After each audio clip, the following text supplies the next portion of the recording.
Hello. Good morning. It is still morning, for me at least. There we go. It is still morning. I was getting some stuff figured out and now my food is cold. Because I get lost in the sauce and now my food is cold. Hello, Aussie Wolf. Hello, hello. We just started.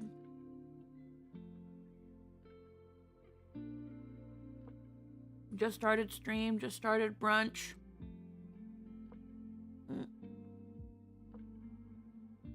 That's okay if my food came cold.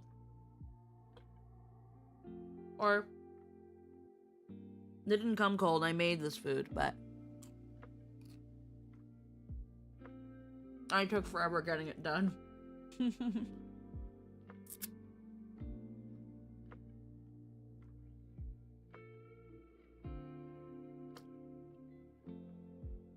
I love brunch.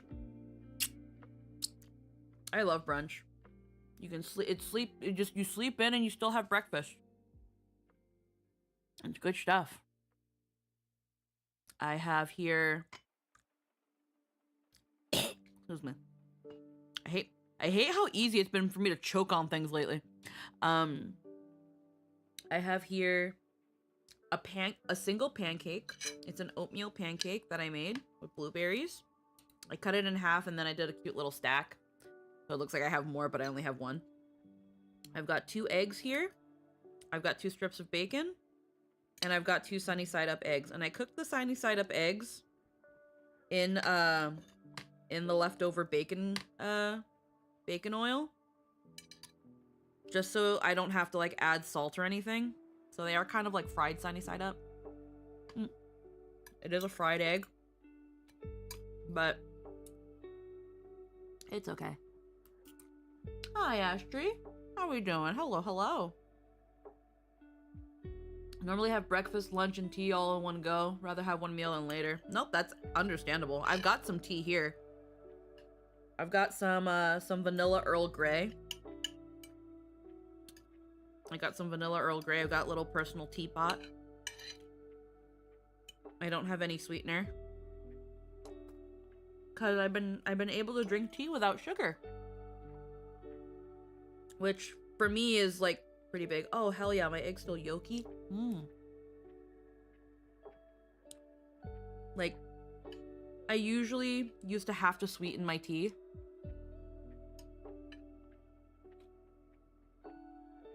But these past couple weeks I've been able to not have to put honey in it.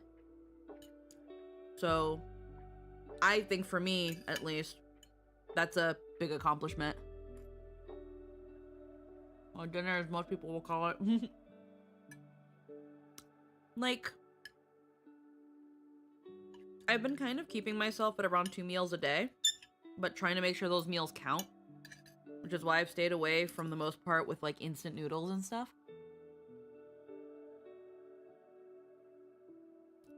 Because after I eat, first off, when I eat those, I need to put something else in it. I've got to put veggies. I've got to put some sort of like meat.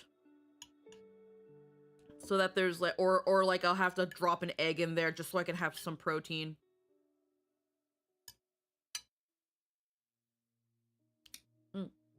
Because instant noodles do not last in my stomach.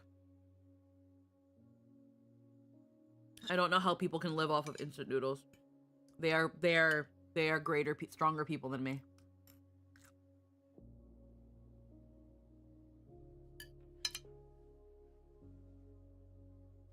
I need like a pack of sausages I can just throw in there or something. Holy shit. It's kind of crazy. They are also less healthy people. That is very true. Actually, let me test out the Fugalicious. But I'm gonna go in the invite only. That way you can pop in, Lynn. I'll see how the Fugi reacts in here. It's been a while since I since I was in just chatting, but also just with you guys. Hello, Lynn. Good morning.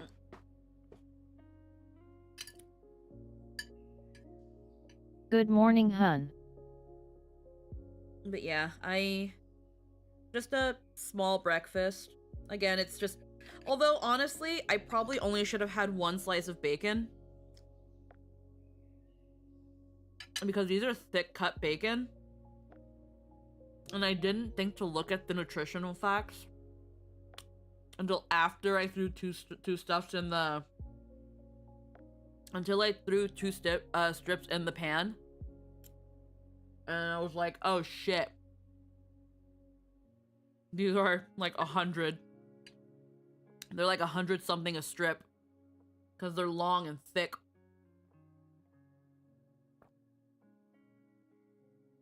But it was just also, like... weirdly, I was just having this exact conversation about eating healthy on a budget and how ramen isn't healthy but also isn't even close to the cheapest food you can get. Oh no, it's not. Honestly, there's this ramen that Jester really likes now. I sent it to Din once a long time ago. And on the nights that he's like, yeah, I had a late lunch, so I'm probably not gonna eat tonight, I know he'd be eating one. And that's fine. At this point, I buy them for him. And if there is a moment where I'm like, oh shit, I haven't eaten anything, I can quickly just whip up this soup again, put some veggies in it, and then toss an egg and call it a day. And yeah, it's not the best thing. If you want to eat cheap and healthy, that's incredibly doable. You just aren't going to look forward to eating it most of the time. Yeah, exactly. But I hi hon, hi Anthony.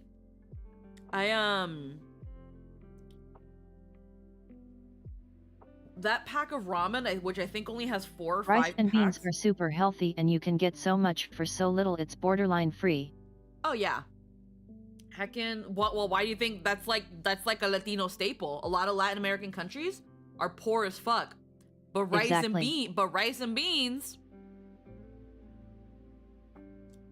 beans always cheap. Rice and beans always cheap. You can't take away my rice and beans. I haven't had, funny enough though, I haven't had rice and beans in a long time. Like, I'm gonna eventually learn how to make my mom's beans. Because her beans were so fucking good. I remember I had like a Word doc. I just ate for breakfast. Crazy cheap, super healthy, but man, you need to do some magic to make it tasty. Yeah. I mean, now my mom's beans was probably not the best, like, health-wise. But I don't know what the hell but like, I remember she would put in like half an onion, like half a bell pepper. And then like she'd put in like adobo seasoning and stuff. It was like a pre-made adobo sounds sauce. Wonderful.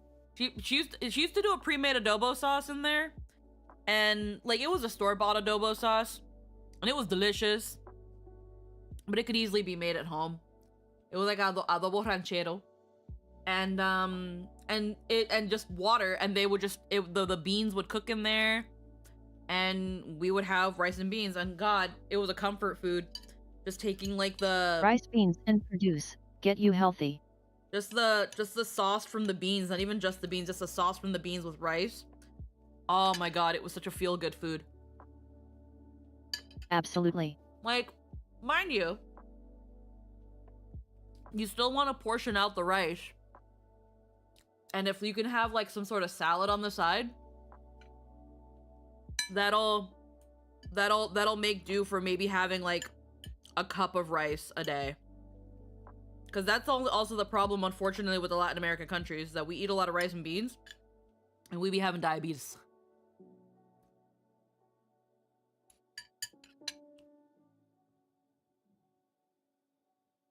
My mom's rice tastes so good that when I heard people tell me rice doesn't taste like anything, they look me confused.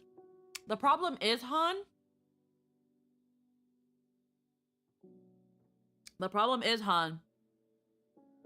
does she use salt and oil? Does she use salt and oil? Yep. Because a Rice lot is of still starch, carbs, and sugar. because because a lot of Spanish rice, a lot of arroz blanco has oil and salt in it. And for us, that is that delicious, comfy flavor. But also, you just made that rice. That rice is now a comfort food. It's so good though, but it's a comfort It sure food now. is. It's a comfort food now. You're only one step away from fried rice. You're one step away from fried rice, and that's adding the soy sauce. Jester's not a big fan. Jester's not a big fan of it. He thinks it's too rich, and I'm just like, bro. I'm just like, bro, what? This was my everyday back then when I used to like have to eat what my mom made. This was my everyday. This is rich. Like, for me now, I did it recently. But making rice with, I try not to use a lot of oil. I try to use like maybe half a tablespoon or a tablespoon. And then like a sprinkle of salt. And then Chinese sausage. I cut that up into pennies and they just sit on top, and I let the rice cooker do its magic. And again, that's just one step away from fried rice. Just add soy sauce and it's fried rice. But even on its own, the Chinese sausage, not only does it add most of the oil that I don't need, so I shouldn't even be having to add oil, but it gives it like a subtle salty sweetness that is so fucking good. It feels so good to eat it. And then I just sprinkle some green onion, and again, it's pretty much just fried rice. Man, this mayo is too spicy for me. He don't even like mayo. That said, if you're going to do fried rice, pro tip, avoid vegetable oil. If you're going to do it, use avocado oil or extra virgin olive. If you don't have those, you're better off using butter over vegetable oil, health-wise. Oh yeah, I still have some vegetable oil from when I was doing like Korean chicken like a couple months back. So it's mostly just trying to get rid of it. Yeah, I know that feel too. Yeah, I haven't tried avocado oil. I know I don't like canola oil. Canola oil smells weird. And I've not tried avocado oil.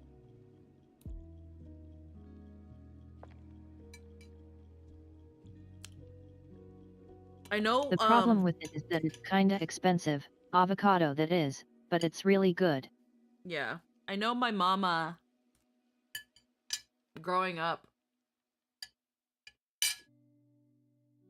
she made it with corn oil. And corn oil, I think, is probably the worst oil now. But fuck. Oh, almost definitely. Fuck, was it good.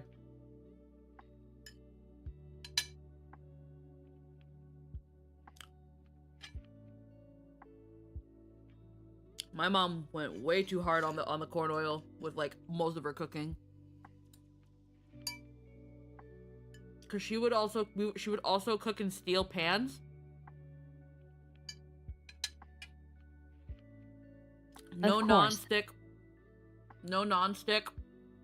So she was like, "You need oil." And I was like, bro, I'm gonna die. Anthony, you can come in here too. If you've got food stories. But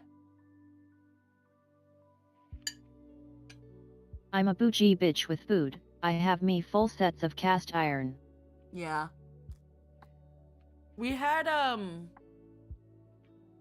it wasn't cast iron. Or I think it was cast iron. It was a heavy ass freaking pot.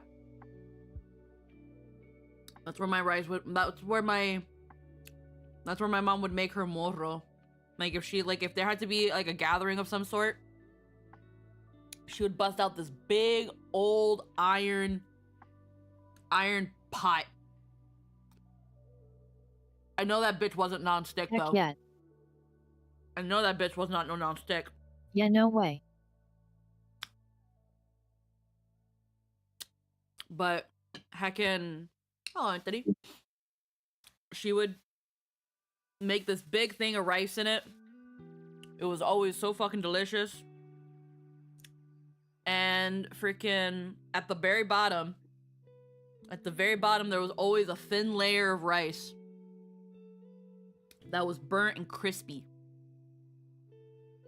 And some countries call it, like my mom's country, we call it kong kong, because it was like, you know, kong kong, like when you bite into it.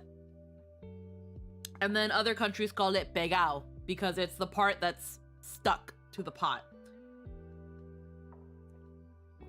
Yeah, and again, Latinos will tell you, you do not make pegao. Pegao is a byproduct of making rice.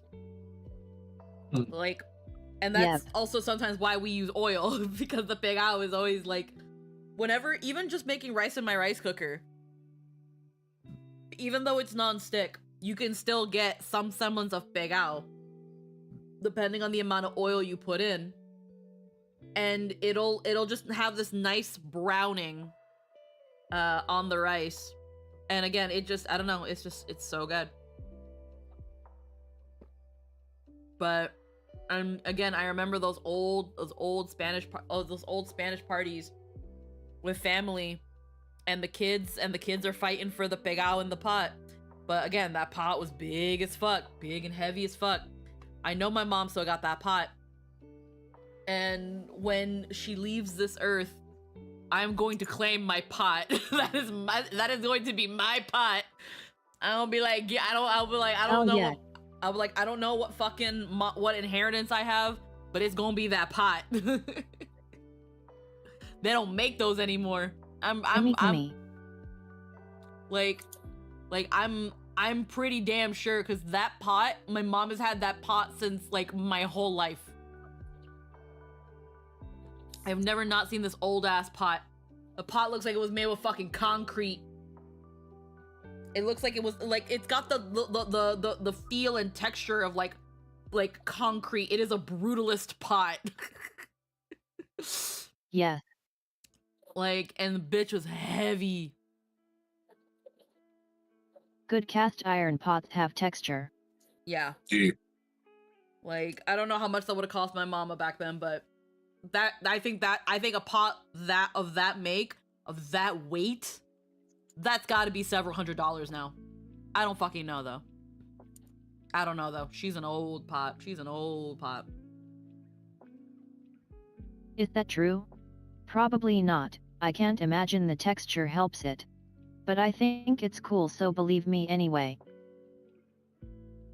Whenever I see like cast iron anything trying to be like, look how good we are, it's usually textured. Like it looks like something you would have just like seen at a blacksmith. Like you like it gives forge kind of feel to it. They're heavy, they're textured, they're rough, like they're not smoothed out in any way. It's my just cast iron pots are textured and could be used as a helmet. Yeah, it's just like, this is a pot. Here's a pot. But yeah, that's something that it's like, I'd have to ask my mom and be like, yo, when you die, can I have this pot? When you can't cook in this no more, can I have Bury it? this pot will deflect axe blows. It's a fat pot. It's a fat pot. God, you like that's the sort of pot that you feed. You bring this pot to the potluck. Yep. Like that was a sort of pot that, like, when you were done, you take it with you and you go. Because again, like, there's no getting the food out of there. You leave it in there because it keeps the food warm and it's probably still cooking. But yeah. I remember my mom's dinner plan of my mom's dinner plans were always rice. There was always rice. There was always beans. Sometimes she mixed it up. She was like, we got garbanzo beans. And this time we got pinto. We got black beans. We got, you know. And so she would sometimes mix it up, but she mostly worked with like this brown, like kidney bean looking kind of one. And those were my favorite. Garbanzo I wasn't super into. I don't know what it is about garbanzo beans where when you cook them in like the stuff, like the sauce doesn't thicken as well. So when I would use the juice to coat my rice, I was like, yeah, it's on it. But it doesn't feel like a sauce.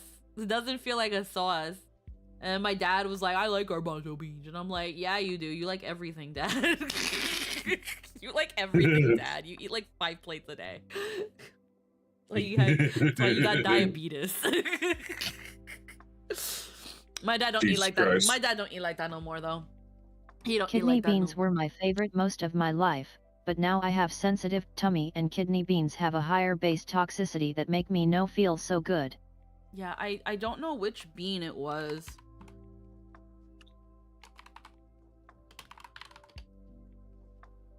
Yeah, these. It was kidney beans. My mom would always make kidney beans. Because I see there like la habichuela.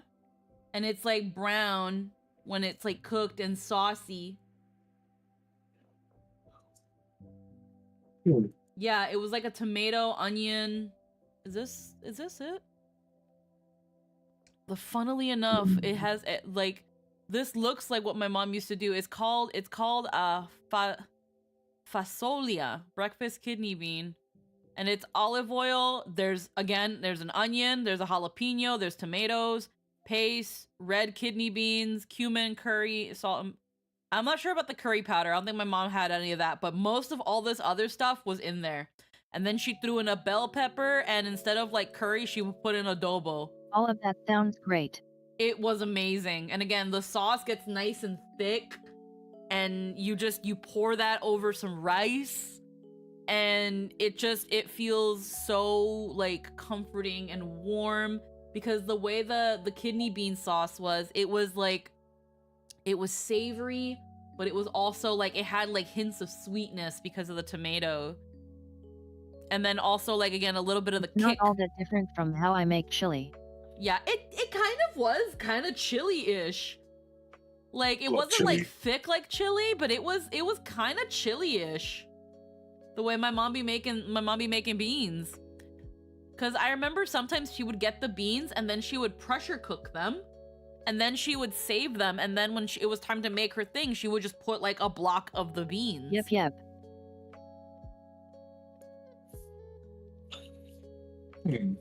Like my mom never bought canned beans because she was like, you know, getting a pack of dry beans and then just fucking with them that way. Like that was the way. Yep, red beans and rice is a healthy, nutritious part of a classic Caribbean diet. So, this recipe says, again, kidney beans, red kidney beans. It's specifically saying for Goya, but olive oil, sofrito sauce. Sofrito, and that you can actually make at home. You can make sofrito. Soak beans, pressure cook beans. Transfer beans to pot, make chili, simmer for 8 hours, enjoy. Yeah, so sofrito is just like, you can make sofrito like ahead of time and stuff, but it's onions, peppers, garlic, cilantro, tomatoes, red pepper, and it's just like a paste. And then what you do is you use that paste for like later. Yeah, tomatoes, onions, peppers, cilantro, and garlic, and used as a flavoring base for a lot of Puerto Rican dishes. It's also used for just in general Caribbean dishes. They all have their own version of sofrito. So, sofrito, chicken bouillon, I guess you can use that. Culantro, So it's asking for a Goya Sazon packet. My mom did use that shit. It's just culantro and achiote, which is just, again, more spices. The Goya Sazons also had MSG in it, so it was a flavor enhancer. So again, flavorful and delicious. Oregano. My mom put oregano in that bitch. Tomato sauce. I remember her with the can of tomato sauce. Adobo, and then yeah, you just put that bitch in rice. Delicious. Delicioso. Delicioso. Like that one TikTok of the dude being like, oh, delicioso. Oh. You've never seen that TikTok, or it was like it was an old Vine. It was an old Vine. Hold on. I don't.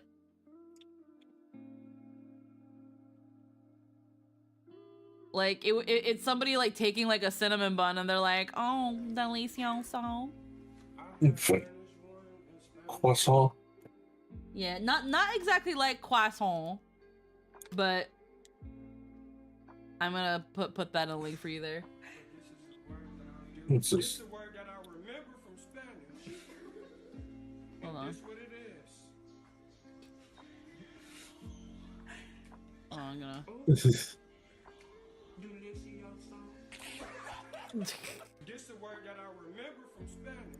There you go. Yeah, it was someone holding the cinnamon bun being like, this is the word I remember from Spanish. And oh, delicioso. Delicioso. Delicioso. I'm not sure if it qualifies as a bean, but my favorite is chickpeas. Chickpeas count. I thought chickpeas would count as lentils. They're I mean, they're a lentil. They're just garbanzo beans. Just garbanzos. Yeah, it's peas. It's a pea. I consider it a bean. I don't care. I'll count it as a bean. Yet I just ate a bunch of those in my lentil. Yeah, it's a lentil. It's peas. It's more closely related to peas than beans, but like same shit. Same shit, different. Yeah. Okay, yeah, these are garbanzo beans. So Super high fiber and protein per calorie. yes. Yeah. If you make hummus with these, if you make your own hummus, you can control like the calorie count and shit. Hummus slaps so fucking. I love hummus. Yep. Hummus fucks. Yeah, it does.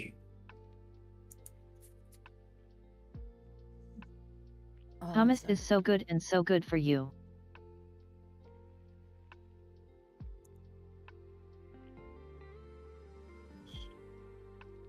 But then you ruin it all with the fry bread, but it's delicious.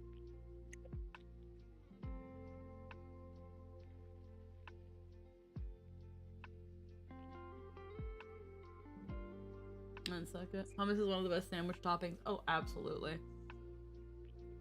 Not every sandwich needs hummus though, because depending on the hummus, you could end up like kind of fucking up a sandwich with that, because it's usually like it's creamy, but depending on like how you make it can be like almost a little sour.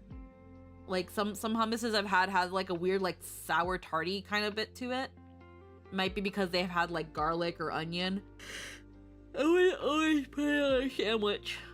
I wouldn't always put it on a sandwich, but I've had it as a spread for vegan sandwiches.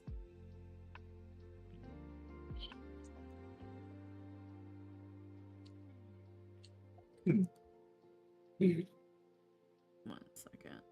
Oh, I don't know. I can't really think of many food stories right now, actually. I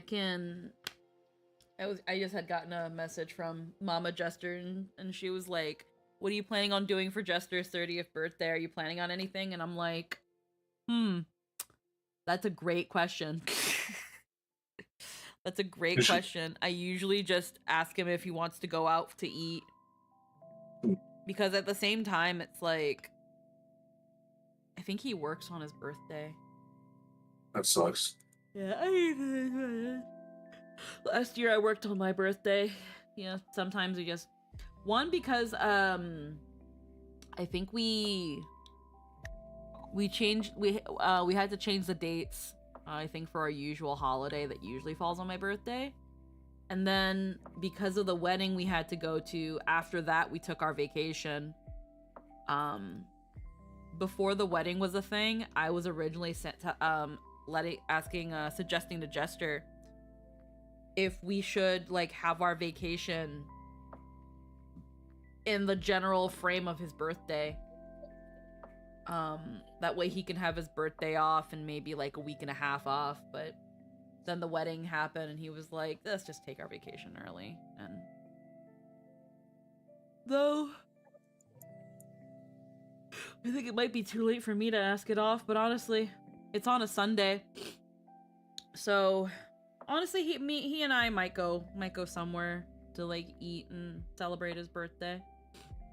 Yeah, I forgot it's on a Sunday this year. I thought it was like on a Saturday. But yeah. I've never had sour hummus. Again, I don't know how to describe it. It wasn't that it was like sour. It was, I mean, it could be because if they put too much lemon, excuse me, to put too much lemon in it, it could be a little bit sour. I've had roast onion hummus, and that stuff is so good. But and then like put that on like naan bread. But then that's the problem, because then you're having all this bread. But you can dip veggies in it. So like I would get like carrots and celery, I think. If I go back There's very little good hummus doesn't go with. Yeah, no, there's very little. So I think if I decided to buy hummus again, I still have some carrots from when I made soup. So I'll probably consider like having that as a way to help get rid of those carrots. Just chop them up. Probably not steam them, just it'll get them all soft. But wash and peel and then have that with carrots as like a healthy. Have a healthy snack, Rebecca. I'm just my brain's in Vine right now. What do you want, a healthy snack, Rebecca? I want Chipotle. Ah, oh, man. How long has Vine been gone? God, very long. Hi, Mr. Conchu. Vine has been gone for a long time. And while I have very fun memories of dumb Vines, 8 years? Fuck. While I have so many fun, silly, dumb memories of Vine, Vine is one of the reasons why so many people are so fucking stupid right now. People ain't got attention spans for nothing and nobody no more. You can't make a long form video without having some keys in the background jingling so people can keep looking. Opens the whiskey.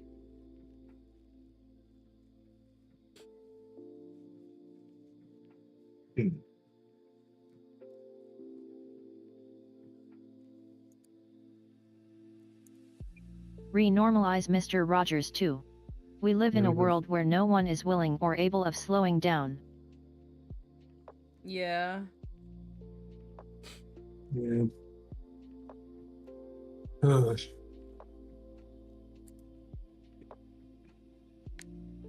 Okay, she was asking like because we Everything can have a is family. competing for fragments of attention.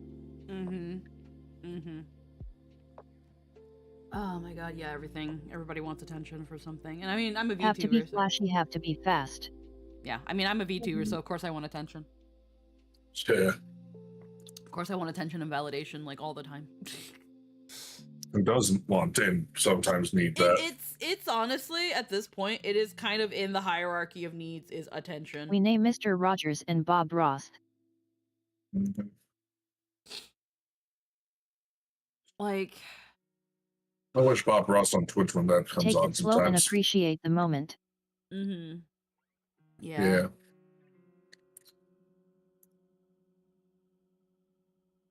Yeah, no. Everything got faster. Yeah.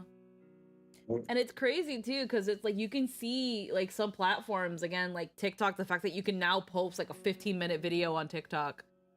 Like, not that they're trying to undo that, but now they're thinking about like we need to keep people on the site too. Because with TikTok, it's so easy to pick up, and yeah, you can spend hours on it, but it's also just as easy to put down. Like, you go to the bathroom, you put on TikTok, you do your business, put your phone away, leave the bathroom. Like that, it can just be a bathroom break. I think that's the only time I actually do touch TikTok is in like when I go to the bathroom, and even then, like if I'm already watching a YouTube video, I'm watching that instead. I do not go on TikTok. I do not go on TikTok. The time I actively see anything on TikTok is when people link TikTok videos sometimes in our chats. Yeah. I'll sometimes find a TikTok video that makes me laugh, and then it's like I send it or share it. But really, again, TikTok not super on it all the time. I'm mostly ever truly on it when I'm uploading like shorts and stuff on TikTok. And it's kind of weird as well what works on TikTok and what works on YouTube. They are vastly different. Like I'll put stuff on TikTok and they'll do okay, but they'll do bad. But they'll do bad on they'll do bad on like YouTube or vice versa. It's funny that.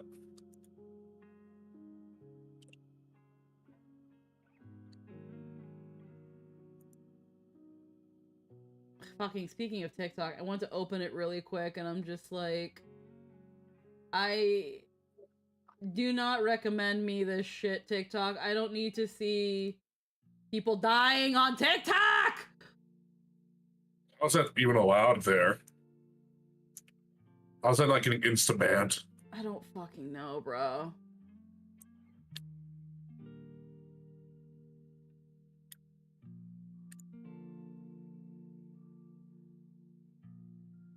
It's probably not allowed, but you can only ban it so fast. Yeah. Fair. And there are 1,000 ways to skirt the auto mod. Yeah. I think this is like, I don't know why a government building on fire in Nepal is on my TikTok feed. I just wanted to look at my numbers. I didn't want to see this shit. Okay, thank you. I fucking hate TikTok. I love and I hate TikTok. Yeah. So my recent TikToks haven't been doing, like, I guess for some people one would say that they're not popping off. But they get at least about over 500 to 1,000 views within the first like 24-ish hours, which is fine. That at least tells me that people that follow me watch them and that it gets onto like my followers' feeds before they just kind of peter off. Whereas YouTube, it's really weird. It freaking like it freaking goes up and down. It freaking just fucking boings. Like, it like bungees up and down with fucking... I'm trying to find... Oh my god, there's a new Rima video.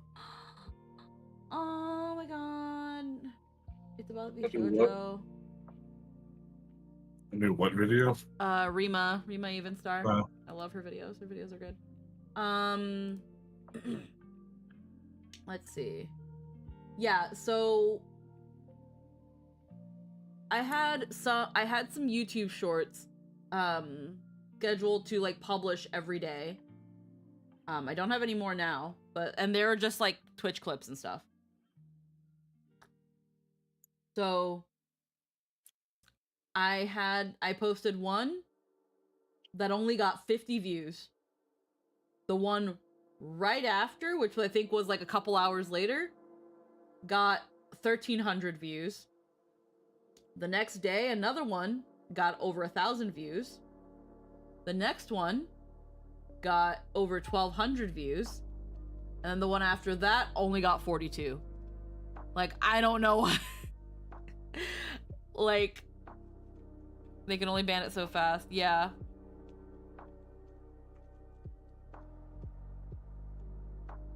Like the shorts the shorts are weird. The shorts are weird, bro.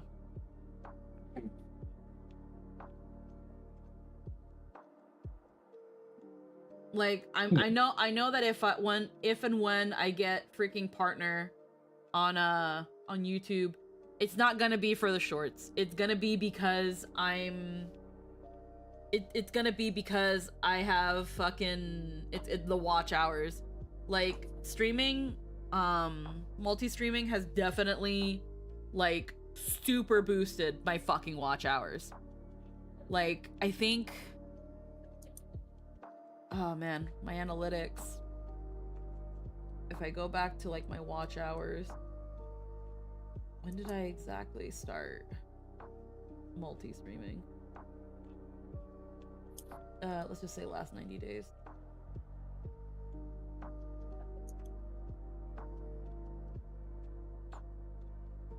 I think it was, yeah, right here. Maybe here? No. Probably right around here. Wait. 3 videos, see more. Content,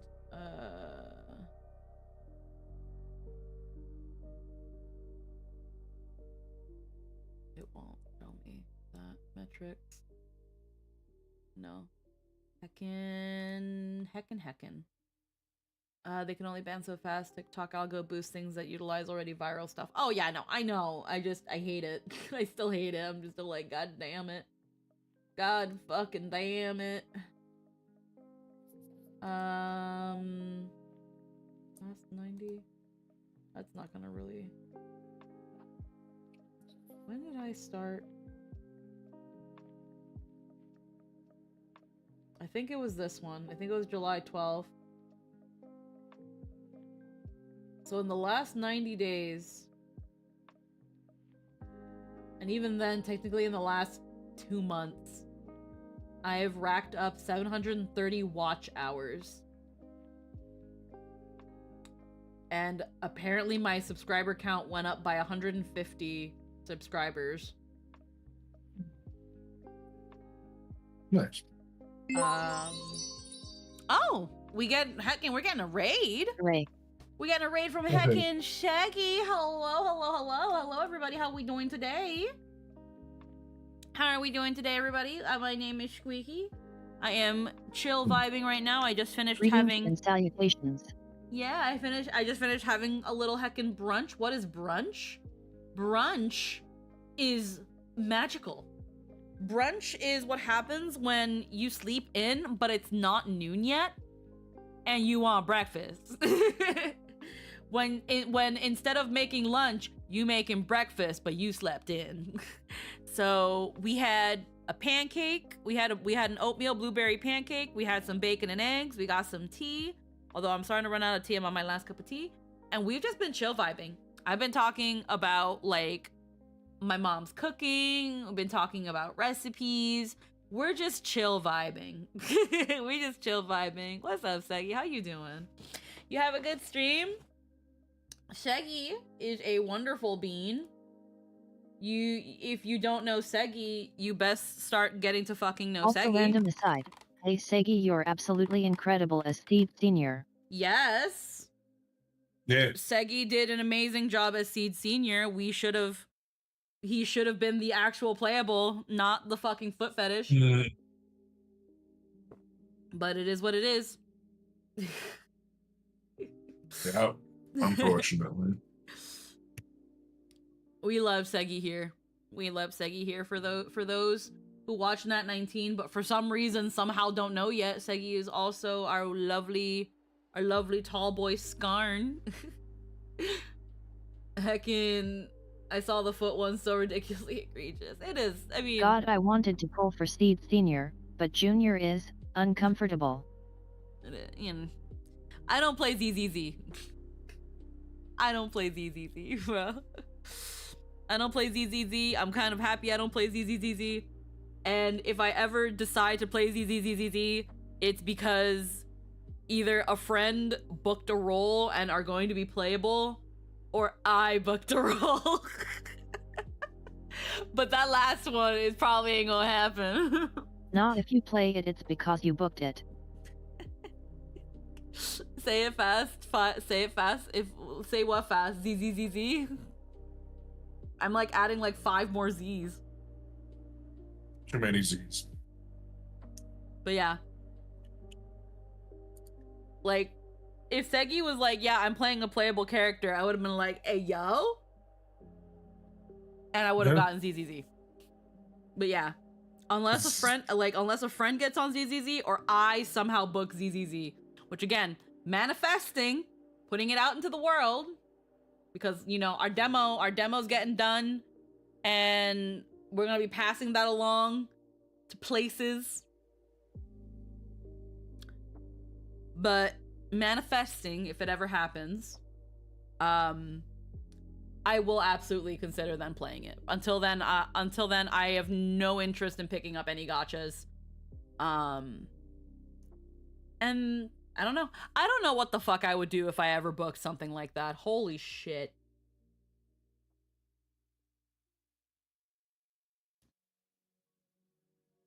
I'll freaking get the, like, knowing my ass and freaking where I am, like, half the time, I can imagine, like, getting like a booking email, like, while I'm at the fucking toilet. They'll be like, I remember when I got that email. I was having a pretty rough time after having some Pizza Hut. Oh, fuck you eating Pizza Hut of all things. I don't fucking know. I don't like Pizza Hut, but I don't know, Pizza Hut came to mind. At first I was gonna say like Popeyes, but I haven't eaten Popeyes. And the Popeyes around here, I definitely ain't gonna be touching. Because every time Jester goes to that Popeyes, they always give him raw chicken. Yeah. Like, what the fuck y'all doing? That sounds illegal. No. Only time I ever be having any sort of like Popeyes or like... Screamed and freaked out for a while having a panic attack in my private DMS about how you don't think you deserve it and people are going to think you suck and took the role from someone else or something, probably. I don't... And that's the thing too, it's like, how do I... What? I would be so tight-lipped about the NDA. Obviously, in some way, shape, or form, Jester would know. Because I fucking live with him. But, oh my god. I don't know how, I don't know. I wouldn't be able to know, like, so holy shit. Holy shit, good shit. But yeah. Yeah, I'm out of tea. Finally reached rank 7 with You'll be mobile like, legend. I got the role, but how do I reconcile this news with my fervent belief in my lack of ability?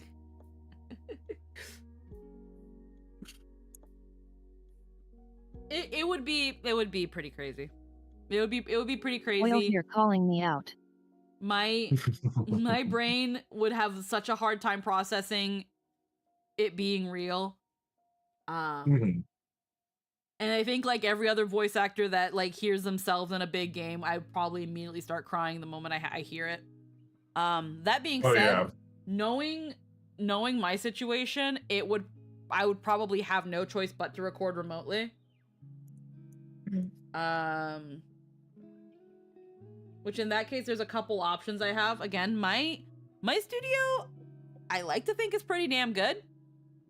Having help with recording definitely is a lot easier than like fucking with my levels manually. Because it means I have to go back and forth out of my studio. But I could probably arrange something. I can probably arrange something. But it would be crazy. Oh my god. What was I doing? Oh, I was looking at my analytics. But I think I got most of it. Yeah, I was I was at like maybe 300 something watch hours before I started streaming, multi-streaming. And my watch hours have jumped to 1100. So we are a third of the way to getting memberships, which memberships are just your Twitch subscriptions, but on YouTube. I know there are some people who prefer to watch via YouTube. So then once I get memberships, it would be like uploading emotes and stuff there too, since, you know, make it fair. But honestly, I wouldn't know what to do with memberships. I know you can have members only streams and stuff, and that's pretty cool. I just don't know what I would do with members only streams. Cause it's like you still have to adhere to YouTube rules and stuff. So it's not like we could do like a watch party or something like that. Although I've seen what some people do to kind of circumvent that without showing anything. So that would be interessant. Which is fine until it peeves me off with 1 out of 5 ads now playing. Yeah, that's another thing. That is another thing too as well, and I'm sorry for people that have to deal with that. I'm sorry even just people here where every once in a while you got to deal with ads, which in 3 minutes y'all gonna be dealing with ads, and I'm sorry. But I'll probably be taking that time to go on a bathroom break, honestly. Yeah. Heckin' the VOD channel. I just went to look at the VOD channel. The VOD channel has almost 1900 watch hours.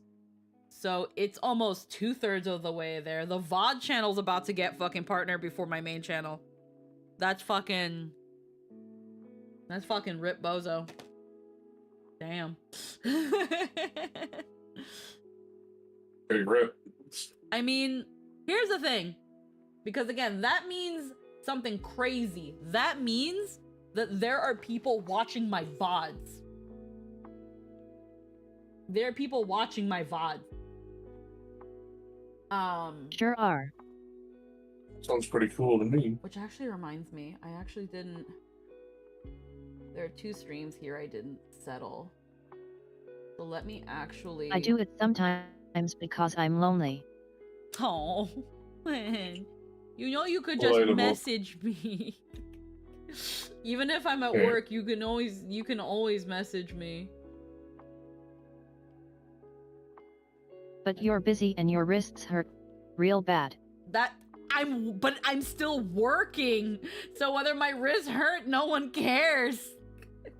I wear a wrist brace and they're like, can you hold these 5 boxes of shit of fucking shoes? I still have to load the dolly during shipment because it's like, hold on, we need more boxes. And they're like, okay, and then I'm like, yeah, these are like fucking 15-pound boxes. I'm just gonna onto the dolly. Bro, rip.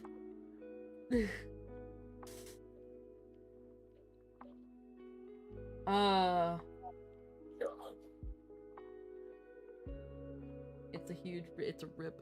They want you to get gains. Yeah, they also want me to get tendinitis, which they've already won. Yeah. They've already won. Your workers be like, hey, go ask the blind guy to come look at this. Pretty much. Pretty much.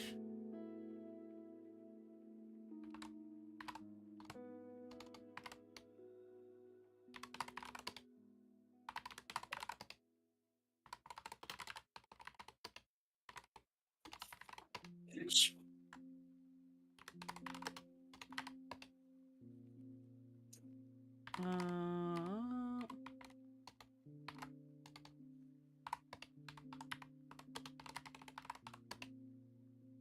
Just doing a quick thing here.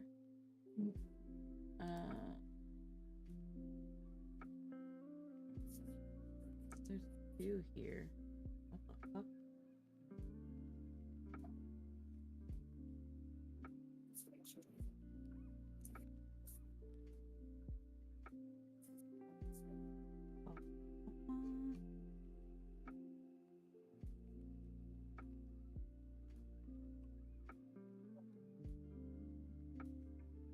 that should have been uploaded that time.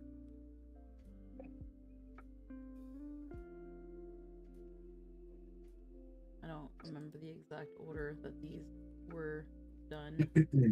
So we're just gonna... I forgot to schedule these 2 VODs because I'm so good at what I do. So I'm gonna schedule one to come out in half an hour and the other one to come out around this time. And then that's done. And then I need to...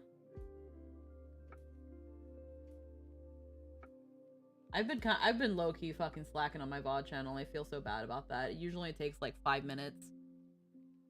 Because I'm usually just telling freaking...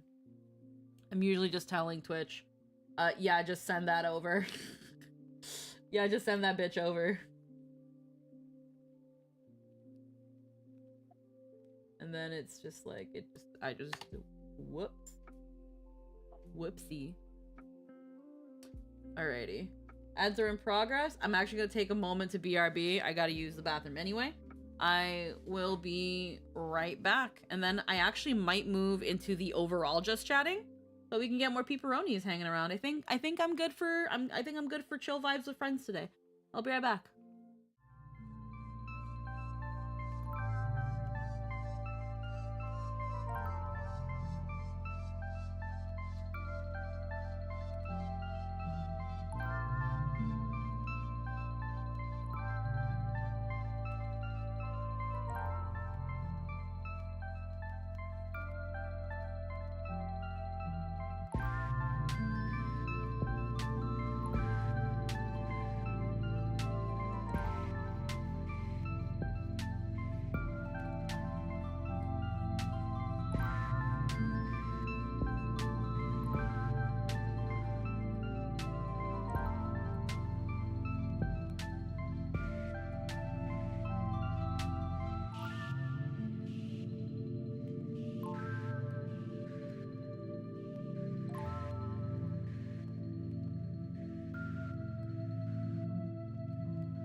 All right, we're back. Holy moly! I had to use the bathroom pretty bad. I would never have guessed.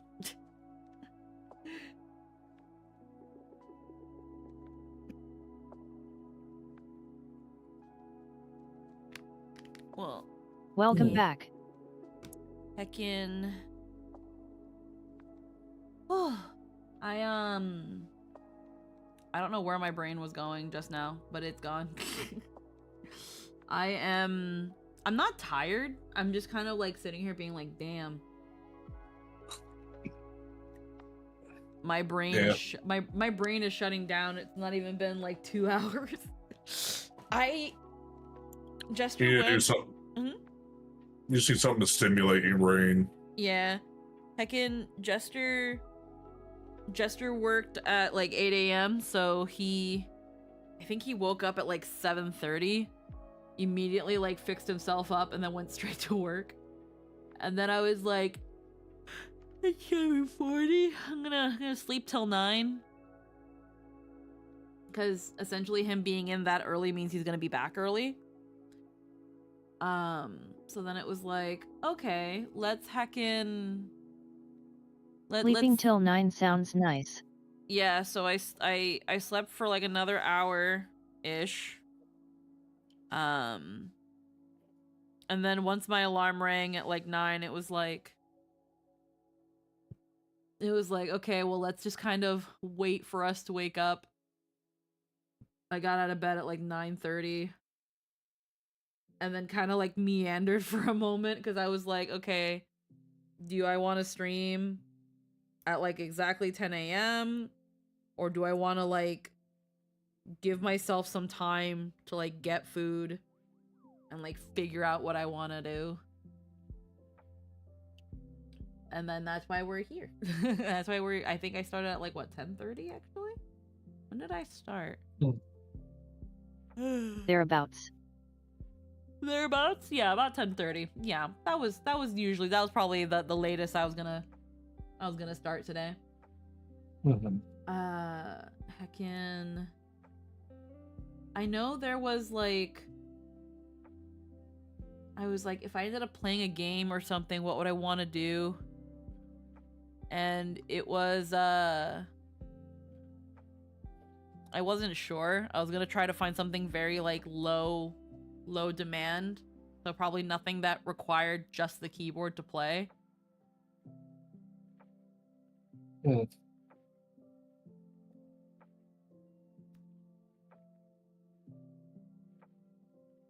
Apparently Repo's getting another update soon.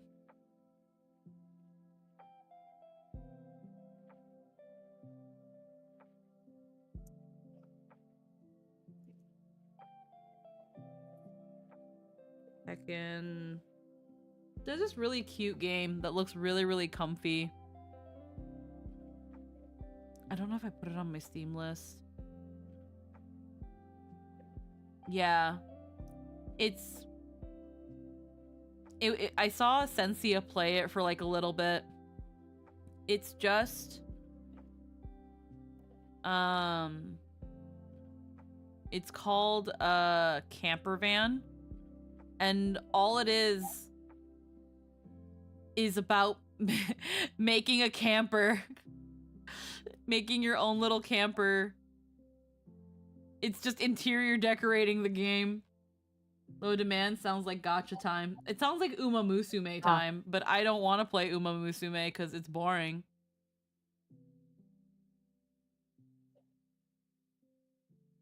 Yeah.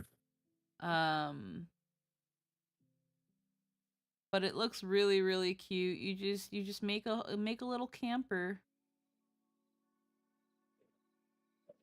And then there's like I could beat up Anthony in fighting games for chat's entertainment.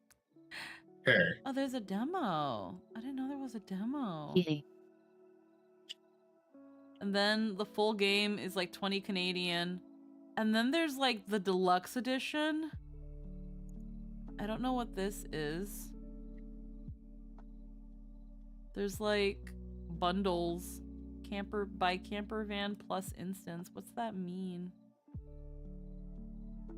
Oh, okay. It's a family photo album kind of looking game. So yeah, no, I'd probably only care about deluxe edition because it has the DLCs, which is just actually no, I wouldn't care about that because it just has the soundtrack and the digital art book, and I don't care. So yeah, just a $20 game. But I don't know. It looks really cute though. It looks really cute though. It's a very it looks pretty darn low demand. That's always good. Yeah. What else is on my wish list? Mhm. If I was to buy, apparently After Image is like $6 right now. Holy shit. That's a Metroidvania. It's always fun. Usually. Yeah.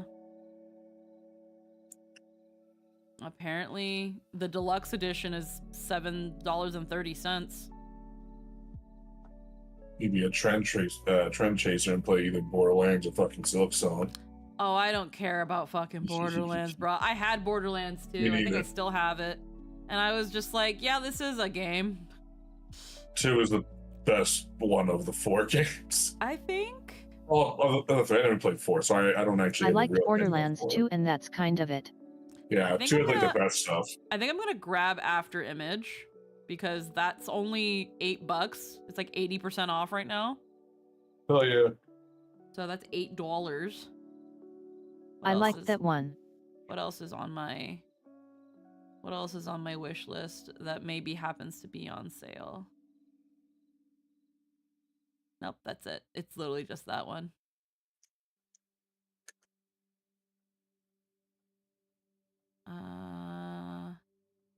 I've heard good things about Cinnabunny.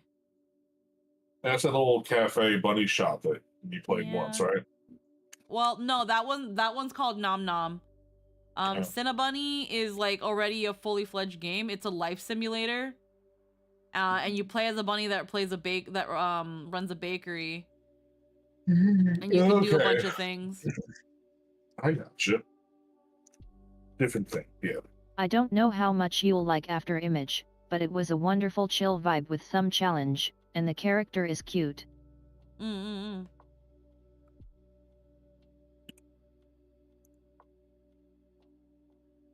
Let's see. God. I'm looking at the system requirements for Cinnabunny, and it's like for OS, Windows 10, 11, untested on 7 and 8, but you know, it probably works. Graphics, GTX 1050. You probably can't run this on your mama's generic laptop.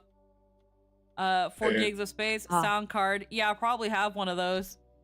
VR support. Now, I fear that bunnies in VR might make things too real and the players would die of cuteness. Additional notes. Look, I'll level with you. I'm a solo dev with marginal experience in optimization using a resource-hungry engine.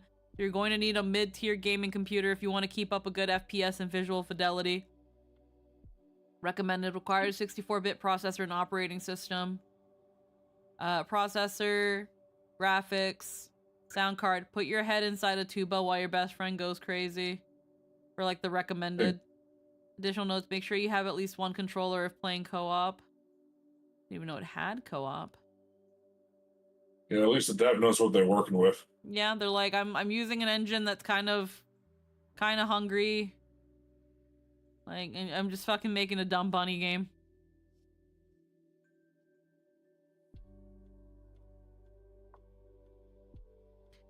I thought I had blueprints on my fucking wish list.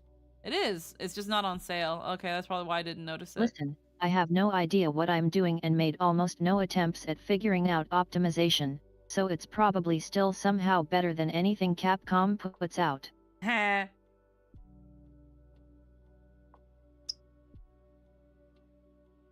Let's see. Yeah, Blueprints, playing that with Deco was really, really fun. That game freaking... fucking roguelike puzzle game is insane.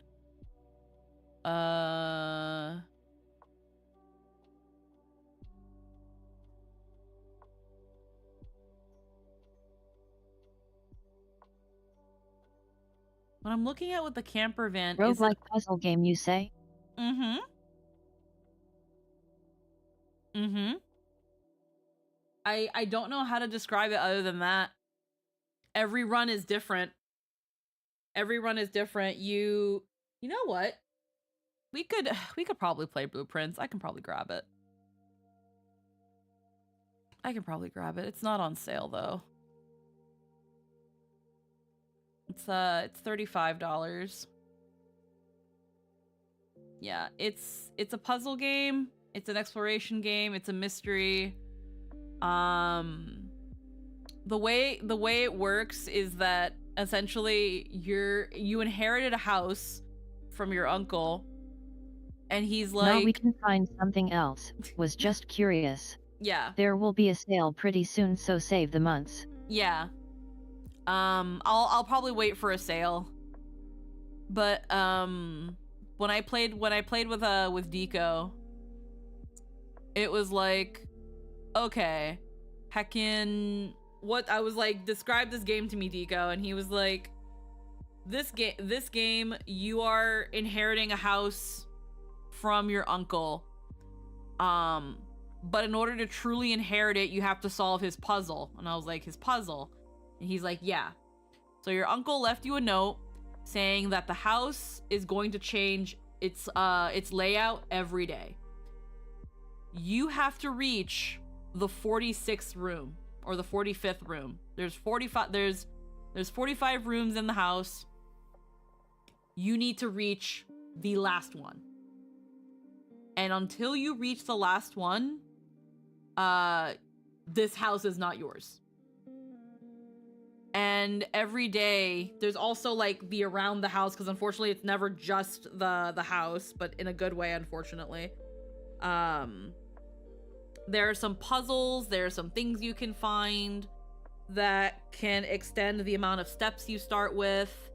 Certain rooms that you make layouts for will give you steps, will take away steps, will have perks, like they'll give you money, they'll give you gems, they'll give you keys to go into even more special rooms. There's small puzzles that are just exclusive to the room, and then there's like bigger puzzles that are like the whole house. And it's really fun. It's a good brain tickler. It's a very good brain tickler. I'm sad that Deco doesn't do anything in terms of like transferring his VODs of like his streams, because that was a fun stream that he and I did. That was really fun. Like we were like, we'll just do one more run. Yeah, that's we'll just do one more run. Because that was fun. That was really fun. So if my god! Have fun. Eggy, with the $50 tip, saying have fun. Yeah. I was going to point out another puzzle game I've been keeping my eyes on. But there's another puzzle game that I've been looking for called Chance of Stendar. It's like you gotta sneak around and decipher different languages and figure out how to complete puzzles after deciphering the spoken language of the people in this big tower. Multiple different languages with multiple different phrases and letters to decipher. It's like a little stealth game. It's very colorful. Oh damn, hell yeah. So Eggy, you didn't have to donate money. Thank you so much for the $50 donation, but at the same time, we will wait. We will wait for a sale. We will wait for a sale because I do loves me a sale. But thank you so much for the heckin' dono. We will definitely stash it away for that. Do I need to? No, but I wanted to. Yeah, but still. I always feel weird. When I get money. Evans Remains is a cheap short puzzle platformer I rather liked. Might actually pick up Chance of Stendar. It's like $12. We'll get that. After I'm done the Void Arc raid, because I got the cute popped. I'm in hell. I don't know what the hell. You get like 10,000. You get like 10,000 energies from like specifically. I can't speak. The roulette queues of things. You can't just queue for a specific thing. Use the roulette. And it's for alliance raids, normal raids, trials, and trials in which version dungeon? High level dungeon, not expert dungeon, not end game dungeon. High level dungeons, which means it's max level dungeons of all the X-Packs. Damn, hell yeah. And it's just, oh yeah, you need 10,000. Sometimes you get like, oh, with roulette bonus, you get like 600, maybe. It varies. There's no set amount. It's all random. Good luck, asshole. Oh damn. Because after the daily's done, then it's like, yeah, good luck. Wow.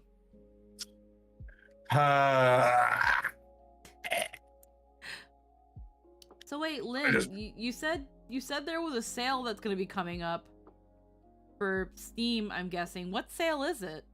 Is there a sale coming soon? Oh, like the fall sale, right? It's September. Oh, seasonal sales. Yeah. Oh. Yeah. Yeah, we'll definitely see if it goes down. We'll definitely see if it goes down and then definitely grab it. Cozy organizer. Okay, why? New and trending. Cozy organizer. The trolley solution. Beyond sunset. Femboy Fuda House. Okay, Steam. Seriously. Wait a minute. I thought Steam pulled all the porn games off. Why are these here? I guess they didn't. What is Femboy Fuda House? Gee, I wonder what that could be. That doesn't make sense. It doesn't, and I don't want to know what the actual answer is. But I am sure it involves Femboys, Fudas, and a house. Bare minimum. A Fuda can't be a femboy.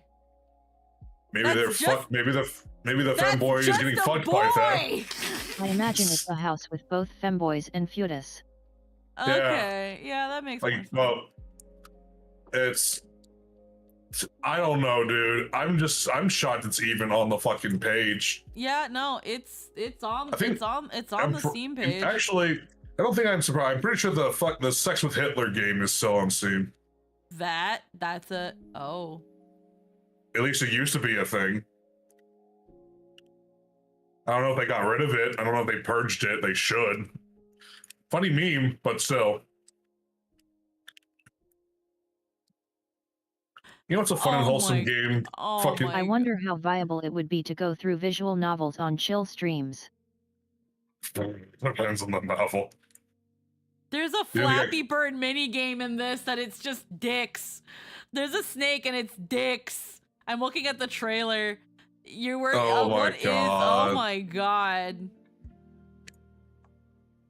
Congratulations, you've been accepted to the College of Magical Arts. Immerse yourself in a rich student life full of magic, passion, and adventure. Meet the eccentric residents of dorm 9 3/4 and get to know them as closely as you can. All right, 9 3/4. Did I ever make you all go through Juniper's Knot? No. I don't. Because of the subject we're talking about, I don't think you I would have never expected you to go through something called Juniper's Knot because you don't like that sort of stuff. Yeah, that's what's got me going like, Like, no, totally Lynn, unrelated to that subject. Oh, okay. It's okay. I'm not like a problem or something. Okay. I know you chose that. I know you chose that one specifically because of the name, though. Yeah. There's no way you didn't, you little shit. Oh my god. The developer of this game is called It's a Trap. Well, at least I know what they're about.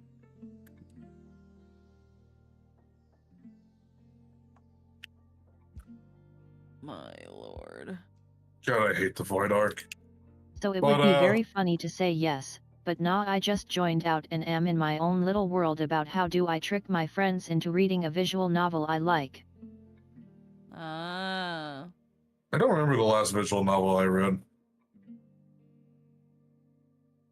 I'm not really into those very often. I think was it no, I can't remember. Huh. Anyway, Steam needs the fucking Valve needs to parrot some shit. Yeah? Like what? Most of these weird porn things, mostly. I'm kind of on the Funny titles, but like I'm kind of on the thing of I don't really care that porn games are on Steam. I just don't buy them. That being said, it is weird that like it's on the new and trending tab.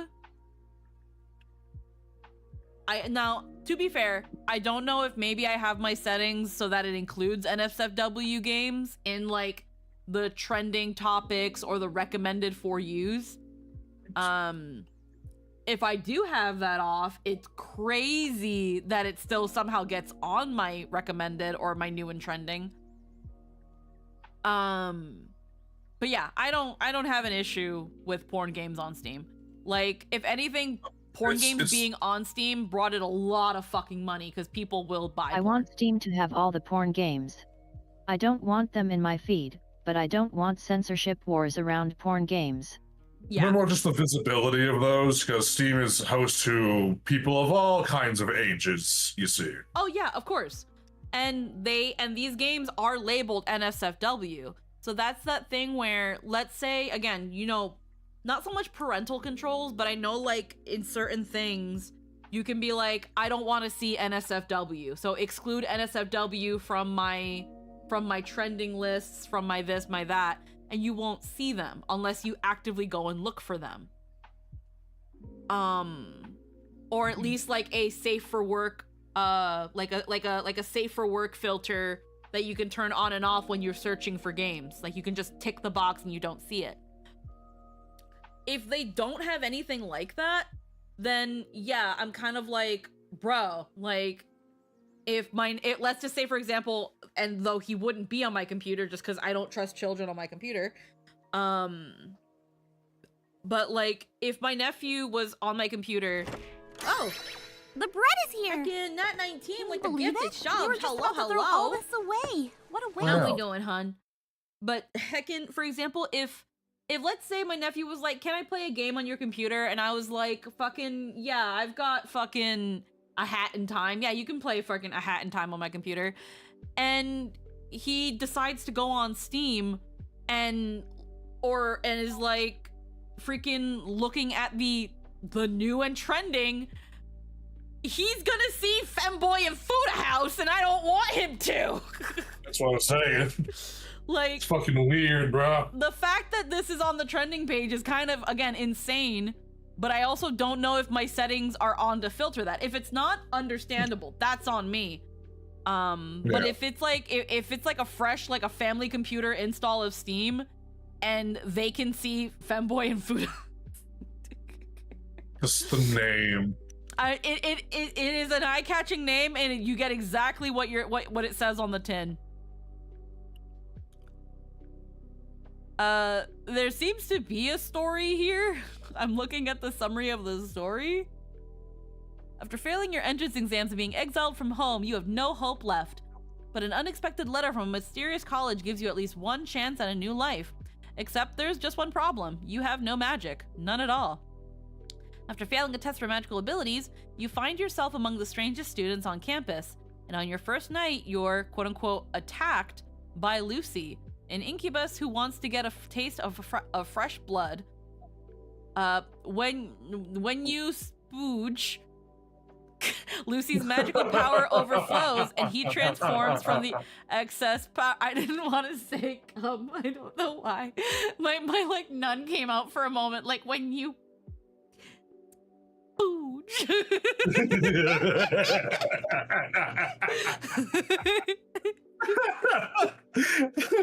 What? It's just stupid. It's a stupid fucking word. It's then that you find out that you have a rare gift. You're an amplifier, able to amplify other people's magic. Somebody read OG Fate Stay Night. Yeah. Now you're the object of attention, which means you'll have to juggle school, work, and social interactions to avoid getting kicked out of college. Life simulator set in a magical dormitory. Make friends, make enemies, get involved in crazy adventures. Colorful characters, exciting plot, funny dialogue, and hot sex scenes. All this is waiting for you in Femboy Food House. So imagine that fucking one Futurama episode where they're in college and the dean just goes robot house, but instead he just says food house. There's 5 characters here. There's the main character called Morgan, who is a femboy. It literally just says femboy there. There's Miss Jekyll Hyde, who is a Fuda werewolf. Okay. Lucy the femboy incubus. There's Bella, that literally just says Fudanari. And then Nora, which it says Eldritch. It says Eldritch girl. But it says E. And then the last, like, it says Eldritch, but everything after E is in parentheses. And then it says girl. So it's an E girl, but she's an Eldritch girl. Oh, I got it. That's funny. Yeah.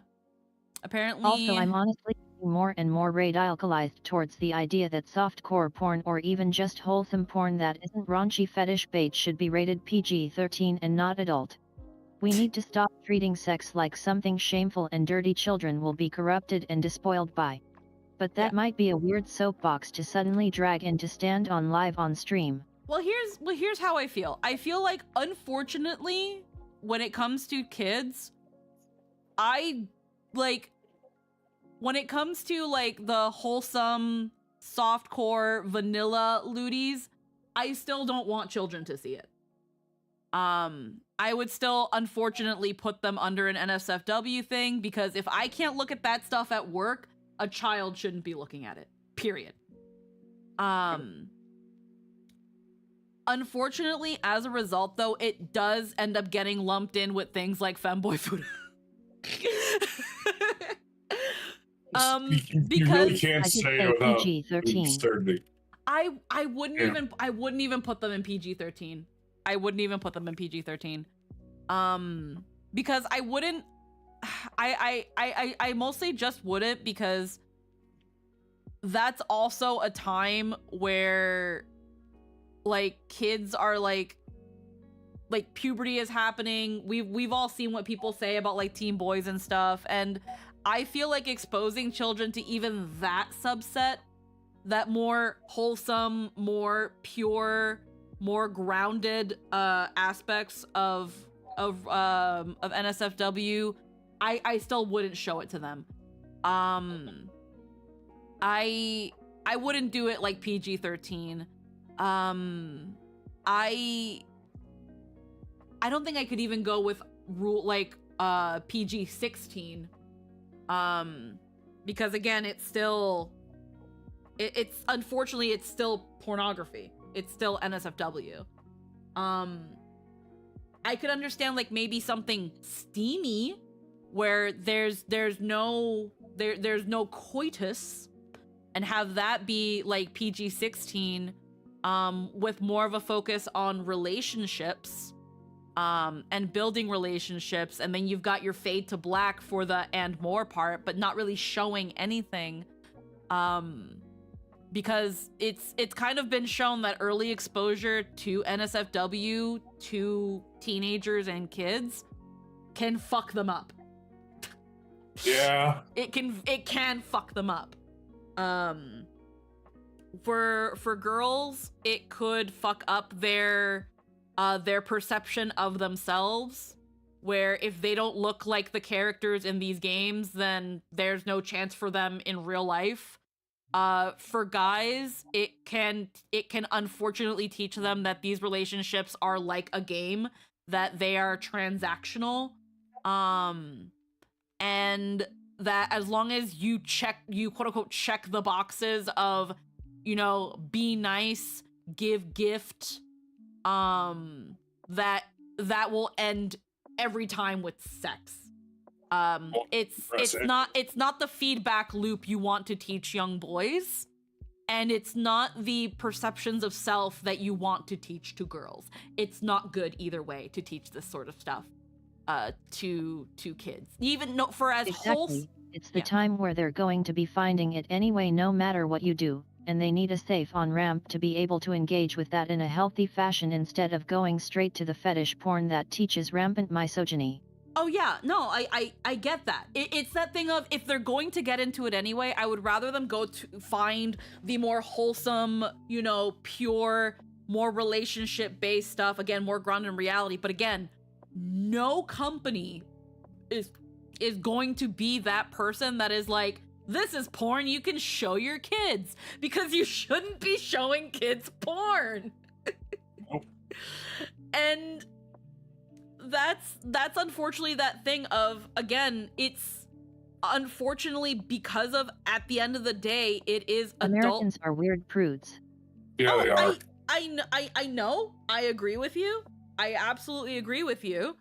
But it's just that thing of, no one's going to want to be the person that is like, I want to make wholesome NSFW content that minors can go look for. Like, no one wants to be that person. No one's going to be that person. Yeah, because that's a fucked up statement to say right there. It's that thing of, like, there are so many freaking gross people out there that already don't need these things to be gross around younger people, that it just here's the thing, it just, like, even if the content itself is well-intentioned, it takes someone with bad intention to fuck it all up. Let's say there is a hypothetical person where it's just like, this is a steamy game with, let's just say, an 18+ patch. This is a steamy young adult visual novel game thing like this, and when you're 18 or older, we have the NSFW patch, where, you know, nothing raunchy, nothing crazy, still wholesome, vanilla, you know, sort of things, but now you've unlocked the 18+ side of things. Like, you can make it gradual. Not much different from most mobile dating sims that you can get on your phone at the Google Play Store. But the raunchy stuff, again, is either very heavily implied, never shown, and then, you know, or like in the case of Custom Order Made, is an 18+ patch. That sort of stuff can work, but again, all it takes is some person with bad intent and access to this to then show it and use it to then groom a young adult. And unfortunately, that is a risk that no company is going to take. I mostly see the current paradigm to be one where we just all collectively agree as a society that everyone is going to have traumatic experiences with sex and develop unhealthy relationships with it because no one wants to be that person. Yeah.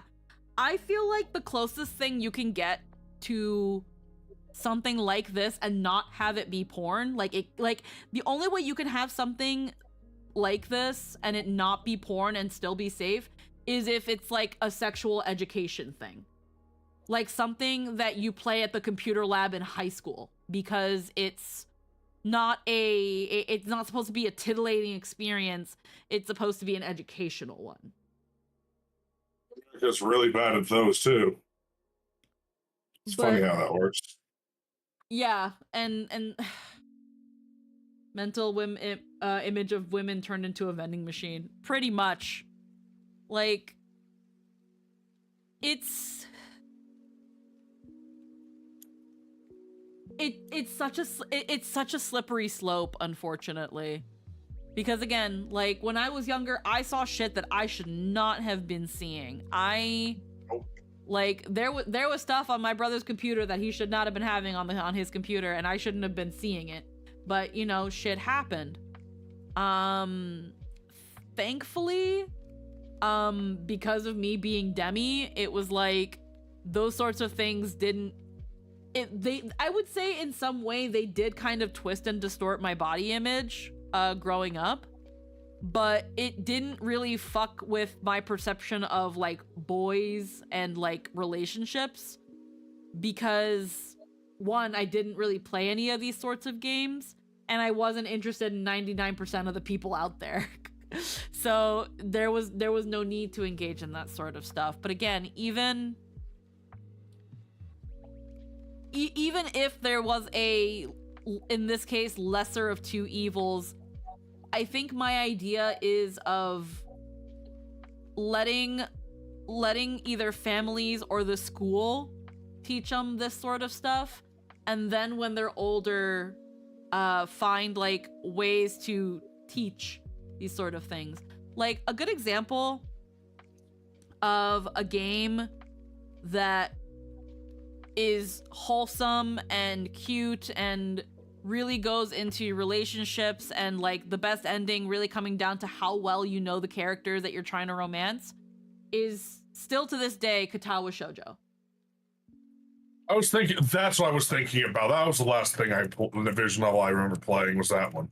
Katawa Shoujo is one of those visual novels that has so much love and heart and is just so sincere and wholesome. Yep. If people when people look back and it's like 4chan made this fucking game, because initially it's like they saw concept art and were like, oh, we're gonna make a game about freaking romancing and having sex with these girls, and then they were like, but let's actually make it good. And it got to the point that, again, those lewd scenes are there, but people... That's not the point. That's not the point, and most people even say that the game is better without them. Yeah. That what people loved about the game was the interaction with the girls, how real and grounded and authentic they felt, how you were able to attach to them, and how their best endings really came down with, have you been listening to them? Have you been paying attention to them? When I played the game, I went for Hanako, and her whole story is how she is so shy and reluctant and like in her own bubble and scared of the world, but wants to reach out to it. She wants to be a part of it. She wants to be seen, but almost feels like she can't even do that because the people around her are so adamant of protecting her from it. They see her as this broken, fragile thing. And the way to essentially get the best ending with her is to treat her like a person, is to not treat her like this fragile thing or like a child. The worst ending you get with her is when you try to essentially keep perpetuating these actions and these views, and she yells at you and she's like, I'm tired of you and this other girl treating me like I'm going to break at any moment. You two don't look at me, you two don't listen to me, you two don't believe in me, and I'm tired. I hate both of you. You don't see me as equal. And that's your worst ending with her. Yep. Mood. Where again, where your best ending is, slowly taking her out of her comfort zone, seeing that she wants to do and be more, and helping her do those things, and even like telling some of the friends that are constantly trying to protect her, hey, I think she's gonna be okay. If she gets scared or she backs away, let's be there for that. Let's not hinder her. And that sort of thing. That's an example of like a visual novel that essentially would be kind of what you're saying. We can show the younger folk, but again, 18 plus patch. Because I think the core thing is, it's not about sex. It's about, I think the issue, like, yes, porn games, a lot of porn games do not help in terms of like the fetishization, the raunchiness of sex. But I think what also does not help, and I think more importantly what does not help, is that the relationships are transactional. The relationships are just, here's your character to goon over, here are your choices, if you make the ones that imply that you want to fuck her, you're gonna fuck her. If she's being recalcitrant, just give her stuff and then you can fuck her.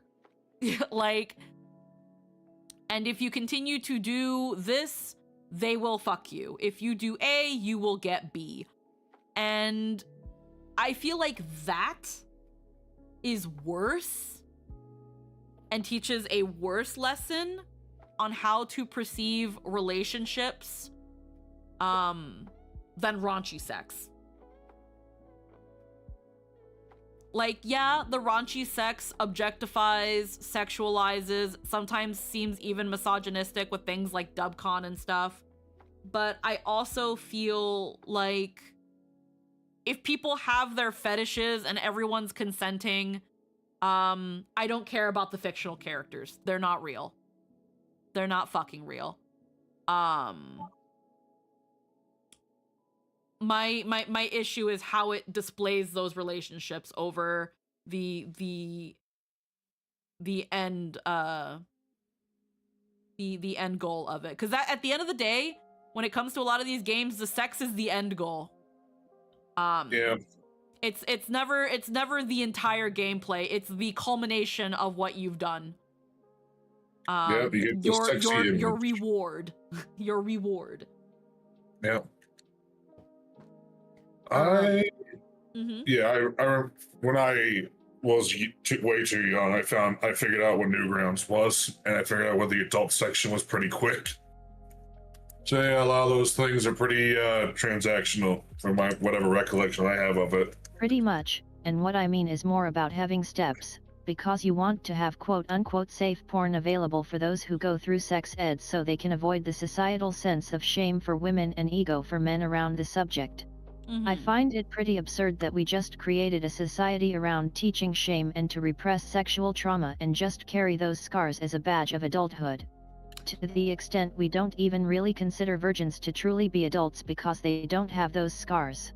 I'd like there to be less closeted gay conservatives who cope with trauma by trying to eradicate the people who live their truths. I totally get you. I feel like it's also, again, this sort of thing has to start either at home or at school. Now, with my my parents, I'm gonna be real with you. My parents never had the talk with them. Ever. Nope. Me neither. There was never any sort of hinting of, like, talking about sex. I don't want people going straight to porn, and also same. Yeah, like my parents never talked to me about this sort of thing. They never hinted that it was a possibility as I got older. When things were happening with my body, as far as my period, my mom was like, that's just gonna be a thing that happens and you're kind of just stuck with it. Unless you get pregnant, which don't get pregnant. Don't get pregnant until freaking you're around this general range of ages. But never explaining, like, how does one get pregnant? Things like that. All that stuff I learned at school. And the way that school taught it to me, the sex education, it was never taught like something like shameful or nasty. It was just a thing that happens. Like, oh, pregnancy? It's when you have sex. What sex? It's when, two people get together. This is the action of sex. This is, like, there was no showing of these sort of things. There's obviously, like, diagrams and picture of the book. So it was like, this is a penis. This is the anatomy of a penis. This is what the penis does. And this is a vagina. This is what the vagina does. And when they come together, this stuff happens. And then you have a baby. And why do we do the sex? Because it feels nice, because there's nerve endings on the penis, and there's nerve endings in the vagina and the abdomen, and it feels good because that's how nature makes you want to procreate, by making it feel awesome. And it's like, oh, okay. That's pretty cut and dry. Easy enough. Easy to understand. Sex apparently feels awesome, but it makes babies. Okay. And then the worst STD known to man. And then the teachers are like, now we've just told you that sex is pretty awesome. Honestly, when you had a male teacher, it was freaking hilarious. When you had a female teacher, she would always be like, so sex is a very pleasurable experience and blah, blah, blah, blah. But then you have the males and like, so sex is pretty awesome. But sex, the coolest shit ever. I've had a male and a female teacher because like every year of high school you get some semblance of health and sex ed. Yeah. And again, the guys were like, the male teachers were always a little bit weird about talking about the girl stuff, but they were like, okay, the ones that had wives, you can tell, they'd be like, they bleed every month. It sucks for them, but it is completely healthy. Guys, if your girl or your sister or your mom, she's on her period, she's going to be in a lot of pain. She's going to be uncomfortable. Don't be a dick. Don't be a piece of shit. Shit like that. I also think sex ed should be in elementary school, and I know that's weird, but I like it when kids are armed with the tools to recognize childhood sexual abuse so it can be less of a silent epidemic. But yeah. Yeah. Usually once teaching like sex, they then go to, okay, so you're young, but you're teenagers. So let's say you want to go and you want to have sex. Well, this is how you be safe, and then it's like, talking to your parents about getting birth control, using condoms, knowing where whoever you are trying to do things with, where have they been, talking about sexually transmitted diseases. How do you get them? How do they spread?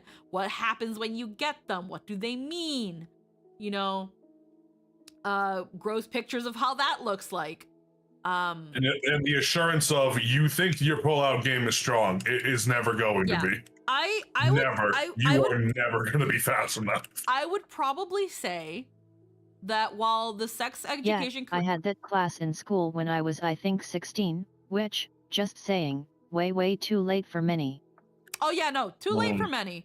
Again, with my high school, we were essentially learning sex ed all 4 years in some way, shape, or form. That was like 14. So 14 to 18, we had some semblance of sex education each year, which each one getting more and more in depth. My older stepsister got caught when she was 12. Fuck.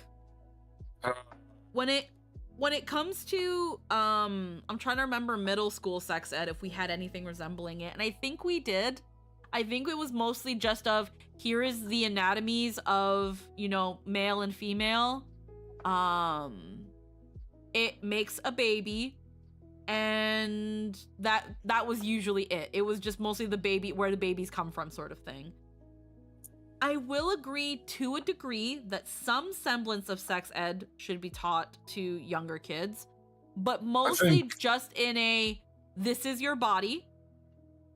These are these areas, this is how you maintain them in terms of a more hygienical approach. And then also, if you at your age... Yeah, give them what they need to protect themselves at that age. Yeah, tell them this is your body, this is how it works, this is how you maintain it for health reasons. How did we get here? Femboy Fuda House is how we got here. And then again, emphasizing that while you are in this general age range in your life, anybody who tries to engage with you in these areas, that is a crime. Put on the cartoon song about pants. that is where things are wrong. That is where you talk to an adult. That is where if someone tries to make it seem like you will get in trouble for them engaging with these parts of you, no. Like, teach them that it's like, no one should be touching you there. Nobody should be even asking you about those parts, aside from your family. And even then, only your parents. Really. Yeah. And that if you have ever been touched or something in that sort of way, It's not your fault. You have every right to talk to an adult that you trust, and something being done about that. I leave to grind HR and come back to election how schools need sex ed. What a fun world I live in. Blame Lynn. Yeah, yeah. Lynn brought up the idea of more wholesome, grounded, accessible porn games for younger audiences, to which again, I am staunchly no. I don't want younger audiences, if they can avoid it, looking at NSFW. But there should be more conversations that de-villainize. Anthony was like, we shouldn't have porn games on Steam, and Lynn pulled up a chair and was like, so let's talk about that. Yeah. Again, I am completely fine with porn games on Steam. If Steam doesn't already have it, again, I don't know. They should have some sort of safe search that immediately gets rid of the, or at least hides the NSFW content, the pornographic content. Even some of the more gory, like crazy, like rated M video games off of this safe search. So that if, let's say again, in cases where, you know, my nephew wants to play on my computer and wants to play A Hat in Time, let's say again, for example, and they start going in the Steam store, exploring my computer, because, you know, kids are going to be that way, and they go into the new and trending page like I just did and see Femboy Food House as new and trending. Also need to turn off the adult filter to even see. Okay, so there is an adult filter. Oh, thank fuck. Okay, then my point goes out the window. There is an adult filter on Steam. Perfect. Then I have it off then, which is turned on by default. Okay, then perfect. Mine is turned off then. But then that makes sense as to why I found Femboy Food House.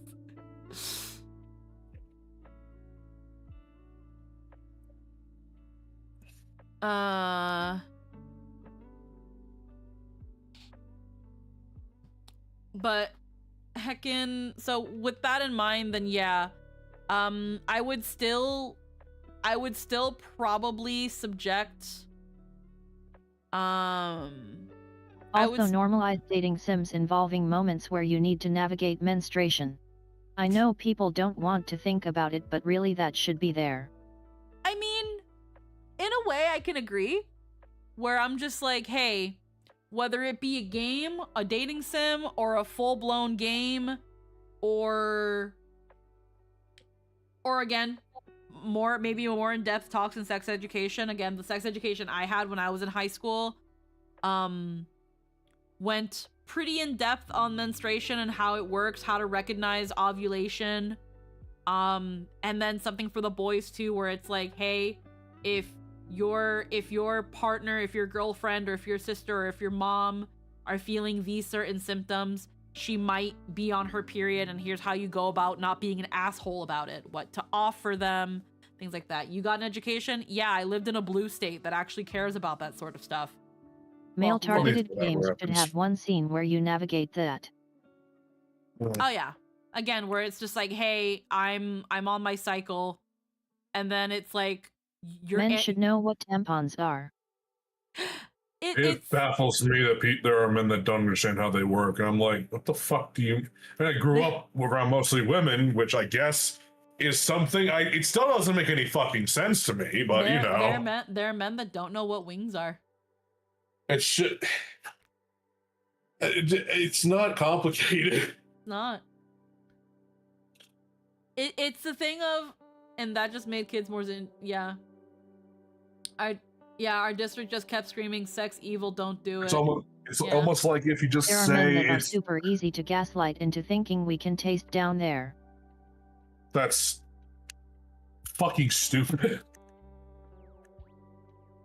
Yeah, we also have the nuclear codes and the Konami code down there. I fucking hate everything about what's being said there. There's also some weird fucking people.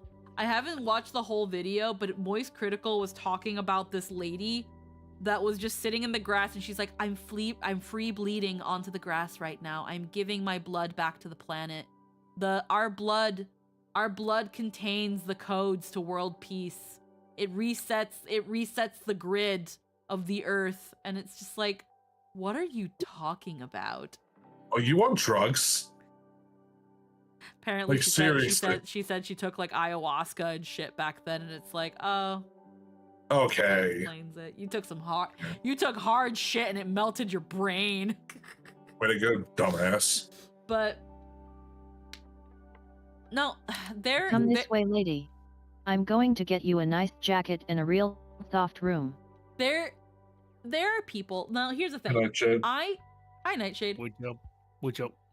They're personally, when it comes to periods, I think we should obviously normalize them. We should have education that, one, not only teaches girls what is going on with their bodies and to not freak out, and to recognize the symptoms so that they could be better prepared, for like when their cycle comes, when it's about to like kind of like surprise them and shit.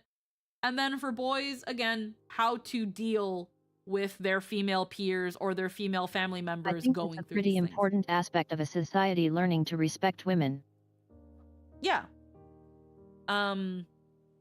It's that thing of, again, it first starts with understanding to some extent. It starts with understanding. And if they don't understand, they don't know how to approach it. And in this case, again, it's teaching them, hey, this is what's happening. This is what it means. They're not gonna die, but they're gonna be in a lot of pain. They're gonna be maybe a little bit moody. They're gonna be maybe even feverish. I've gotten fevers from being on my period. And this is how you can help. This is how you can help. Yep. This is how you can be considerate. I'm telling you right now, a guy that knows how to help and even be considerate towards a girl on their period or anyone that menstruates is automatically so much fucking hotter than someone who fucking doesn't. Automatically. No debate. Makes sense. You want to get on a girl's good side? The easiest way to get a really good head start is that when she is on her period, you know what the fuck she's talking about and can come from an understanding perspective. Already so much fucking hotter. That and make her laugh. That'd be funny. Sex ed does need to be better, in my opinion. My high school had like 4-hour talk during sophomore and senior year, and that was it. Didn't hardly touch on puberty. Was woefully unprepared when I grew into womanhood because my parents never talked about it either. And that's the thing. Like, thank God that my school, the school system that I was, the district that I was in and the high school that I went to, like, really hammered in sex ed every year of high school. And like, really, like, did people listen and stuff? That's where, some people may agree and disagree. Some people, maybe didn't internalize or listen to any of it, but it helped me. It helped me because my parents didn't talk about any of that shit. For one reason or another, they never talked about any of that stuff. I barely ever brought friends home, so they were probably like, man, this one's never getting anything, is she? It depends on the age and the setting and stuff. Like, if you put a bunch of people in a classroom, at least for me, a bunch of us were just kind of making dick jokes and vagina jokes at that point because we were in high school and freshmen. So we're like 14, 15 or something like that. Yeah, but So, at that point, that's again If when you have it's up to the teacher to like really help engage their students and like make them. My point about how we as a society just collectively agree that everyone should learn about sex through personal trauma as radically ill-informed hormonal monkeys. Yeah, no, we have definitely an issue with how sex is freaking. You know what? Yeah. When I was asked, like, do we need to have a talk? I was like 19, and I was like, no, and they're like, okay. And they just dropped it. And we never once ever again has it ever come up in my life. It's so funny. My first exposure was my dad's collection because it was in the DVD cabinet and I thought it was a horror movie. Well, I was right in the fact that it would terrify me. Like, Rip. I'm trying to like figure again. I feel like it really depends on how it's approached. It depends on who is sending the message and how engaging they are to get people to listen. Again, I had some pretty good teachers. It was a Friday the 13th parody. Oh wow. Oh my god. I'm so sorry. And then again, it goes about like how it all depends on how it's gone about. I feel like it has to start at home or at school, and then from there where the teenager takes it. But I wouldn't want a game studio to be like, look at our super wholesome vanilla game for teens. And it's like, no, do not. Wait, do you started not. because of a game? So here's how it started. So first, it started where I was on Steam and I was looking at games, and I went to the store and I scrolled down to, and at like the very bottom where the new and trending was, it's now the third newest and trending. I was like, oh, Cozy Organizer, The Trolley Situation, Femboy Food House.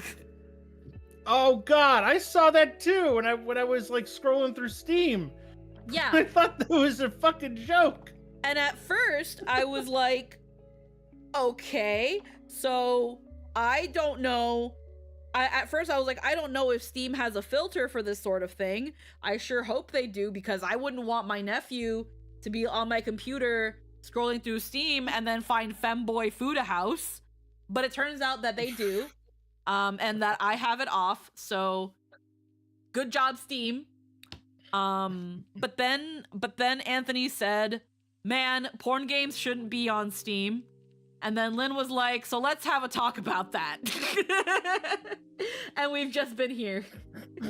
Oh. Yeah, no, fucking porn games are on Steam all the time. I don't give a shit. Yeah.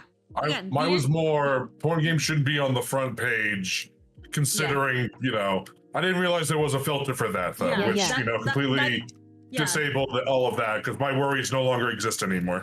Yeah, now that we know that there is a filter and that these games wouldn't show if it was on, then there you go. Yeah, it's on by default as well, so, that helps. Yeah. Oh, okay.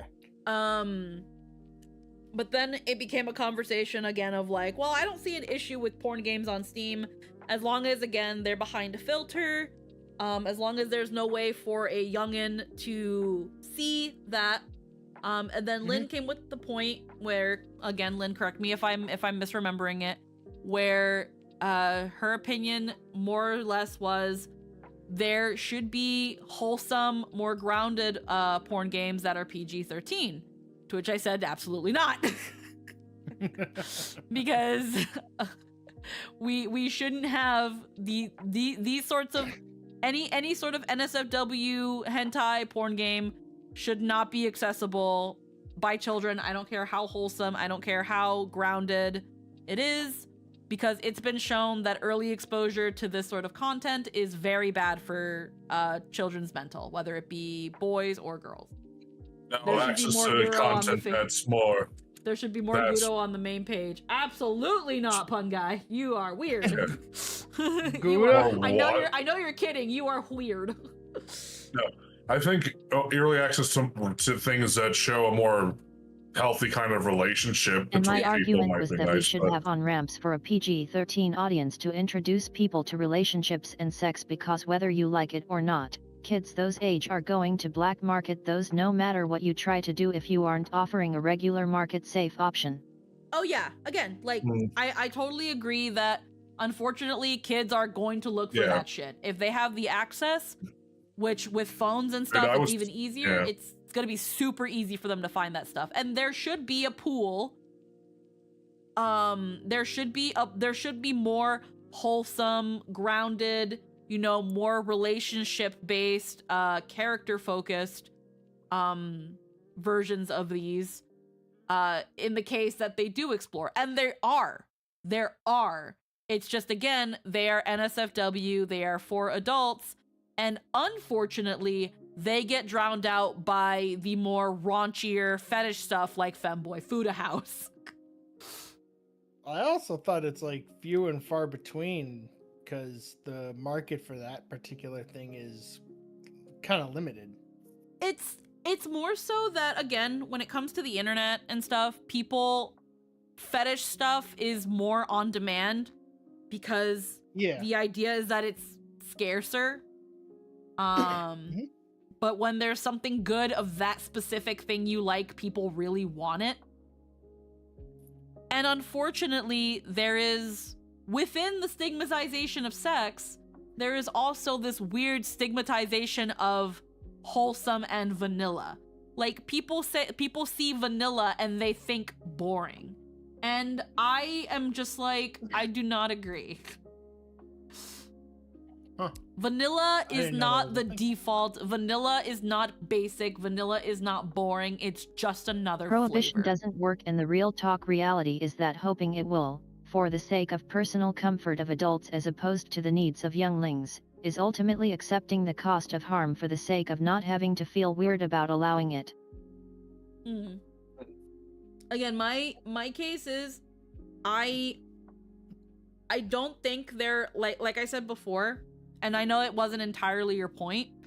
I don't think there are gonna be studios that make these sorts of things, these sorts of games, and be like, it's a PG-13 visual novel porn game, but it's wholesome and vanilla.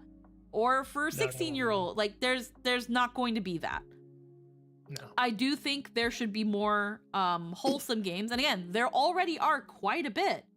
One of the biggest ones... I know no one wants to do that, at least in America. Well, the thing is, nobody wants to do that in any country, because Japan's the same way. Japan is the same way with its explicit content. It has to be labeled R18. It has to be censored. Like, yeah, Japan's in this weird spot. They're very lax about their censorship. That's why we've joked about the little black bars that don't cover anything, the whited out silhouettes of like PPs, or like the only very minimal blurring. But Japan is very like, they don't want you to be like, here's a penis. They want you to put something over it. Like, that is a requirement by the law, and it cannot be accessible to children. Period. China, even more strict about that shit. They turned blood white, and that is a terrible decision on their part. Like, oh yeah, we've seen the Higurashi screen cap. Like, oh yeah. They're not scared of skeletons. It's more of a cultural thing about exposed bones, and it's like, you know, I get it. It's just silly. Well, it seems silly, but I understand it's their cultural thing. Yeah. It's that thing of, at the end of the day, it's like, all countries have some form of censorship. All countries have some form of, we shouldn't let children see this stuff. But they also, one way or another, no, I don't know how Japan or Asian countries in general... I was referring more to softcore, which Japan has at 15+, but yet I'm away. Yeah, it's... Aware. It's that thing of, like, again, like, manga and stuff will show, like, boobies. But first off, they'll never show, like, penis and vagina, because that's R18 territory. Boobies, they don't care about boobies. They don't care about, like, you know, like using angling or, like, black gradients to, like, insinuate things like that. Hell, one of my favorite manga, Mars, has essentially a sex scene in it, but you don't see anything. It's very, very, like, well-placed panels and angles, and more so faces and emotions, to show that this is a big milestone for them, and it's not meant to freaking, you know, titillate you. Yep, tits and ass are a-okay, but no genitalia. Yeah. And so, and that, I guess you can consider it more softcore, more light, more steamy sort of stuff. But I wouldn't call it porn. I wouldn't call it porn. I wouldn't call the sex scene in Mars porn. It's just more like an adult scene. It's like we all know what's happening. We're not seeing anything, thankfully. Right. And that's the thing where, again, I feel like the conversations and the education needs to start at home or at school, because that sort of way, again, you can get more into the technical, biological understanding of things, and then you can also start progressing into the more relationship stuff, which is where you also have classes like sociology, where it teaches about, like, again, like society, about relationships, about, like, you know, the psychology of it, to kind of help people understand one another and how to engage with one another as a society, as a community, as a family, things like that. But I wouldn't be like, let's make a porn game for that. I wouldn't. Again, one of the best, one of the most renowned. I feel it should be standardized in schools, because as much as I don't trust public education, I trust individual households to actually do the job of proper parenting substantially less. Yep. Oh yeah, no, the three of us here have never gotten the talk from our parents. So that was the point where school needed to step in. And each of our schools seem to have done it differently. Chainsaw Man changes genre real quick when that happens. Yeah. So that's that thing where, again, it's got to start either one place or another, not the internet. Not the internet, not media. That part is not media's job. I will say this: I didn't get the talk either. My parents were like, "No, the school system will teach you about that." And I'm like, "Okay," and that's basically what happened. Yeah. And if you don't want it to be the internet, you need to get on that early. Yeah, no, exactly. Yeah. Like, I, unfortunately, without going too into it, I feel like if my parents had done anything when I was younger, anything, that most definitely could have prevented what I went through as a child. Because not only did I not understand what was going on, but then that lack of understanding was used against me to keep me silent. Because yikes. Because it was exactly. because then it was like, I don't know what's happening, but it's bad. It's a weaponization of shame. Yeah. I don't know what happened. I don't know what happened to me. I don't know what is going on. But I'm being told that if other people find out, I'm going to get in trouble. Yeah, that's fucking vile and the norm. When things happen to kids, they don't know anything else. Yeah, and that's the thing of, if my parents even just taught me, the moment someone touches you here, you need to tell us that is wrong and that is not your fault. You're not going to get in trouble. I would have said something. My parents still don't know. Wow. I have still never told my parents. Because what do I do? What? Yeah. What's it gonna do? What's it gonna solve? With how like old my parents are getting. How do I pretty much tell my parents that they've failed me from day one?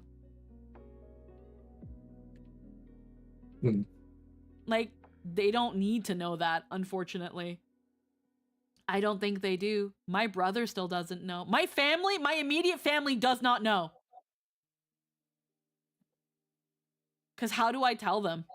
How do I tell them and then immediately see the look on their face? At the same time, it's because I also kind of low-key know how my mom is. And I feel like my mom would try to make up for it in some sort of way and treat me like I'm broken or dirty. Not in a like a criminalizing sort of way, but like she'd be very like, oh, poor thing, woe is you, oh my god, you know, don't be mean to her, she went through rough things, blah, In blah, a blah, blah. patronizing way. Kind of. And I know she wouldn't mean it, but it's how it would come out. I don't know how my father would react. I really don't know how they would react. I don't know how my father would react. He might probably be really angry. I know that probably the first thing they would ask But me yeah, is, your mom doesn't really have social tact. no. I feel like the first thing that they would ask, which is understandable, is why did you never tell us? Like, ever. And it's like, well, at the time I didn't tell you because, once again, I was told I would get in trouble. Second off, the reason I didn't tell you was because then, as more time passed, I was like, if I tell them, they're going to be mad at me because why didn't I tell them? You see how it's a thing that only gets worse as time passes? Yeah. Yeah. You need to give kids tools to understand this stuff at the very least, so they can, It becomes a thing of, as more time passes, the culmination of anger of why didn't you tell us is going to grow even more. And because the person who did it essentially got away scot-free, and there's no way to, even if you tried to pursue anything, the statute, like, it's been over 20 years. I was like 6. I was like 5 or 6. Like, what are you gonna do? There's no proof. There's even a chance that they might not believe me based on the why didn't you tell anyone? Like, there's no point. There's no point telling anybody. Because all it really did for most of my life was just make me very wary of adults, of adult men, that weren't like my dad and like maybe an uncle or two, but even then I just mostly gravitated more towards older women, because me being young, they automatically would go into like mom mode if like anything bothered me, and they'd be like, are you okay, sweetie, is something bothering you, mama, you can talk to us. So I was surrounded by a lot of moms, and maybe that to an effect Oh, so is what I do to you today? kind of. And I think that might also be to an effect why I might be, I don't want to say that I'm Demi because of trauma, but it could have been a factor into why I am this way, where I've just told myself that the next time anybody touches me that way, it has to be someone that I fully know and trust, and not just somebody telling me, oh yeah, they're an adult, so it's fine. Because that was a thing I was taught being younger, is that you have to be respectful and listen to adults. All adults. And it's like, maybe people should have been more specific. Maybe that wouldn't have happened to me if I was told not every adult should be listened to. Hi, Da. Hello, listen. How do you like the idea of watching the Russian TV series Slovo Patsana, which doesn't sound so cool in English? The series is in Russian, but I can make English subtitles. No. What are you talking about? Who's offering that? Is that Ada offering that? No, it's somebody on in Twitch chat. No. Wild time to say that, but hi there. I have a feeling this is a bot. Alter Wessler, can you tell me whether or not you're a bot?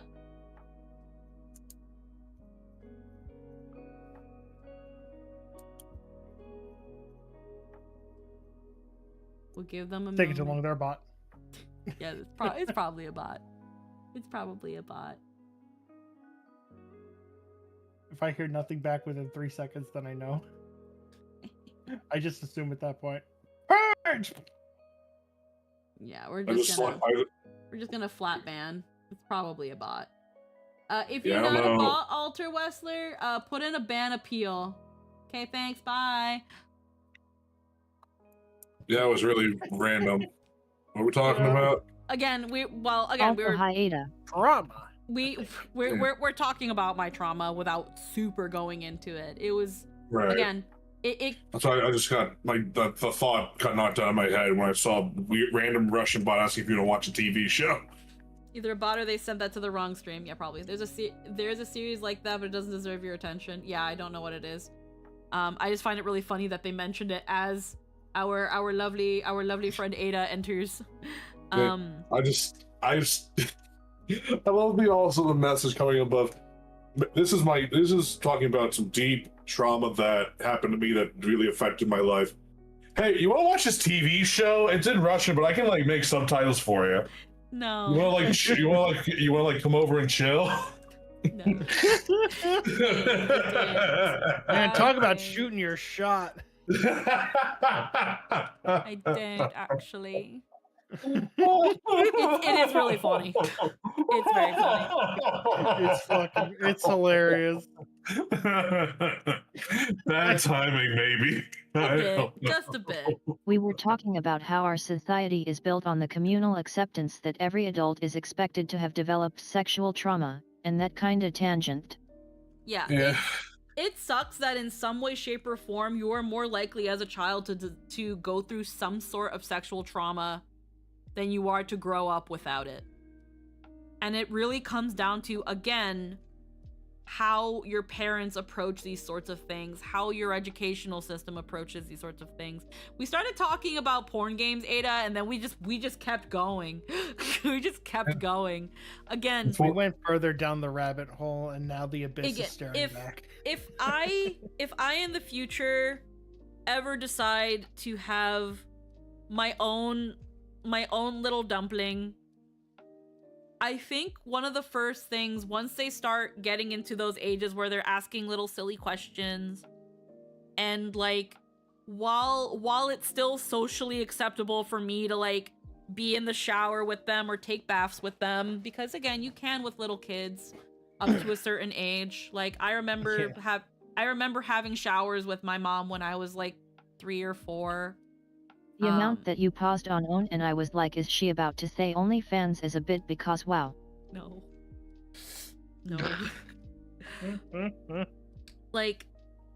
Whenever I have a little dumpling, a little one, and we are having these little mother child moments, and while they're able to understand, it's gonna be like, hello, hey little one, you see how freaking I've got this going on down here and you also have things going on down there?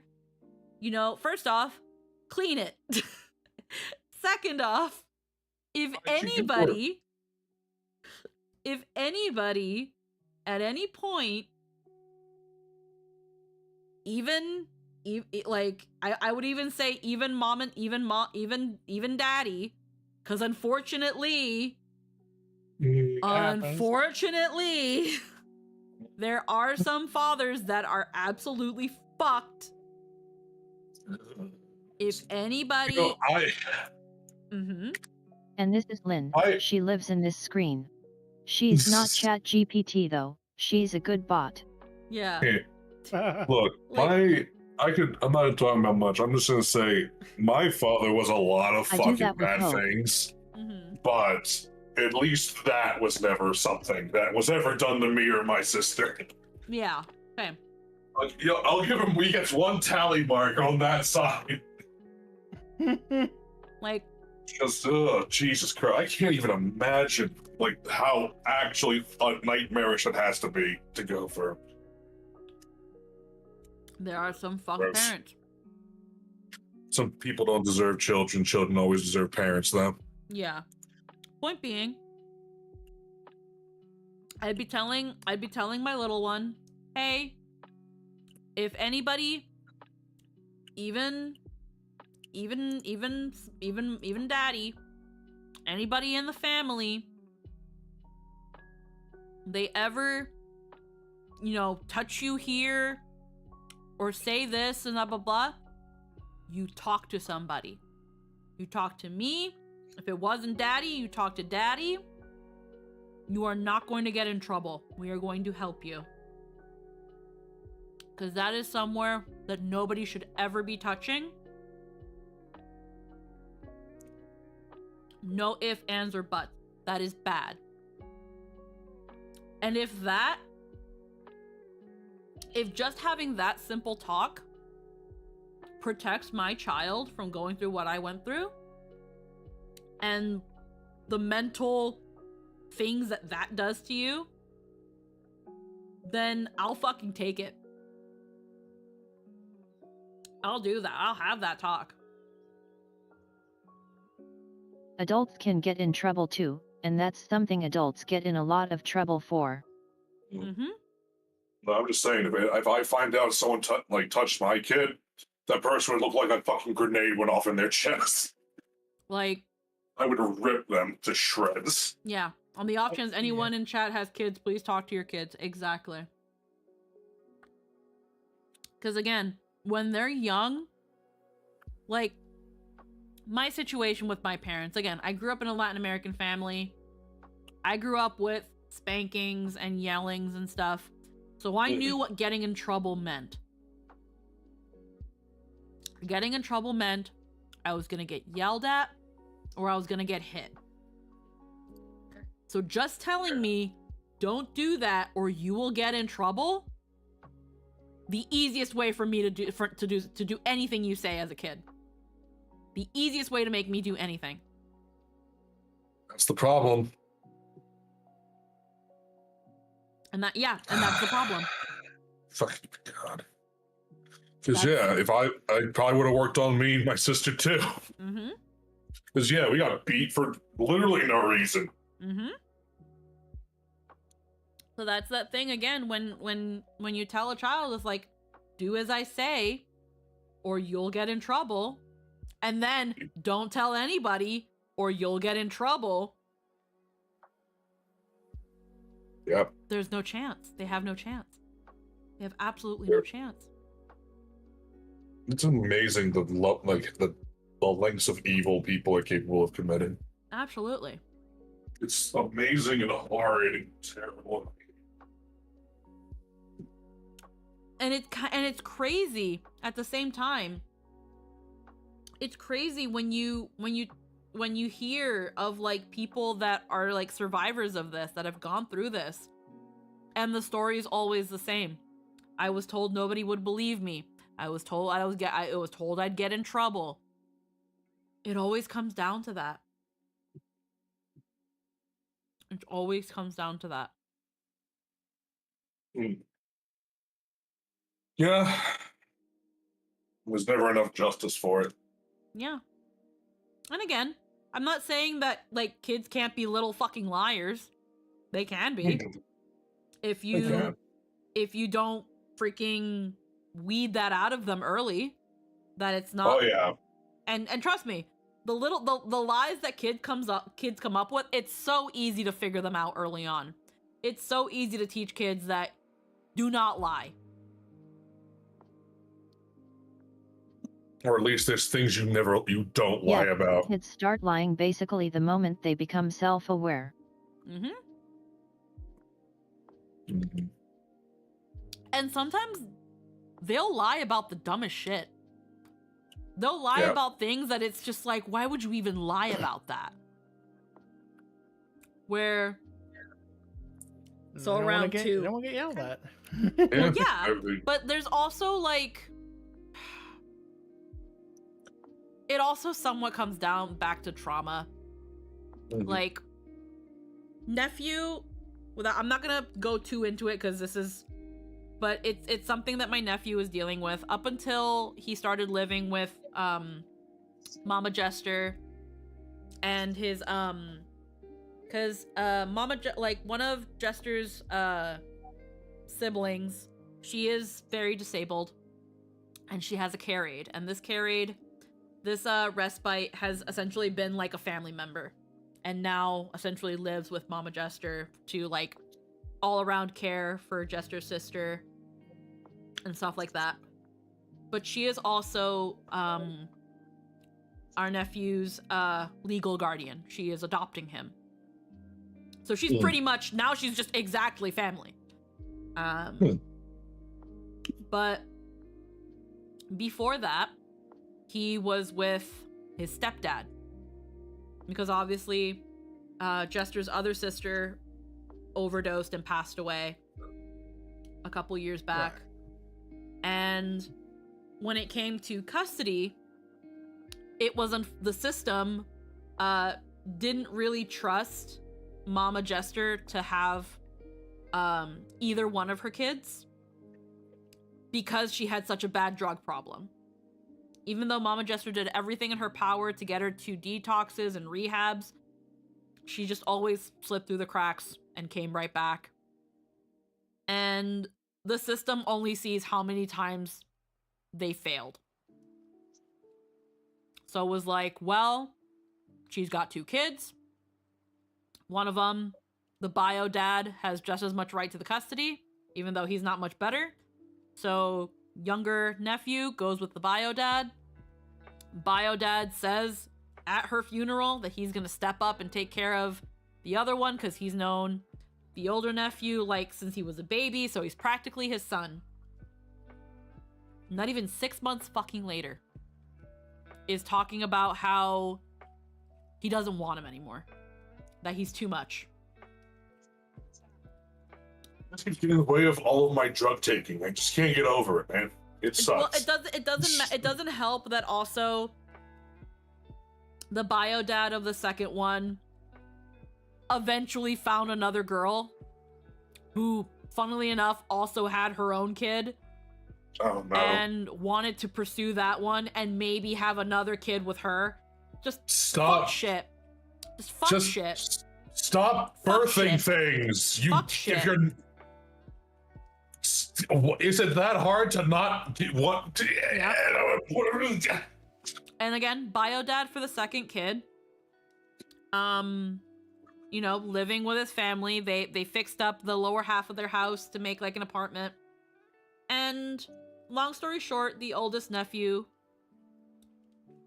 was essentially getting abused by his stepdad, being yelled at, being hit, being said some really mean shit, to the point that my nephew or the oldest nephew, you can't raise your voice at him. He immediately recoils, and like goes silent and like shrinks into himself. Unfortunately, also has some aggression issues where if he doesn't get his way, he starts throwing a fuss. It's a bad sign. Sometimes even hitting himself. That's a worse sign. When he did some like child therapy and counseling where they do the thing with like, this is the like, there was like a bunch of like little ducks, like little rubber ducks, and it was like, this is the mommy duck, this is the daddy duck, this is your duck, and this is your brother's duck. He vandalized, isolated through the daddy duck. And showed aggression and animosity towards the daddy duck. That sort of stuff. So... yeah, that kid's fine. This kid has trauma. Right now, it's been a work in progress, but he's been doing so much better.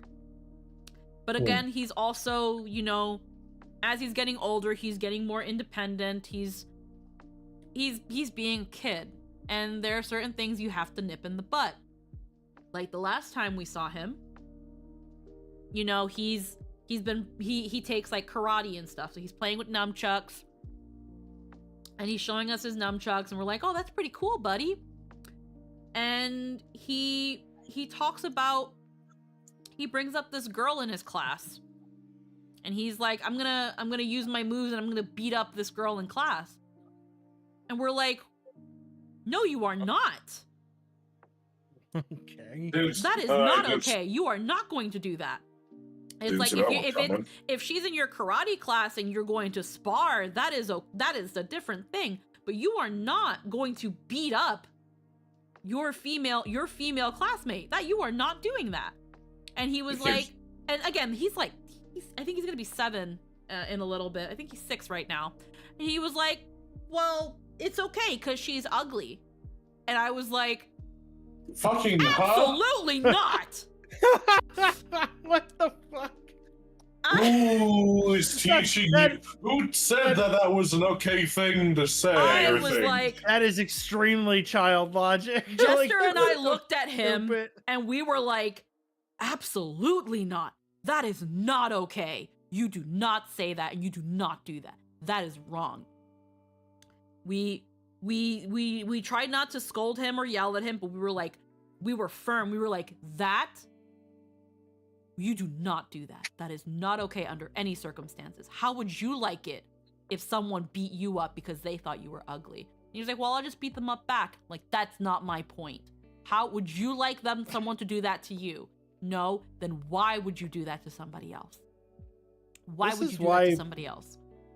This is why we need mandatory aggressive parenting courses. So, well, again, for the past couple of years now, he's been, I want to say for maybe 2 years now, he's been with Mama Jester and his new guardian. And they're both very wonderful, very intelligent ladies. They have been doing like corrections and stuff. I think the reason he says some of these things around me and Jester is because we're kind of like the cool uncle and auntie. So he feels like he can say that stuff around us. He's also said some curse words around us where Jester's had to be like, buddy, we do not say that.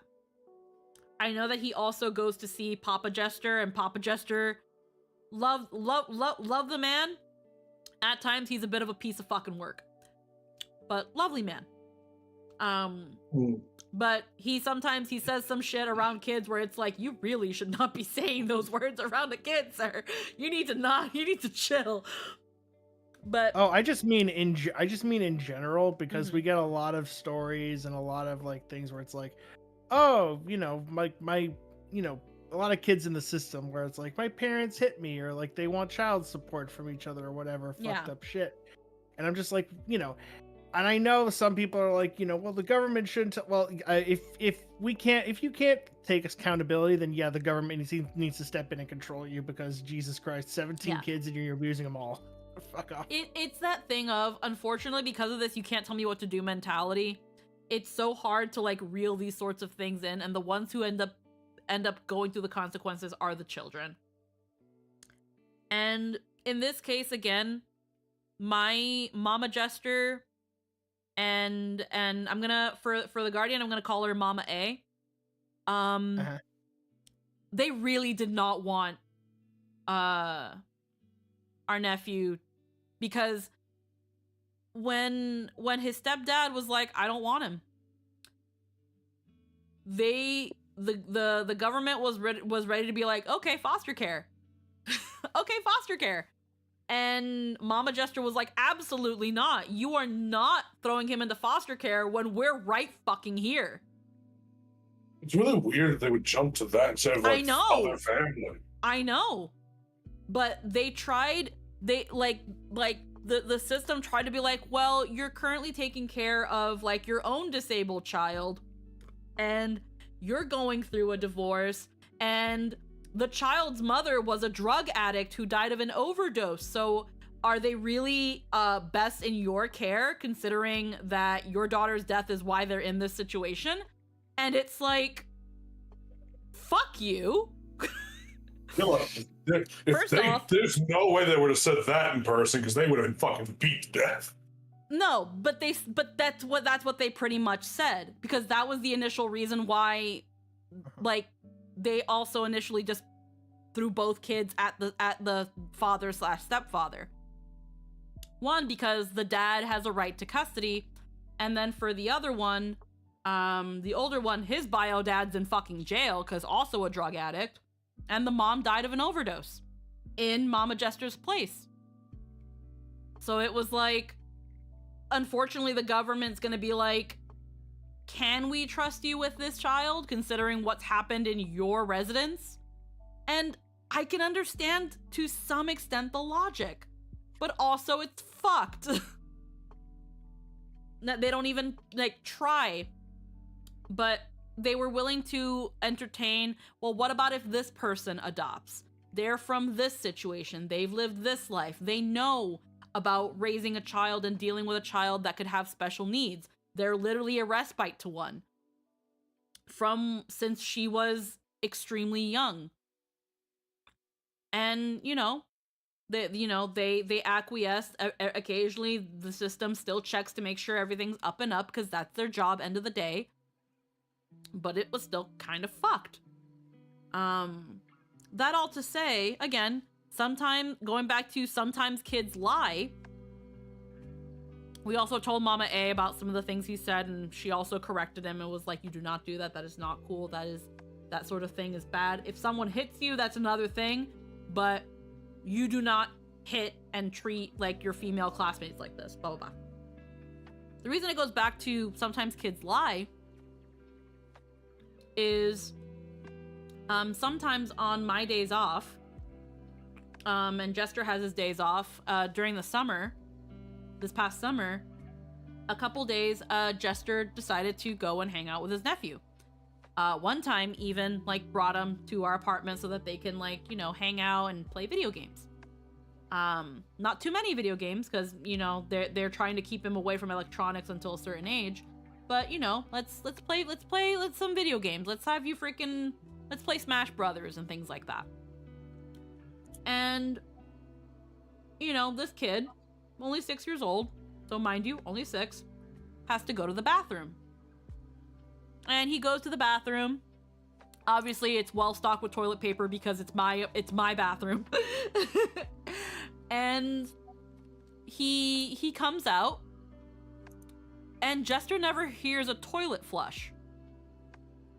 Or at least if he did, he only heard it once. I think he only heard it once. Uh-huh. So he's like, but he never hears any running water. So kid didn't wash his didn't wash his hands. But Jester remembers strictly only hearing the toilet, I think, either not flush at all or no, it didn't flush it. He didn't flush it. Because Jester told me about this and he was like, he didn't flush.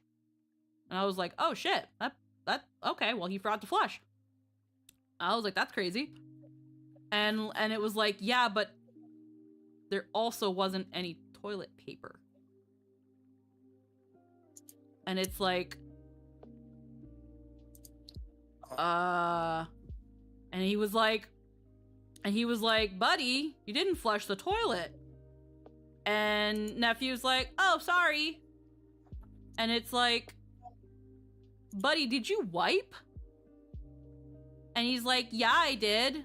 And he's like, there's no toilet paper in here, buddy. And he's like, I used invisible toilet paper. And what he was is like, that? What? The kid didn't wipe. The kid pooped and didn't wipe. Okay, I'm like, And what when Jester was like, buddy, you didn't flush. There's no toilet paper in here. Did you wipe? And what he responds with, I used invisible toilet paper. And Jester was like, get back in here. I'm gonna close the door. You are going to clean yourself and wash your hands. You are not sitting down until you do this. Yep. And when he talked to, again, Mama Jester and Mama A about this, they were like, that has happened a couple times. Sometimes he does and sometimes he doesn't. And sometimes he lies. And I'm gonna be real with you. I can't fathom how kids... I can't fathom how this happens. I can't fathom how this fucking happens. But kids are fucking weird. Yeah, kids are weird and gross.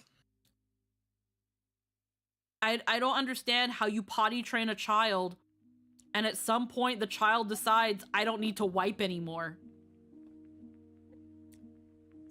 But I can believe that some things just happen because I've seen cases where sometimes kids just decide they don't want to brush their teeth anymore. That happens too. So it's like, how did we reach this point? And Jester's like, I have no fucking clue. They don't have any fucking clue. The most they do is that when he goes to the washroom, they keep an eye on how long he's there, if they've heard multiple flushes, and if they've heard the water run. And it's like, I looked at Jester for a moment and I was like, low-key, I don't want him in this apartment until that gets fixed. But at the same time, how does one know if that gets fixed? Like, what? What? That shit was just fucking dude, crazy. high key, man. High key, I don't want that kid back until it's fixed. Like, Jesus. Cause it's just like, bro, like this kid coming into my house, he's sitting on my couch, he probably sitting on my bed. No. I was like, Jester, you are so lucky I was not there. I am very blunt with kids. And I would not have yelled at him, but I would have been like, Fuck you doing not wiping? I'd be like, sweetie pie, you are going back in there right now. You are getting in there right now.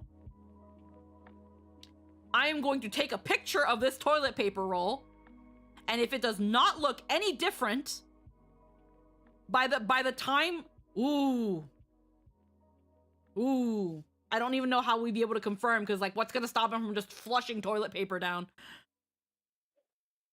Oh no, I would have cursed. I curse in front of children. It's not. I try not to. It's not like I say.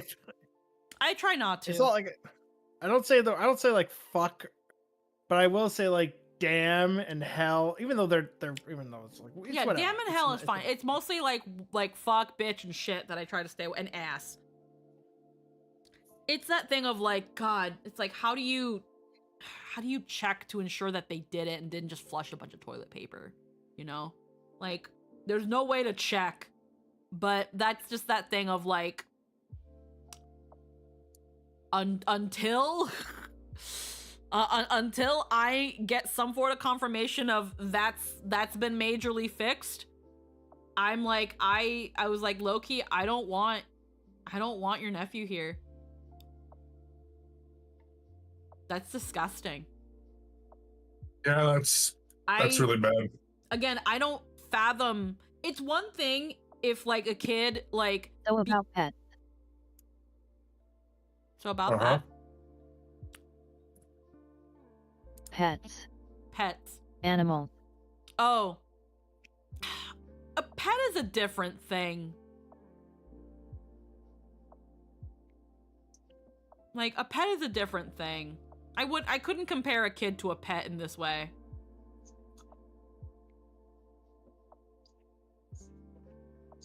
Like, with a pet, it's like you can potty train them so much, and you can only get so far. Like, you can't teach a dog to wipe its ass. Like, I can understand if kids, like, through their own, like, hand-eye thing or whatever, maybe might not be able to get it done well. But you can at least teach them to try, and that's something that you get better at as you get older. But for, like, a kid to not even try, or sometimes they do and sometimes they don't, it's like, what What warrants not wiping your ass this time? You know?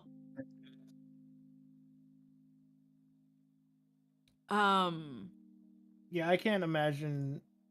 General I laziness. cringe. I Here's mean, the I'm lazy. Here's the I'm thing. lazy, but I'm gonna wipe. Here's the thing. I could chalk it up a little bit to general laziness. The reason I don't is Until because they get the rash from it. yeah. It's that thing of I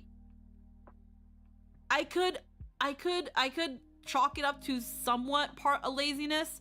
The reason I also don't is because there are studies that when older kids are fucking around with piss and shit past a certain age, it's a sign of trauma. It's a sign of something's not quite right up there. Yep. Yeah, I've read that too. Like, that is not normal. Like, normally kids past the age of, like, 2 are not playing with shit. Once they're being potty trained and they're shown that that's not something you touch, they don't do that. Like, I saw a TikTok the other day where it was, like, a mom talking about how she just, like, went through a whole debacle with her almost 2-year-old and her 8-month-old because her almost 2-year-old was learning how to use the bathroom, and while she was like, you know, like with the 8-month-old, the almost 2-year-old, the 18-month-old walked up to her and was like, "Mommy, look what I did," and was showing her his poop. And she was like, she like immediately like slapped it out of her kid's hand, took her kid to the bathroom to clean him off. But in the time that she was cleaning off her 18-month-old, her 8-month-old grabbed the poop, smeared it everywhere, and ate it. Oh. So then she has to. So now she has an 18-month-old who's crying because they've been corrected, because it all went so fast that their mom suddenly freaks out and is cleaning them, and now she's freaking out that her like 8-month-old has now just eaten shit, so now she's got to wash out that kid's mouth, wash him in general, and then clean her house that is covered in shit. Yeah, And no, I'd be she's- pissed too. And she's just over the counter and she's crying and she's like, "You do not understand what I've just been through right now. If you need some birth control right now, I've got some good birth control for you." And then just telling her story, and in the freaking comments, "Where's the girl with the list? Where's the girl with the list?" The list. There's a girl on TikTok that literally, she's like, her whole thing is like, this is your daily dose of birth control. And she has a list where it's like, on today's list of your daily birth control, it's insert thing here, the video of the thing, and then she talks about like, this is about it. Like, one of the ones I found was a lady who was like on her side at the hospital and they were taking out her epidural. And I was like, taking out your epidural? I thought it was just a shot. Did y'all think that epidural was just a shot? Guessing they did. It's not. It's a fucking cable that's injected into your spine and runs across your fucking spine. That when you're done with the birth and everything, it's pulled out of your back and it's literally like this fucking 2-foot long cable. Like a worm is pulled out of your back.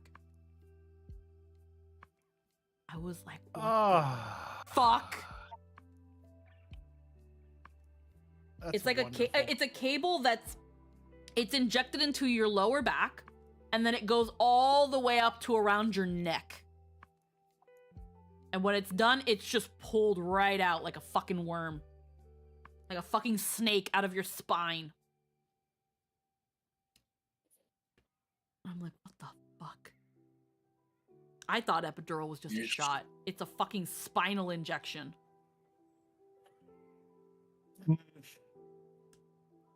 As someone with ADHD, one cannot not understand the strength of the I don't wanna feeling. Sloth impedes everything that can make your life better, even when you know it would. That extends to hygiene too. Those habits must be taught and reinforced. I understand that ADHD and sort of things like that, because I think the kid is also on the spectrum in some way, but I don't know. Don't quote me on that. I don't know. But there's a possibility. But I don't think... I think there's trauma as well. Because again, I was taught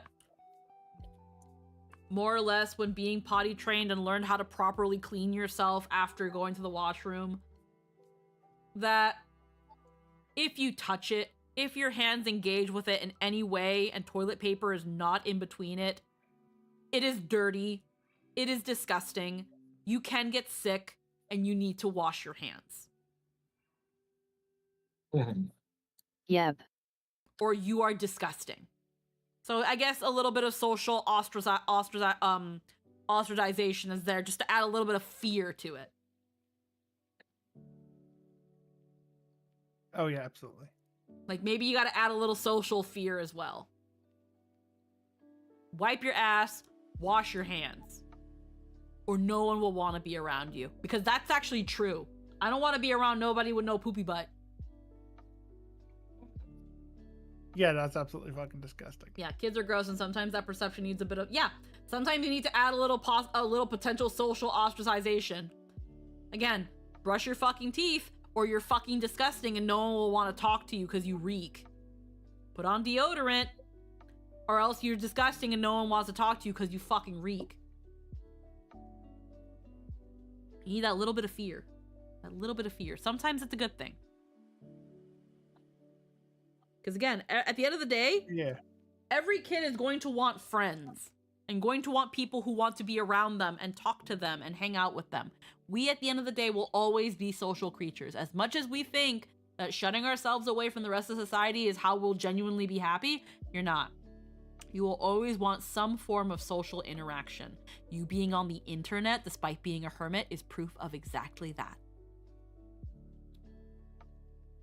But...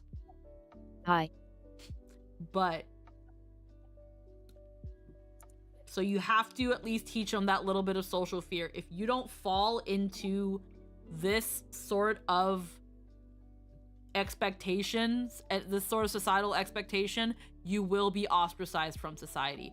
And yeah, I'm down to telling kids that if it means they wipe their fucking ass and brush their teeth. Because that's the sort of thing that in the end will only help them. You want them to have good hygiene. Mm-hmm. You don't want them to suddenly decide, I'm not going to brush my teeth anymore, and then they have to get the bottom row of their teeth removed. Yep. Because dental ain't know. free. Dental ain't free, bitch. nope, but it also hurts. I still can't believe that shit, bro. Mhm. I will never understand that shit. Yep, it's What? mostly Yeah. about later transitioning that into that they want to do it because it's good for them, which doesn't matter to them when they're wrong. Yep. The fact that I knew at least 3 guys that at some point in their life were just like, I don't have to brush my teeth anymore. Like, the fuck you mean you don't? The fuck you mean? What is wrong with you?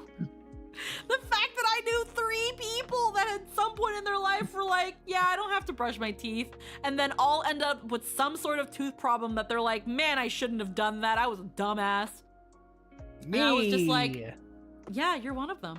And I'm surprised. when I was yeah. and it's just like, and I'm just like, Did nobody tell you? Nobody say anything? Oh no, I just was like, I don't want to have what do you call it? Because you always brush your teeth in the morning, and I'm just like, right after I brush my teeth, I would immediately get breakfast. And I didn't like that I would have to eat breakfast right after brushing my teeth. So I'm just like, I'm just not gonna brush my teeth anymore. What's the worst that'll happen? Granted, this is coming from a teenager, a fresh teenager. Yeah, 13. again, most of the times was teenagers. So- most of the so, people I know yeah. are teenagers when this happened. Yeah. Yeah, and because of that, I had to have a whole fucking tooth removed, and now it's porcelain. Yeah. And It's that's like, the it's thing. a molar. And that's the thing of, again, I can understand where, like, the monkey brain goes from, well, if brush teeth, breakfast tastes like shit. And it's like, so if I remove the obstacle of brushing my teeth, my breakfast tastes good.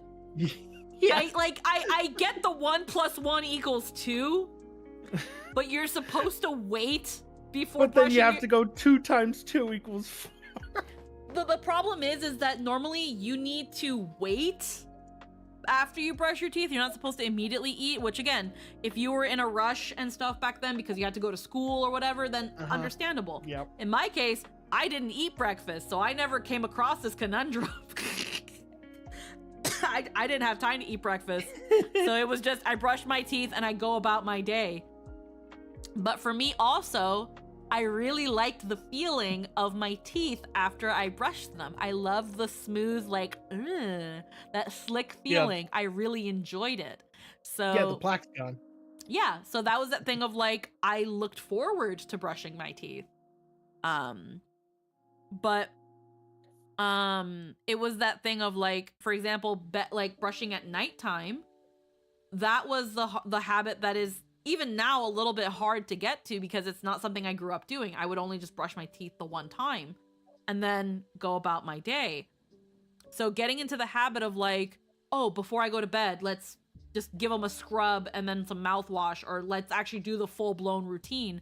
That's a little bit harder for me because, again, I didn't grow up doing it. So it's establishing that new habit.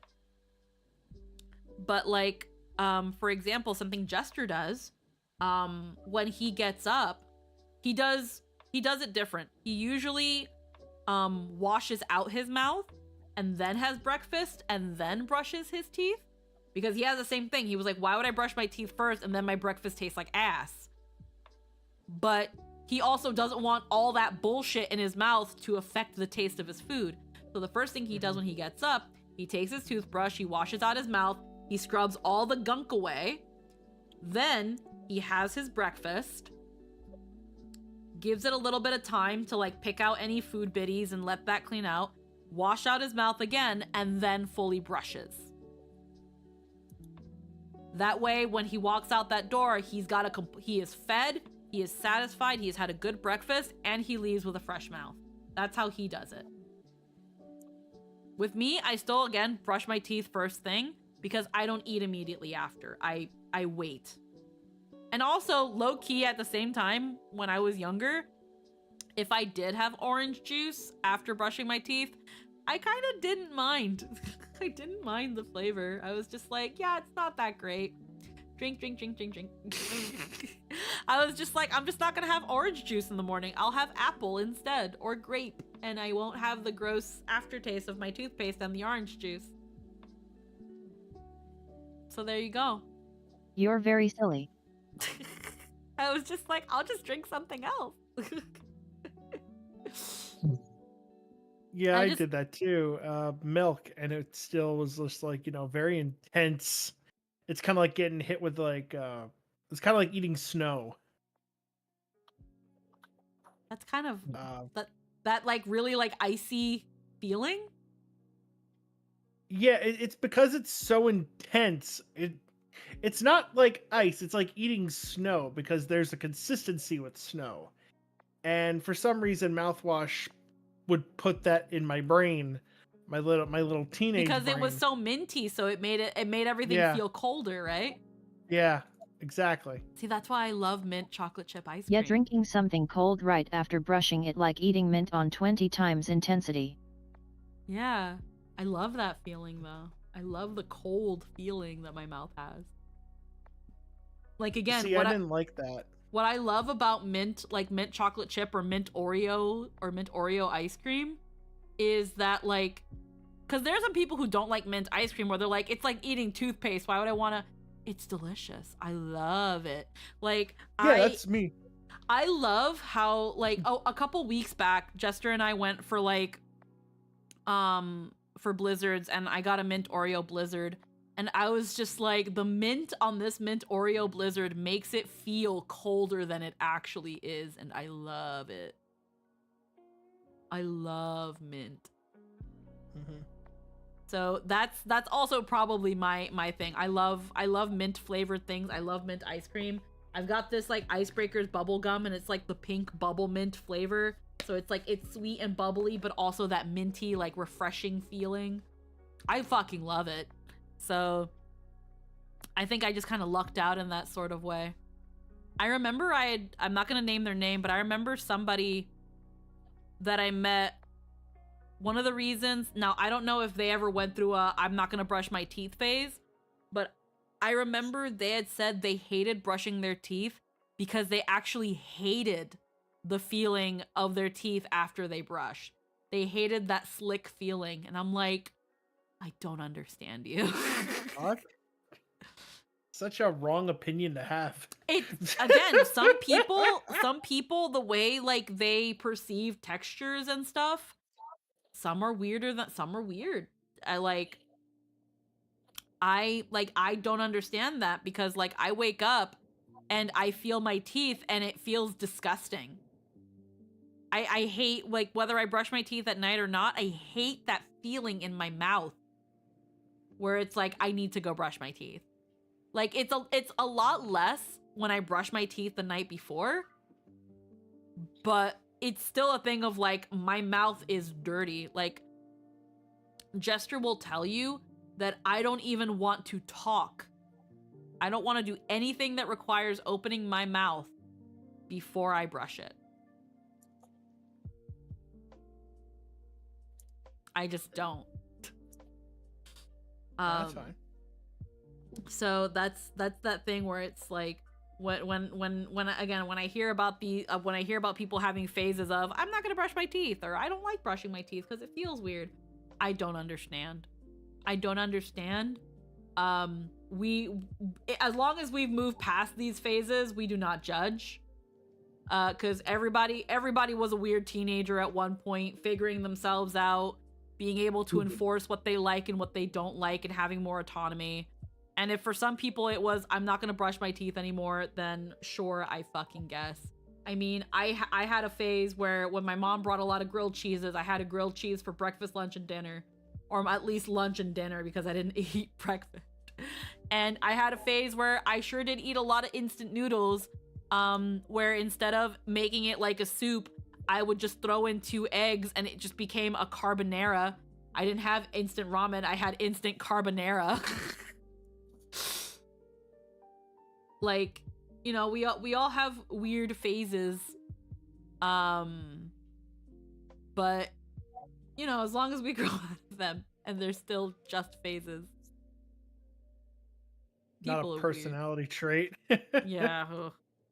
People are weird, bro. I just do find it really funny how, again, every person that I've known who has fallen into the I don't want to brush my teeth anymore have had some sort of tooth thing happen. Like with you, it's the one tooth that's porcelain, which honestly is the lesser of all the evils. Yeah. The other one eventually started being very self-conscious of their teeth because it caused some staining that they couldn't remove. On top of the fact of where they came from, it was almost stereotypical for them to have bad teeth. So it was like, cool, good job, I've now played into the stereotype. But eventually they got like a tooth surgery, so now they're a bit more confident about their teeth. And then the other one is Jake, who who just lost all his lower teeth. And it was like, good job, dumbass. Yeah. Cause that shit's expensive. Yeah, it is. Yeah, no, I mean, I had some it's no fillings, joke. but I don't really floss as much as I should. I should change that. I love Like, flossing. I floss, but I recently started. Like I say recently by like 7 years ago when those special like picks tooth- came out. I love them. I don't brush Yeah, as often as yeah, I should, that's but I if floss it- religiously. Mm-hmm. if it wasn't for them, I would never floss. It's because of those things that I floss religiously now. I love these little pick things. I feel bad for Jester because he has to get like the whole like the actual waxed thread floss, like your classic floss, because since he had braces and had to get his wisdom teeth removed, as a result his teeth are too like they're straight but they're too close to one another, so the gaps are very, very small. Whereas, like, with the picks, the floss is too thin, and he risks having the floss break in between his teeth. And he was like, it's one of the worst feelings ever when you're flossing and the floss breaks, and you feel that piece of floss in your teeth and you can't get it out. Oh, I fucking hate that shit. Yeah. So, for me, I fucking love these little picks. I love, like, again, I love flossing. I love when you get, like, a fresh new one and you just feel the mintiness on the floss. I love the feeling of, like using the little picky part and, like, really getting in between there and feeling it on the other side and be like with my tongue, like, hey, there's the little pick. I can feel a little pick going through my teeth. I can feel the pick. It went through. Yay! And then I floss with the pick. I'm just like, eh. And like, just my brain is just happy. It's like a happy, weird little stimming that I do. And I love it. If it wasn't for these stupid things, I probably would not be flossing. There's these weird little flossers. They're more picks than flossers, but they have a little, like, a very thin, soft, rubbery head and bristles. They're very tiny. They're like an inch long. And they're supposed to go in between your teeth like a little tiny squeegee, like a little tiny, it's almost like a pipe cleaner for your teeth. They go in between your teeth and you just go like, eh, and you like, you do like a little scrub with them. Those are amazing. those I just be in there, I'd just be like, oh yeah. I have my parents got me a thing a while back, and it's one of those electric toothbrushes that has a water pick. Uh-huh. It is the most, it's awesome. Mhm. It's fucking awesome because there's no risk of water getting caught in your teeth. Mm-hmm. And by the time you're done, you're just like, oh my God, my mouth is not the same mouth anymore. It feels entirely different. I want to try one of those. I think it was a style It's theory. awesome. I want to. It's awesome. I remember there was a style theory where they did. They ran the test on all of these type of flossers. The water pick didn't do as well as they were expecting, but it did phenomenally well when coupled with these little flosser picks. And I was like, fuck yeah, my little flossy boy coming through. The little flossy boy was almost just as good as the water pick. Mm-hmm. But when combined together, they are a powerful force. And I was like, yes, I remember. But honestly, it will never beat going to the dentist and going through that fucking ass blast of a water thing that they use. I want that. That's industrial level. We can't have that shit. That sort of water pressure can actually fucking fucking puncture a hole if you're not careful. Mhm. With how like I know what I'm doing. I'm big enough. I remember the last time I went to a dentist and I got I got like a cleaning with that shit. How crazy it felt getting I remember because around the chair, because you would sit on the chair and then around the chair you would see the tray with the drain like right in front of you, so you could see all the shit going down.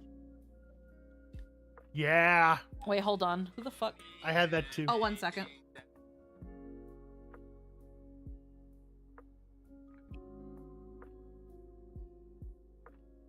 Yep. And now you're alone with us.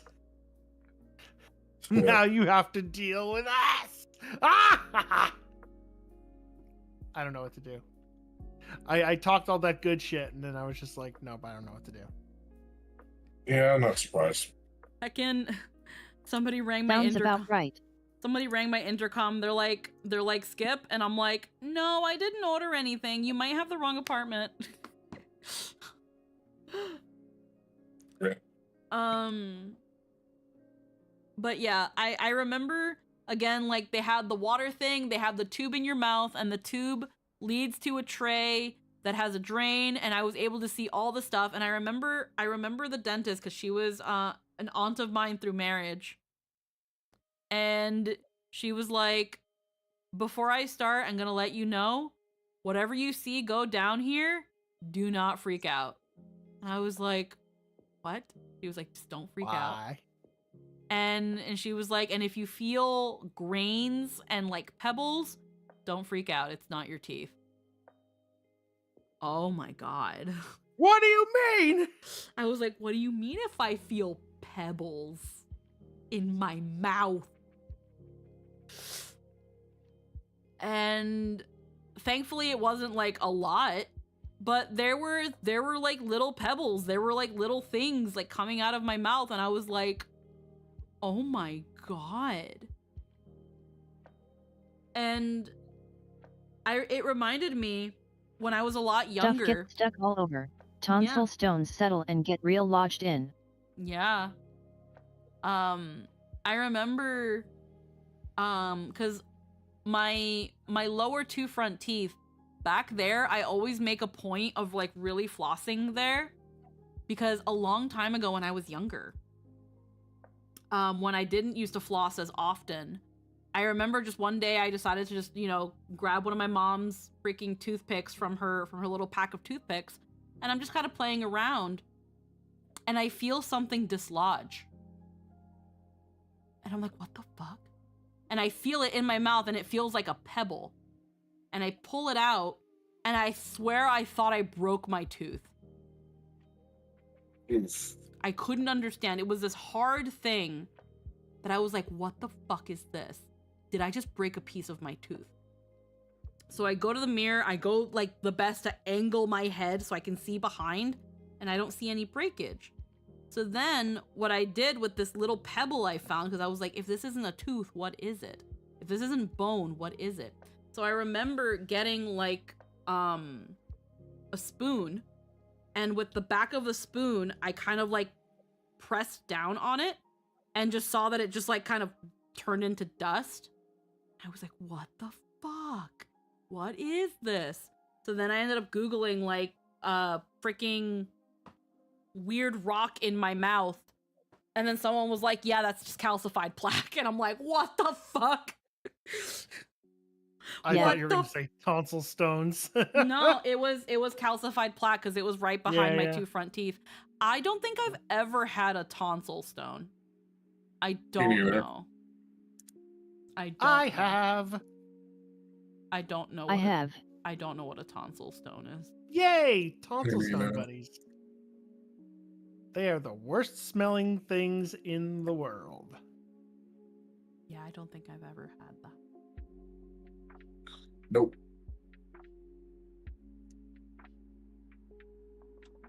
I'm trying to figure out the best way to describe this.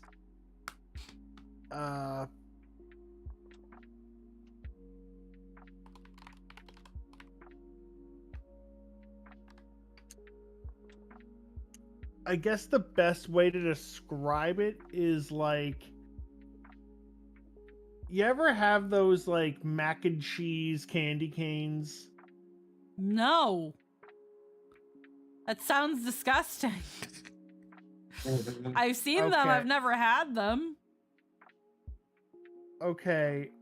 The other thing, It smells like a wet diaper. They're like a milky white clump of plaque the size of a fingernail that smells like necrotized flesh. Ew. Yeah. It smells horrible. It smells like that. I didn't want to say like wet diaper or necrotized flesh because it's like, because you know, I was like, mac and cheese candy cane is probably the most PG way I can say it. But Since we're going to be PG here. like, yeah, but I don't know what to say on stream. I know with certain things not to say in this stream, but I don't want to assume. Yeah, say that for your stream, I guess. Yeah, I saved that for mine. I don't know how one goes. I'm looking And at yet it gets lodged in your tonsils and just keeps building up more and more plaque until it's heavy enough to fall out. I'm just kind of looking at this and I'm just like, it's called a tonsillolith. It's a hell of a name. Yeah, but we call it tonsil stones. Yeah, Everyone else because calls it it's a tonsil yeah. stones. An absence of clear manifestations. I don't know how you could tell whether you have this or not. I've never seen this, and I'm kind of looking at this, and I feel like if I ever had one, which I know I never did have anything like this. It's so weird that it looks like a tooth growing in the back of your throat. Yep. But I feel like if I Yep. ever had one of these, at the risk of triggering my gag reflex, I'd be picking at this until I took it out. That's what I would do. Or that's what I did. Not advised, by the way. Does it hurt? It's cause it's kind of far back and it's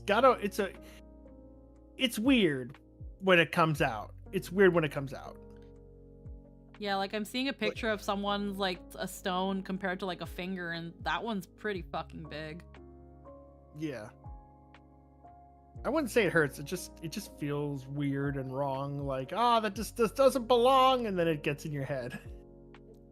That's that thing where I feel like there'd be something very satisfying upon taking it out and being like, yeah, get the fuck out of me, fucker.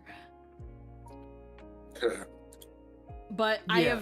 I have never. You chose a bad time to start eating. Lol. I feel like I'm pretty with. I don't know how to say this properly, but with how much things I stim with like putting in my mouth, like again, fucking pick, like flossing picks and shit like that. That could probably explain why I've never gotten one. I've never. I've heard of these things before in the past couple years or so. But I have never had anything like this happen. It's pretty stuck in there, and dislodging it is something where it's super hard to do yourself, but also it smells incredibly bad and other people will notice because of that. Ugh. Mhm. Yeah, I wonder, I guess for some people it just happens then? I guess. Yeah, Yeah, I've never had this happen. I've never heard of it happening to anybody that I know aside from Lynn. And so you. basically what it is. It just says like debris that calcifies. It's like a clam. Yeah, it's With pearls. it's like a little person pearl. Except the pearls smell like shit. But super gross instead of pretty. They're people pearls. Causes, People should symptoms, and produce- treatments. People should. They're produce people pearls. Oh my god. Oh my god, I hate that's a those picture of words. someone with a huge one. What the fuck? How do you even get It's that just one a bunch out? of mucus and plague that solidifies around something that gets lodged in your throat. Oh my god. Oh my god, this person has really bad tonsil stones. Oh my god. This is disgusting. Oh wow, that's gross. Blech. Okay, what causes this? What causes this? Number of risk Bad factors. vibes. Folks between 20 and 40 have a higher risk of developing tonsil stones. If you're within this age bracket, you have long-standing tonsillitis. A condition that doubles your odds of getting tonsil stones. Tonsil stones are not tonsillitis, though. Tonsil stones and bad breath. Halitosis can be extremely embarrassing, especially if someone is always interacting with other people. If you suffer from it, people perceive you as having poor hygiene, blah, blah, blah. Regardless of the actual reason. Turns out tonsil stones can cause bad breath in the same way eating onions or garlic or having a dry mouth can. They describe the bad breath as having a strong sulfur-like smell and can easily be mistaken for eggs that have gone bad. Symptoms. Apart from halitosis, they can also become too big and end up in a position that interferes with a smooth flow of food, affecting your ability to swallow.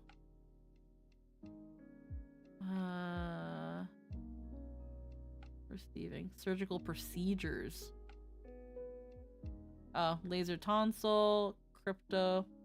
Yeah, there was one that I saw there that looked pretty big, and it looked like it was like it was peeking out of like some holes, I'm guessing in the tonsils, but it was like, how the fuck do you even get that out? Yeah. Like that's something that it's like, that's gonna cause some, you're gonna have to rupture some shit to freaking get through that. Since your tonsils and ears have the same nerve pathways, when you get tonsil stones, the pain may reach your ears as well.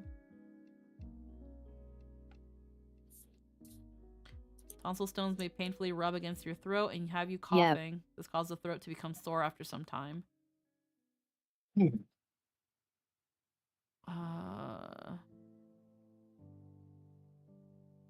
It can feel like you have an ear infection. Oh dear.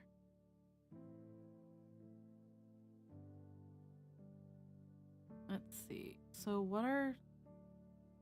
Can you tell me about the causes? Like, I know, like, symptoms, diagnosis. Doesn't tell me, like, causes. Yeah,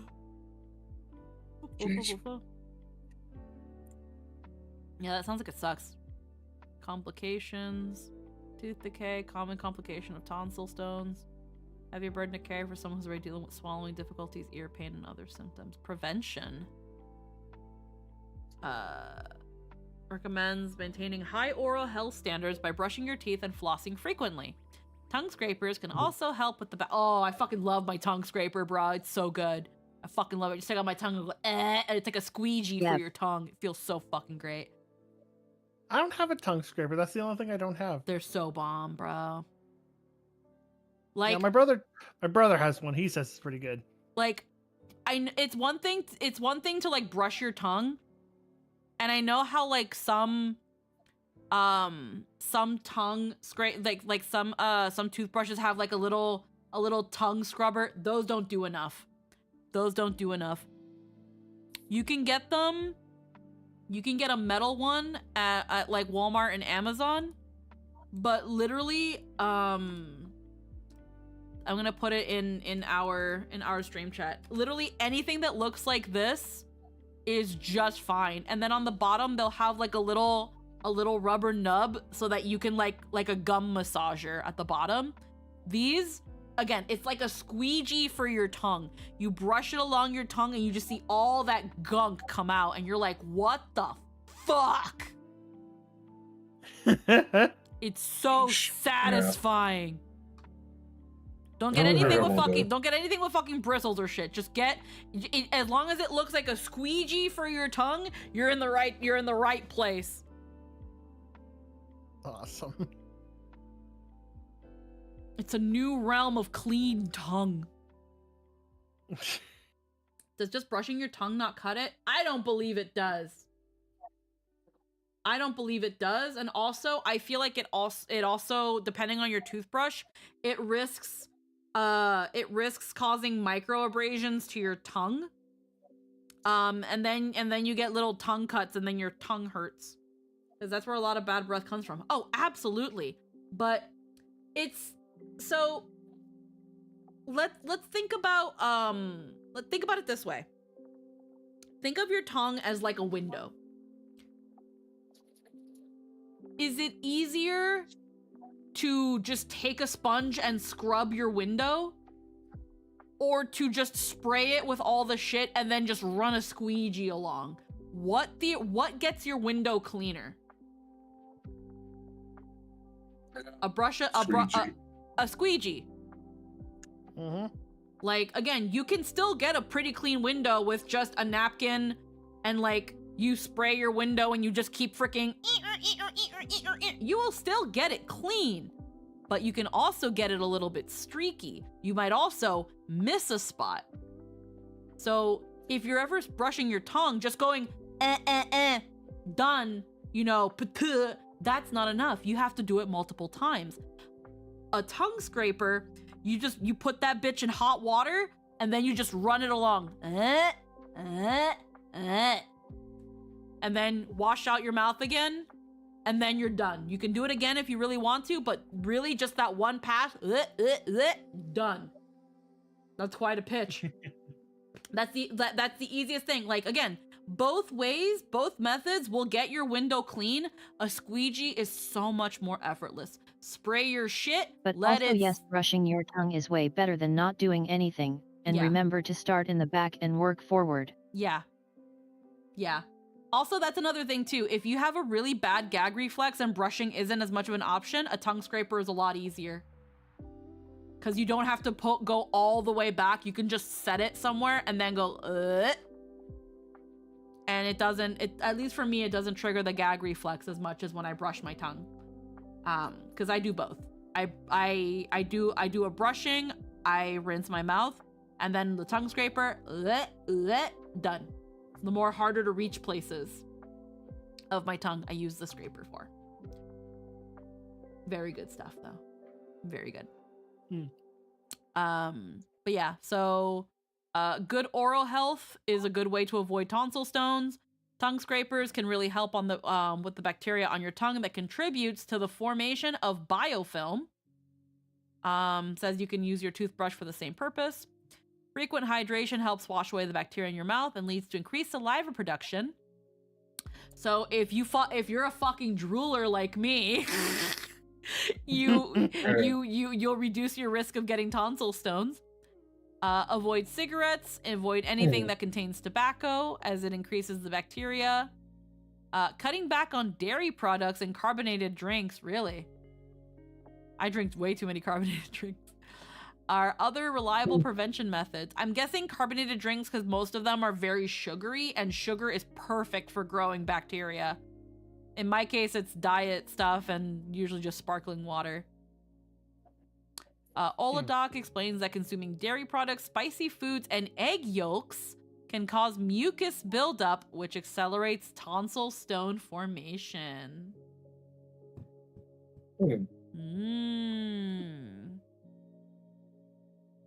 Okay. Interesting. So dairy products, which aside from cheese, don't really have a lot of. Spicy food, I only have it within reason. I'm not a spicy aficionado like Logan and Lynn. Right. I don't really drink. I don't smoke. I drool. Alrighty. I think I've just also maybe been really lucky. Well then. Good to know. Good to know. Ooh. Bruh. What time is it? Oh wow, it's 2:30. I ain't giving up ice cream. I don't have ice cream that often, if ever. I'm too susceptible to heckin' brain freeze that it's very difficult for me to like really. And if I ever crave ice cream, I only kind of want like I'm a one and done person.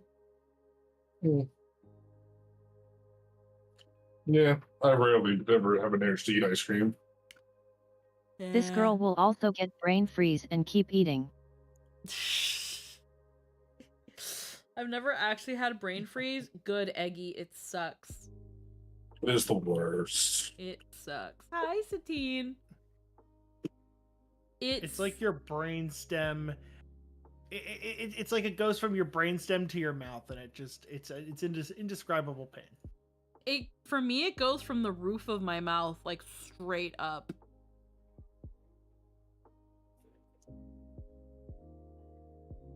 It's just we can all agree it universally sucks. We'll be pocketing you and your friends while I get food. Hell yeah. Hell yeah. We love to hear it, Satine. Mwah. Heckin' a sweet bean. We're gonna shout out Satine. Sweet bean, shout out Satine. Heckin' I'm trying to remember again the point I was getting across. Heckin' again, heckin' it's one thing for people to like completely neglect their dental health. But at the same time, like a toothbrush is so cheap. With like toothpaste, you can get like a travel tube for like $1. Like there's almost no excuse. There's almost no excuse to not be able to like take care of your teeth in some way, shape, or form. A dentist, I honestly, yeah. When it comes to a dentist, not everybody can afford a dentist. Heck, in Canada, even though Canada has free healthcare, vision and dental is essentially DLC. They're not included. Yeah. Which is why, again, you can still go to some parts of Canada and people will have bad teeth.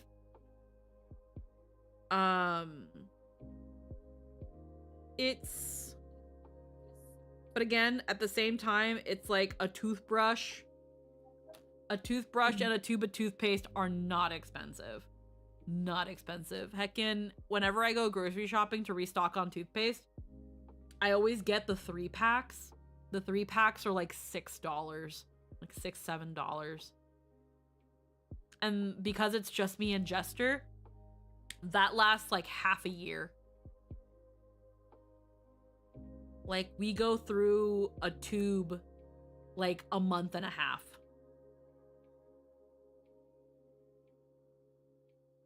Like, and then we replace our toothbrushes like every 2 to 3 months.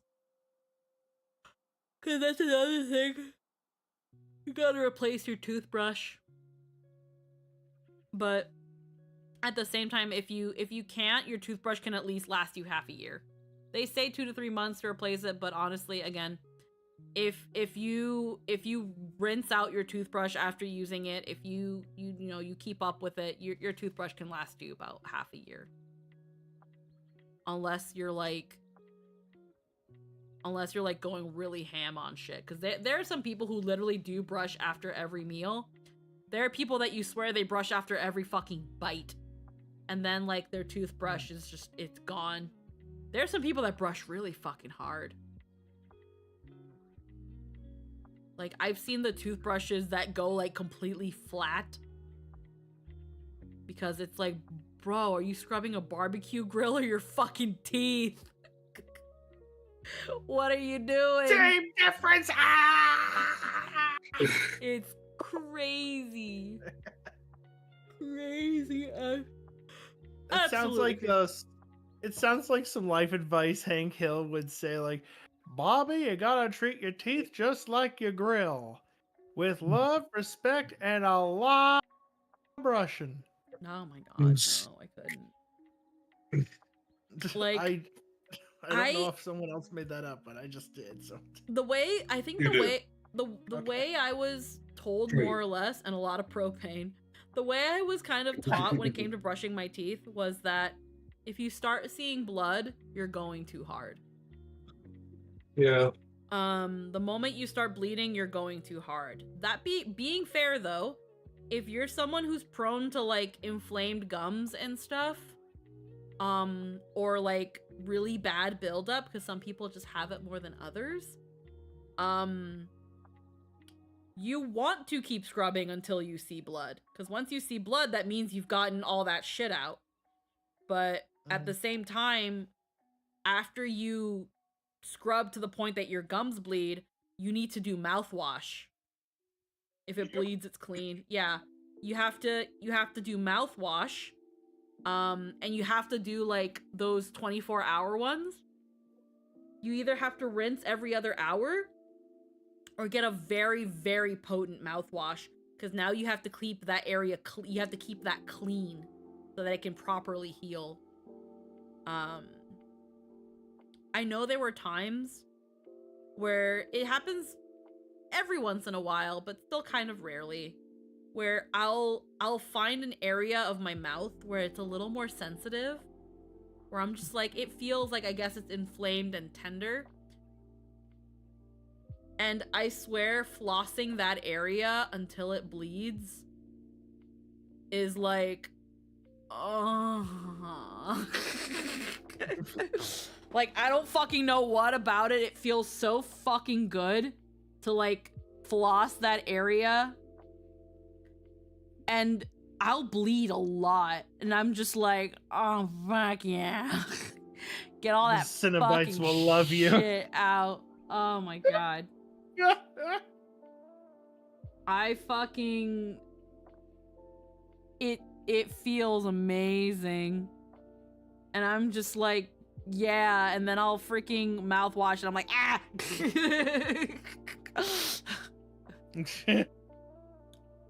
But that's also why, like, any weird little, like, gum inflammation I do get, if it ever happens, usually goes away really quickly.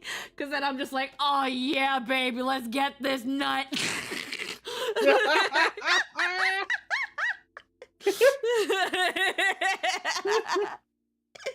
It's like It's like that old saying goes, there's nothing quite like a good nut.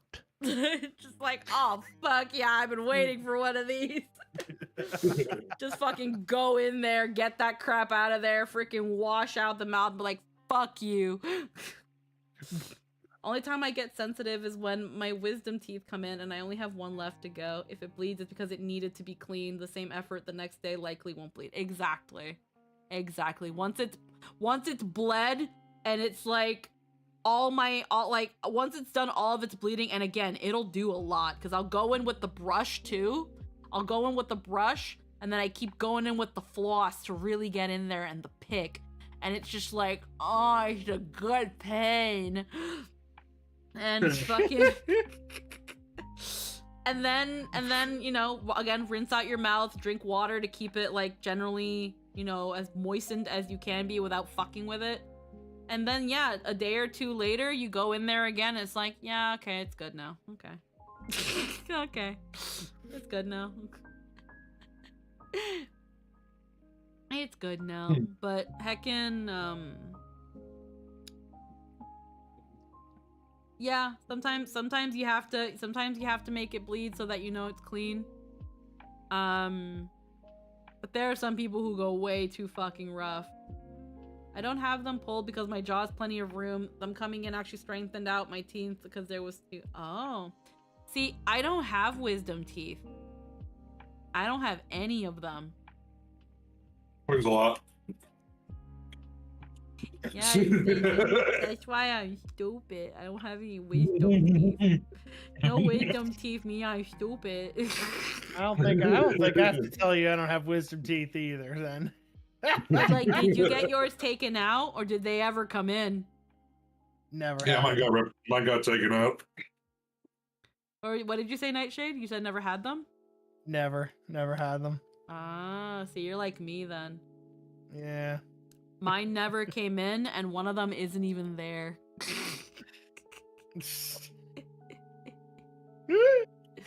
God. When I went to the dentist and they did all that shit and they like did the x-rays, it was just like, have your wisdom teeth come in? And I was like, no. And then she did the x-ray and then she was like, oh, you have really deep roots. And I'm like, yeah? Is that good or bad? And she was like, yeah, you have really deep roots. And again, I was like, is that a bad thing? And she was like, yes and no. And I was like, okay, well, can you tell me why it's good first? And she was like, well, it's good because that means that unless you do something stupid, your teeth aren't going to be falling out anytime soon. The problem is, if you ever have to get your teeth removed for something, it's going to be painful, And because they're so deep, the root is so deep in there, you are more susceptible to an infection. And I was like, oh. So she was like, so take care of your teeth so that you don't have to get them pulled out. Because having a tooth infection in those areas really aren't fun. And I'm like, okay, thanks. But she was like, but again, good news is your teeth will you will probably have your teeth for the rest of your life. Correct. And I was like, okay, well, what about my wisdom teeth? And she was like, they're in there. I see them. And I'm like, okay, well, like, when are they gonna come out? And they're like, how old are you? And I was like, I think I was like 23 or 24. No, not 24, because I wasn't in 24, I was in Canada. So I was about 22 or 23. And she was like, okay, so if they haven't come in by now, they probably won't. I give you she was like, latest, if they're not in by 26, those bitches ain't coming out. They're not coming out. Also, one's just not there. And I was like, what do you mean one's just not there? And she's like, you're just Is that missing, good or bad? you're just missing one entirely. Yeah. I love it when they're fucking vague booking into your face. Like, do you want to don't keep me in suspense, doctor? Well, no, there was no can't suspense take there. It was just, you have your upper wisdom teeth are in there, and your lower right one, I think, was the one that was there. But my lower left one is missing. It's just not there. And I'm just like, okay. Interesting. Good to know. Alrighty then. Man. Mm-hmm. Teeth are crazy. Honestly, if you see like a child's skull that like hasn't grown in their adult teeth, it's so fucking weird. Yeah, it is. They still, because you're born with all the teeth you'll ever have.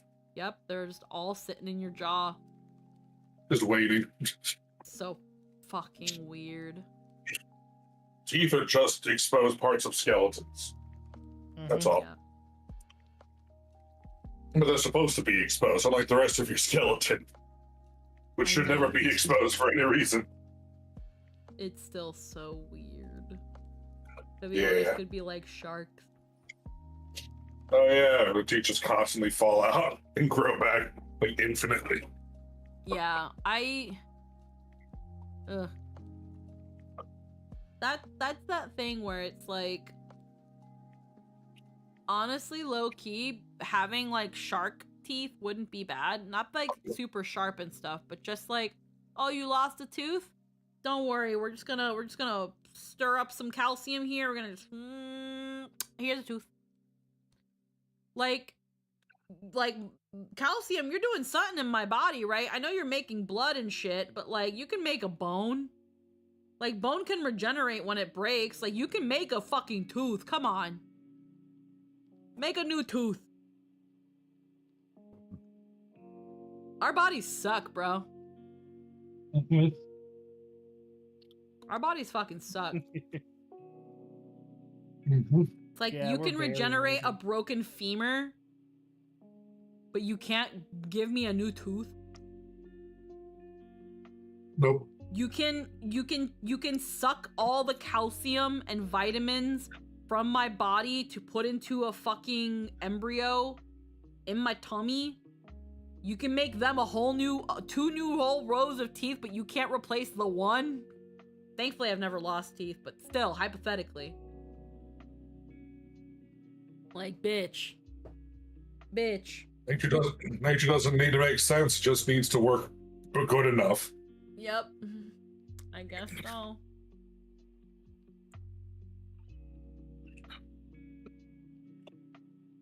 I guess so. Yep. Yep. Ooh. I'm trying to think if I'm hungry right now. I don't think so. That pancake and those eggs and bacon are doing work. They're doing work. I don't think I'm hungry. Technically, the embryo is making the teeth. You're just supplying material. That is true. That is a very good point.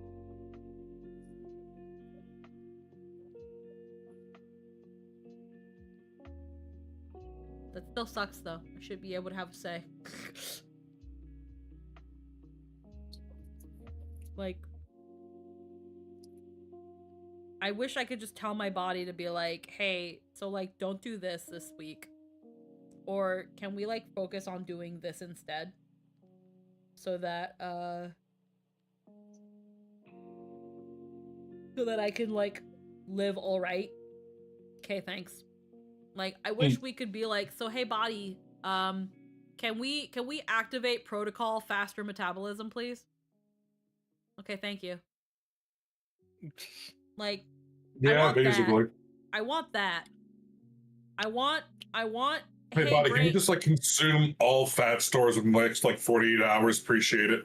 Like, hey, like, can you? Yeah, it's like, can you just like, can we run on stored fat for the next little bit? Can we just like turn off hunger for like a day, and just here's all your stored energy. Can you use this? Just that would all turn of your it. blood. That would turn your blood into syrup. Listen. What's that supposed to mean, Eggy?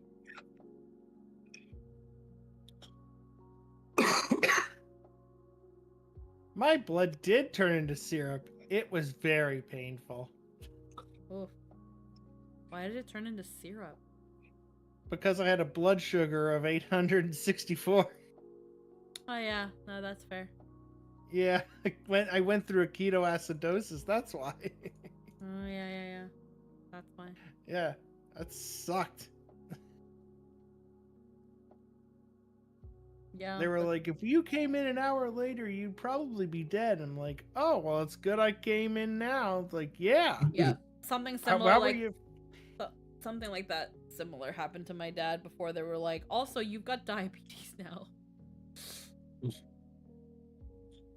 Yeah, they were like, what were you feeling kind of weird? I'm like, yeah, I was feeling real dizzy and I had to pee a lot, like the last 2 weeks to a month. And they're like, a month?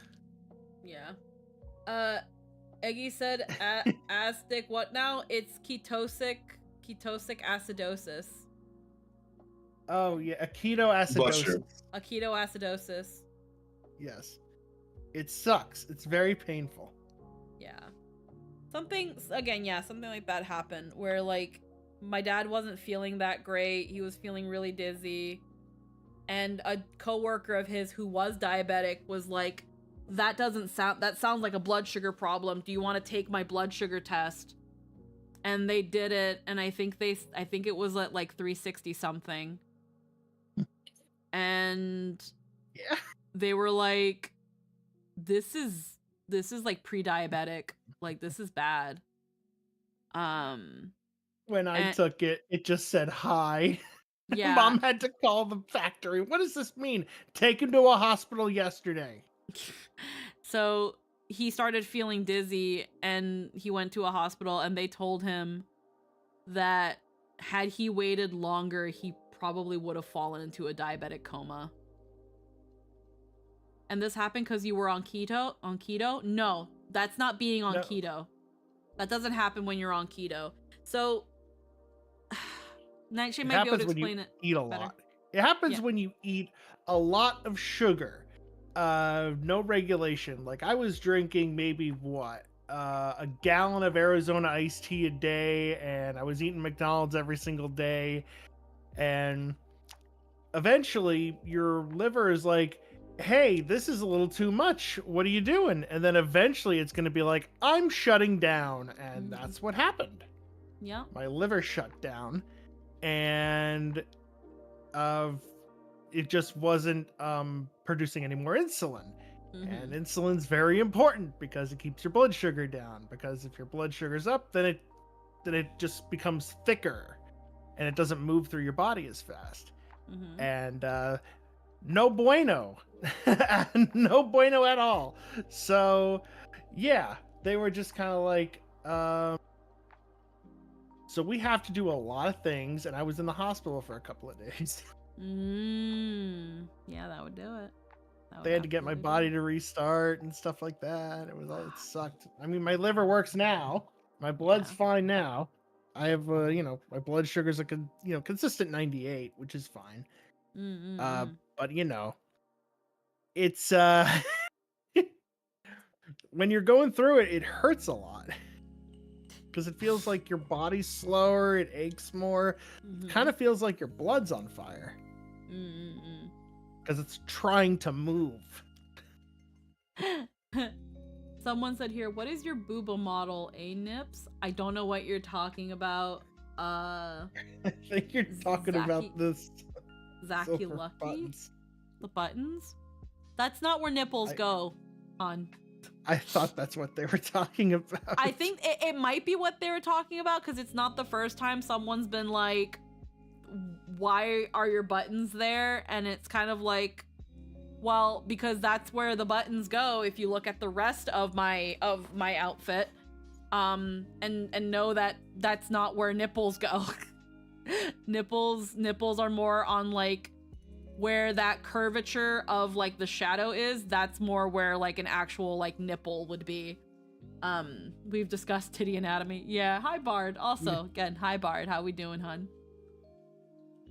Heckin' king shit. Liver diff. I'm the real liver king. Hi Squeaky, I'm alright. Hell yeah. Hopefully things have been getting a little easier for you. I know you were pretty stressed out on, I think it was Friday. You seem pretty darn stressed out.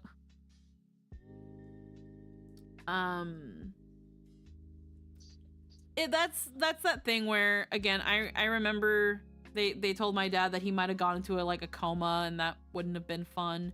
And thankfully that didn't have to happen. I remember it being like pretty scary. Like it was weird. So first off, I drank a gallon of Dr. Pepper and 2 McDoubles for a year and my liver is right as rain. Again, some people, you're just not as genetically deposed to things like diabetes and you can just do that shit and be absolutely mom's fine. Side of the family. Yeah, my mom's side of the family is exposed to that. Yeah. They are predisposed to that. And then some people, again, after a while, they just give out. Again, when you're younger, Bard, you can get away with a lot of shit. As you get older, as you start getting into your 30s, your 40s, I'm sure that if you did that gallon of Dr. Pepper and 2 McDoubles for a year, you'd probably at least be close to pre-diabetic. Because again, it's like when you're younger, your body just kind of powers through that shit. I'm also you feel it. Yeah, providing levity to a serious topic. Sorry to hear you had a hard time. Oh yeah, no, that was a long time ago for Nightshade. Yeah, no, it was like what, 2021, something like that. Yeah, 2021. So it was like 4 years ago. Yeah, holy shit. But yeah, thank you for that. That's fine.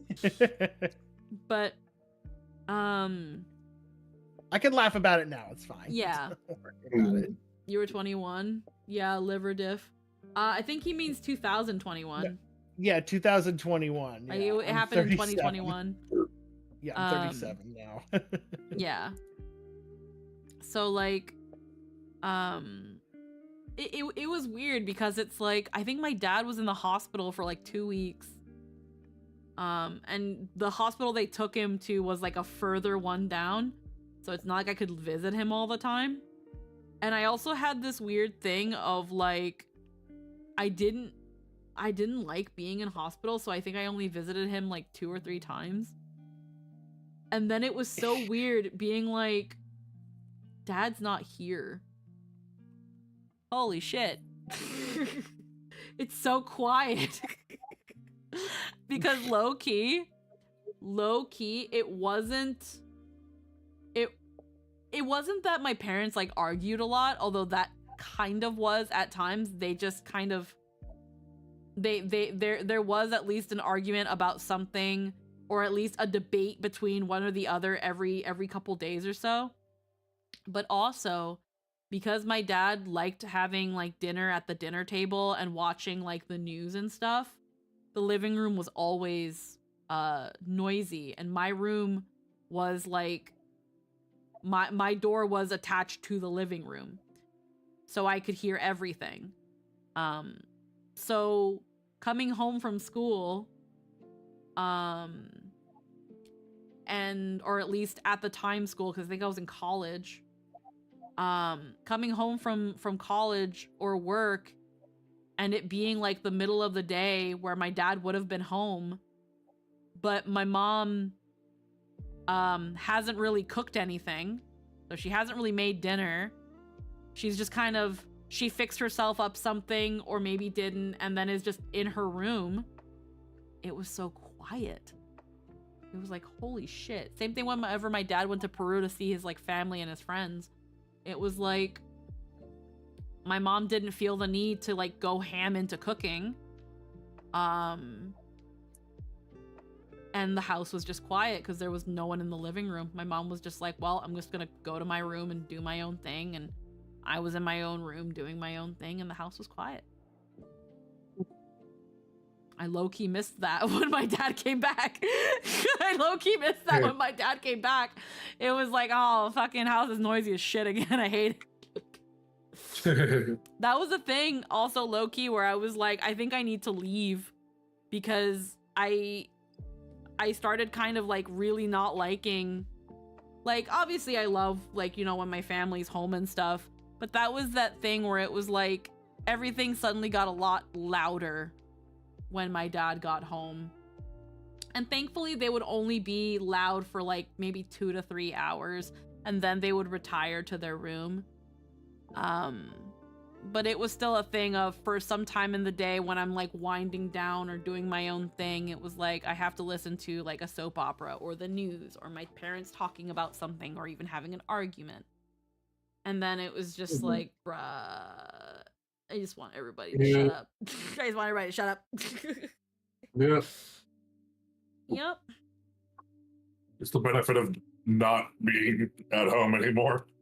No one likes hospitals. I know no one likes hospitals, but it's like there's always a dread when it's like, it's one thing when it's like, oh, you have to go to a hospital because like you got to get yourself checked out or something, or like, you know, somebody had a baby, so it's time to go see them at the hospital, or like someone had to get a surgery, but you know they're gonna be fine and you're going to the hospital.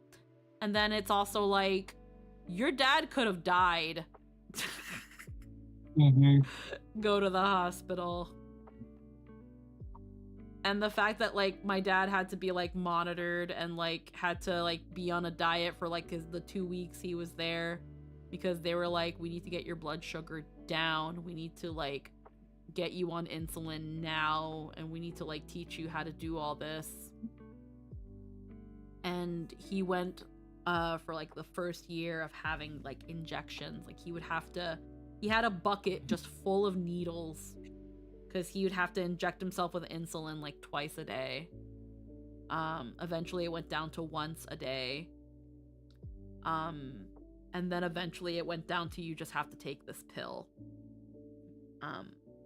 Because once my dad got home, he went completely 180 on everything.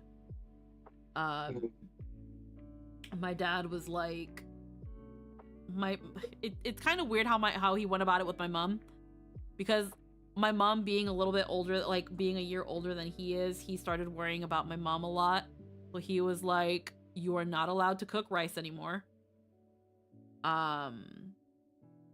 We do not buy potatoes anymore. We do not buy pasta anymore. We are buying lentils. You are going to make a big surplus of lentil soup. He essentially, the diet that he was on in the hospital, he wanted to bring home. So like, whenever he went to the hospital and they gave him like chicken breast with steamed veggies and a side of a lentil soup, he wanted my mom to start making that from now on. or like with a salad, or like again a lentil soup, like a pea soup and things like that. But my mom is like, she didn't know how to make those things, so she just kind of had to find recipes and kind of do what she could. And then my dad, because he has this weird thing where sometimes with certain foods he doesn't want to fucking chew,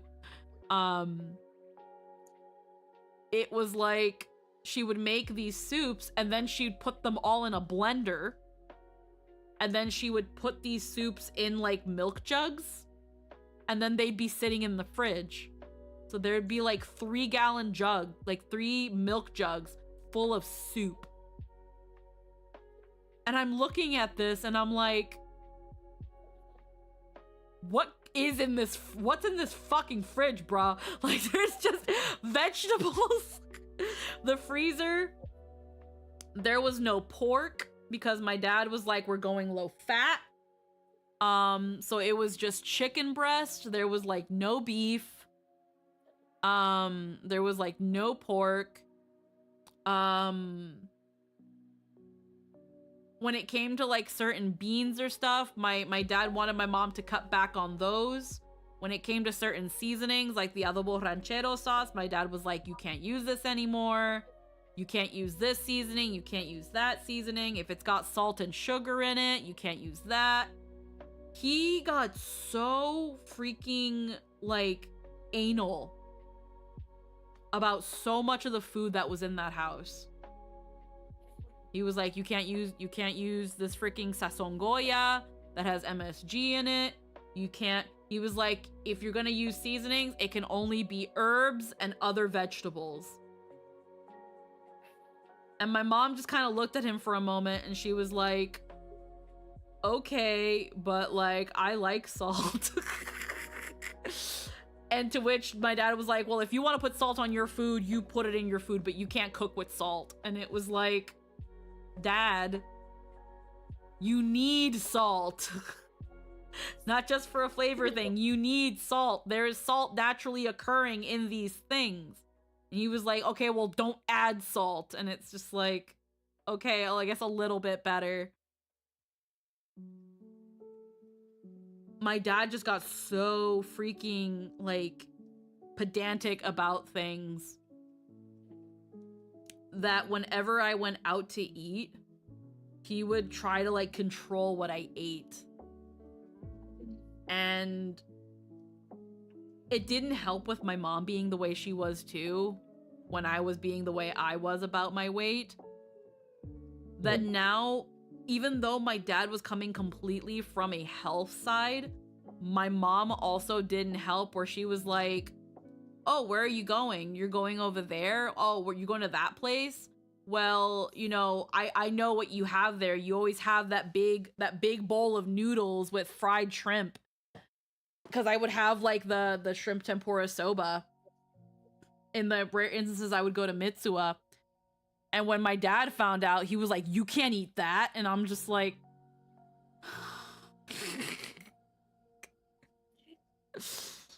I'm like, what do you mean I can't eat that? He was like, you can't eat that. That's full of so many carbohydrates. It's so bad for you. And I was just like, and he was like, and that's fried, and that's breading and grease, and that's bad for you. And I'm just like, I just want to go out. And he was like, you have to eat something healthy when you go out. And I'm like, fuck. Like, fuck, I hate this. Fucking hate this shit. I used to work as a waitress at Smashburger. And he knew that a job was a job, but he was like, as long as you're not having the milkshakes, it's fine. As long as you're not having a burger every day, it's fine. And I was like, no, Dad, sometimes I'll ask for like a grilled chicken breast, and I eat it with the vegetables, because I did. Because with my own issues, I was like, the healthiest thing I can have in this fucking restaurant is I can ask them to grill the chicken breast for me, and for the fried vegetables, just not to fry them, and just give me freaking the green beans and the carrot sticks. And that's what I had when I was at that job. every once in a while, I said, fuck it, I'm gonna have a fucking burger. I want a burger. But then I also drifted towards the salads because their salads were also really good. But my dad, because my dad also knew every once in a while, okay, having a burger is not a big deal. But for my dad, we would get him either multigrain or a lettuce wrap because he didn't want to eat bread anymore either. And Ooh. I remember I got him into black bean burgers. What I would do every once in a while when my dad would pick me up, I was like, Dad, do you want me to get you a sandwich for work tomorrow or for something? And he'd be like, yeah, you know the type I like. So I would get him a black bean patty with no cheese. And I would put tomato, lettuce, onion, no pickles because he was worried about like the acidity and there was already tomatoes. But it would just be lettuce, spinach, onion, tomato, no cheese, on multigrain. And that was like his treat. That was his treat he would let himself have like every other week. Especially when his thing started lightening up a little bit. And he was like, okay, the doctor said I can be a bit more lenient on my diet now. I can lower the restrictions. He let himself have that like every other week or so. And he really enjoyed that. And it was a good way to be like, I'll be like, Dad, if I get you a burger, can like I get like freaking something. I don't really even know what I would ask him for at this point. But I'd be like, hey Dad, I'd be like, hey Dad, if you pick me up, I'll get you a burger. And then he'd pick me up. Cause like there were certain times where I had issues taking the bus to work. There was a very brief period where there was this guy who would be on the bus with me, and he would work in the same general area. So he would follow me to work and he would keep trying to make conversation with me. And it was kind of really uncomfortable. I remember I told my dad about that and he was immediately like, okay, well, I'm taking you to and from work now until he fucks off. Cause I did not like that. But yeah, he liked his black bean burger. Cause it was already like black bean and egg to hold it together. And I think it had some cheese in it, but I don't remember, but he liked it. He really liked it. And he said that like, it was one of the few like indulgences that didn't like shoot up his sugar. So that also made me happy to get him something that he not only really enjoyed, but didn't feel guilty. Cause there were times where he was like, fuck, I want a potato.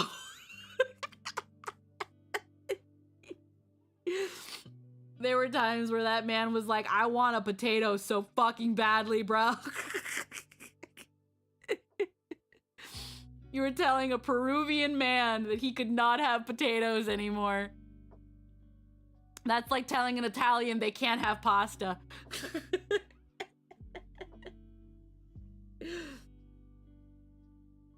Bro. It'd be very distressing, yes. Yeah, no, they shifted to sweet potato because sweet potato is a lot better for you. But he was like, but it's not the same. Like, you can't make mashed sweet potatoes and have it with like gravy and chicken. It's like telling a Scotsman to not wear a kilt.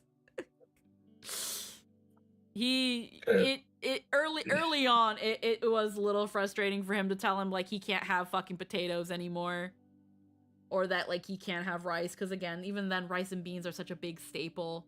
But with like Peruvian culture, it's like potatoes are a big thing. Like Peru is where the rest of the world got their potatoes. Hey, Ada. Oh, hi, Ada. Hello. How are you? Oh, wait. One second. Because I know Ada's Discord is a little weird. We cannot hear the Ada. One sec. I'm gonna do a thing. That's Lynn. Oh. Okay. What? Hello? Hello. There you go. Is it your phone? No. I used VPN. Oh, okay. There we go. Hi, Ada. How are you, hon? It's been a while. I missed you. Yeah, I missed you too. Heckin'. Bro. I kind of low-key do miss when I used to be a waitress. That food, when I was able to eat it, was pretty freaking bomb. I don't know about it now, though. Yeah, sounds good. No, their veggie burgers were really good. That black bean patty was freaking solid. Ooh. Like I don't think they have it anymore. I think they retired it. How could? Yeah, I don't know. I think they retired it. But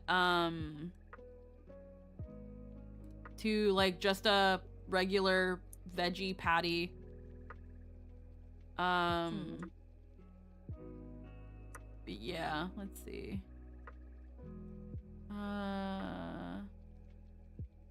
Trying to see if anyone's ever like found a way to like copy it.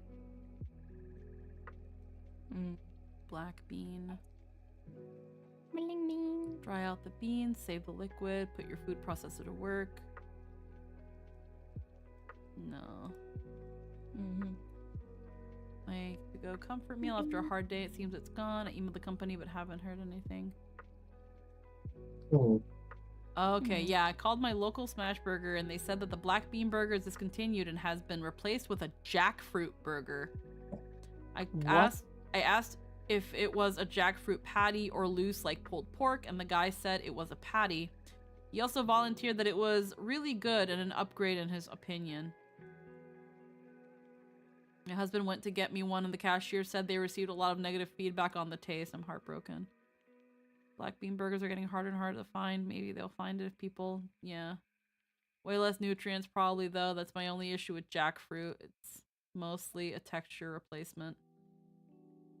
Boo, I don't like jackfruit, but it doesn't have as much protein. As beans. Yeah, no, like again, that's the thing too with the black bean patty, like had so much protein too. Reals. Beans have proteins. Let's see.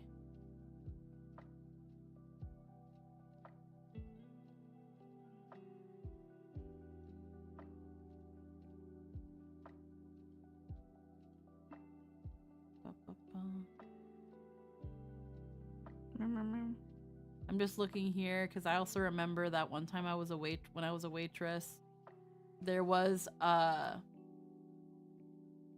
family that came in, and one of them had a young boy, and he was trying to be vegan, and this was when being vegan like was still pretty hard to do.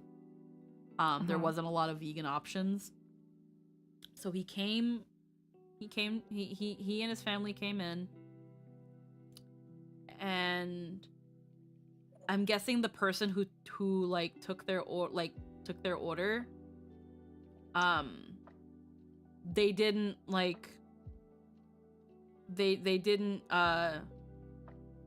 disclose that the boy was vegan, and he ordered like the black bean burger. I think it was the black bean, I think it was like the spicy Baja, but with black bean. And it comes in. I think I bring it to them. And I put down the trays with their food. And when the burger is presented, it's presented where you see like the patty and the cheese, if there's cheese on it, melted on, and then you take the top part and you put it together and you eat it. Ooh. So it's presented and the boy looks at me and he's like, I didn't want cheese. And I'm just like, oh, I'm so sorry, sweetie. We can get the cheese off of that for you. And then he was like, I'm vegan. And I looked at him and I was like,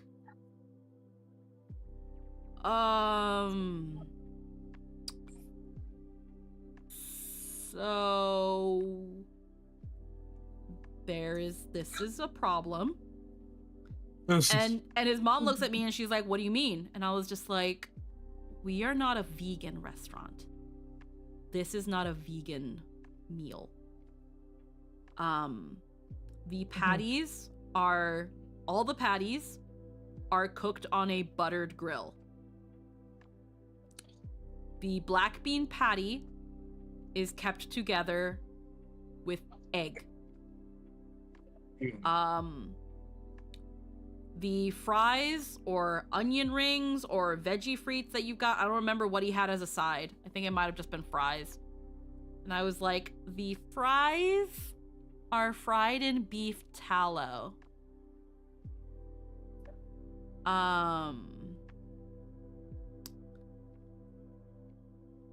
Yeah. The bun on your burger is buttered. Like, there is nothing vegan about your meal, honey. And the kid, I swear, like 404'd.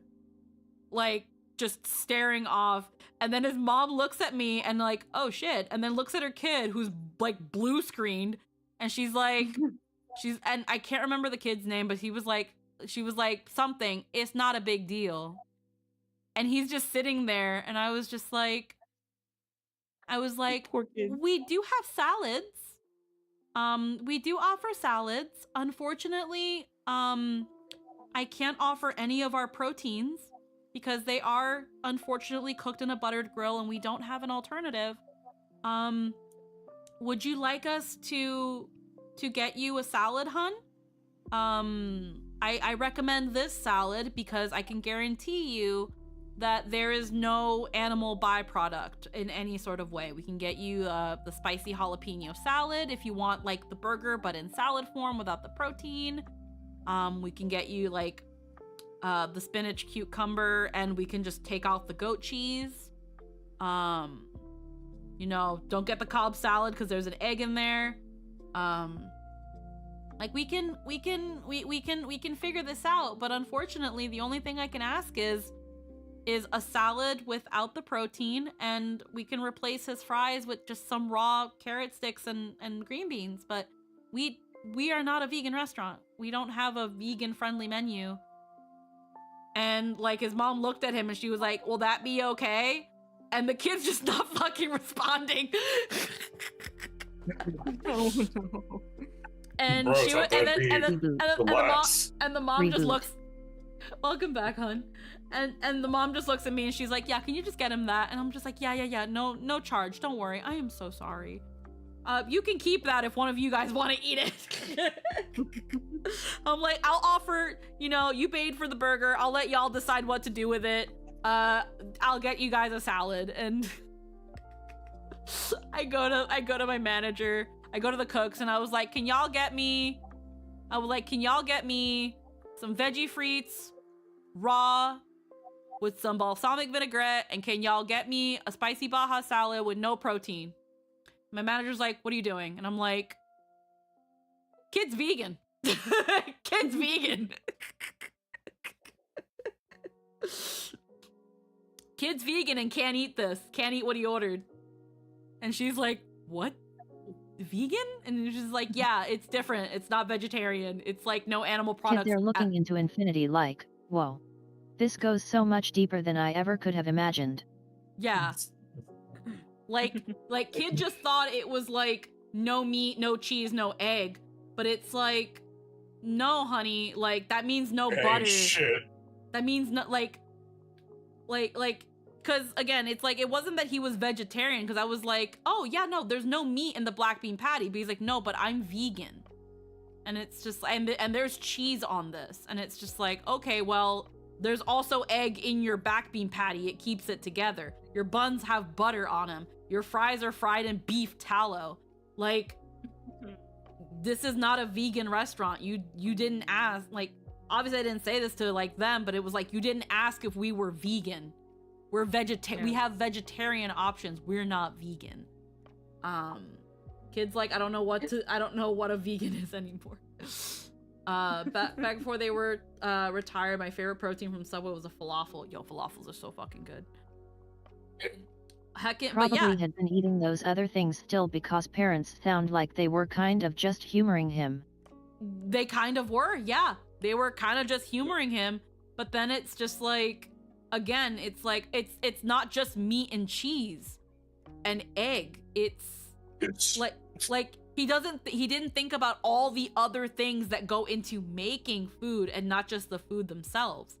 Like, yeah, cheese is dairy. You can see cheese and it's like, yeah, that's cheese. Cheese is dairy. You look at an egg and you're like, yeah, that's egg. That's from a chicken. But like, did you think about butter? Did you think about the fact that if they're giving you toasted bread that they didn't butter it? Did you think about the fact that, again, like, beef fat is used to make your fries? Like, you didn't ask. One of my favorite little philosophy bits is that technically roadkill is vegan. I mean, is it? if you boil it down, In to the the philosophy bare of veganism, by the technicalities of veganism, yes. I don't But, think it you know. is, because veganism, at least from my understanding, was no animal or animal byproduct.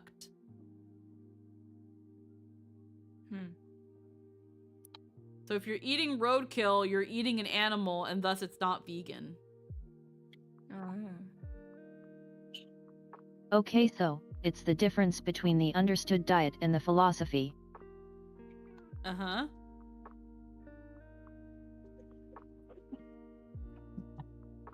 All right, I'm back. Welcome back. Veganism is about not supporting systems of animal abuse. And also not eating any animal products. Which Wait, means what not happened? eating anything that involved animal cruelty.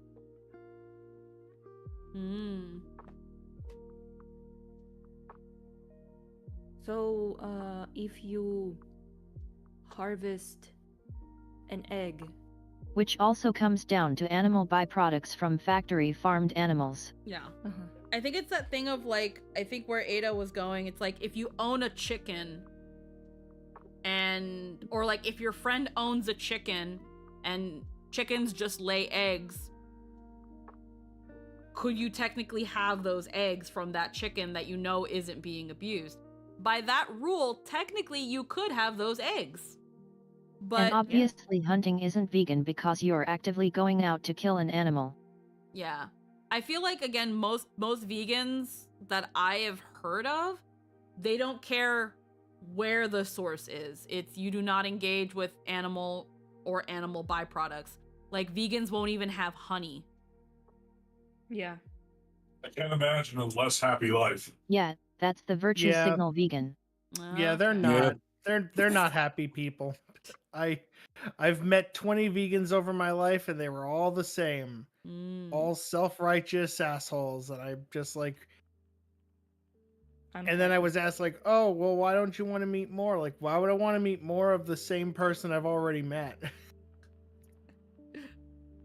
Well, I mean, That's that thing where, again, it's Veganism like is meant to a movement to reduce demand for factory farming.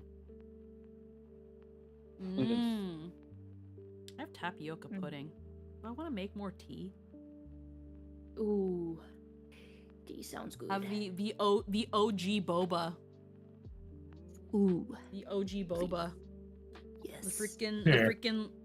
The OG, I put tapioca pudding in my fucking drink and created a revolution. Okay, tell me Nightshade. more. But like, I've met half a dozen and they were all incredibly lovely people. But then And we we had had vastly roadkill is different philosophically vegan experiences because then. it wasn't raised on a farm and wasn't killed intentionally. Yeah, because that's again the thing where it's like, and again, I'm sure there are pretty like nice and reasonable vegans out there. It's just with this kid specifically, I guess I fucking blew his mind and I felt so bad. But his parents were pretty chill. They were like, can you just get him something he can eat? And it was like, okay, cool. Like, his father was just kind of like doing whatever. His father ordered like a double patty burger. His sister had like had a chicken sandwich, and his mom just had a burger. And freaking this kid was like trying to be like, I'm vegan, I'm gonna be like vegetarian and stuff. And it was like, oh honey, you can't eat anything here. He's You like, have- "Oh, shit." You have some Just love the facts. some greens, some balsamic But vinaigrette. yes, virtue signal vegans aren't morally consistent. It's something they don't really understand, but they know it makes them better than people who aren't. Yeah. And all it did was drive up the demand for tofu. Tofu kind Tofu's of really good. tofu slaps though. It's most Yeah. of the people, Yeah. most of the time people that shit on tofu don't know how to cook it properly. Don't know how to do shit with it. Yeah. For real. They eat it raw, basically. Right. And I be think like, I "Oh, blame- why is that?"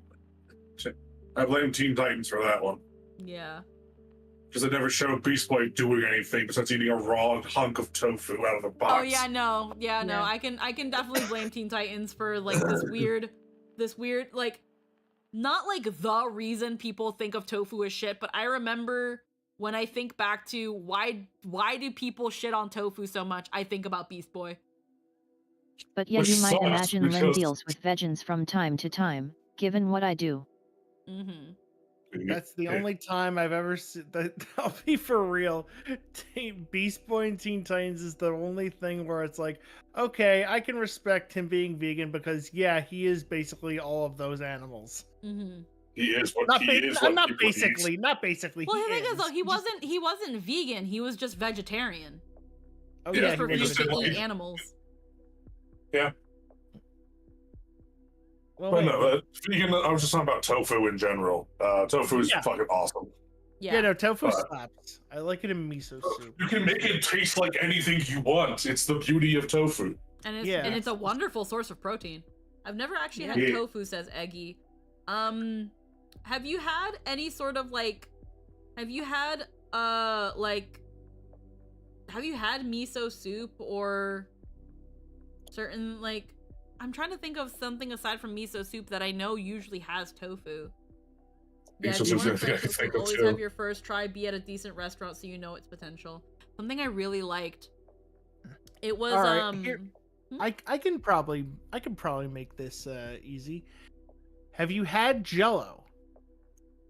Because it's like Jello, but a little bit more fibrous.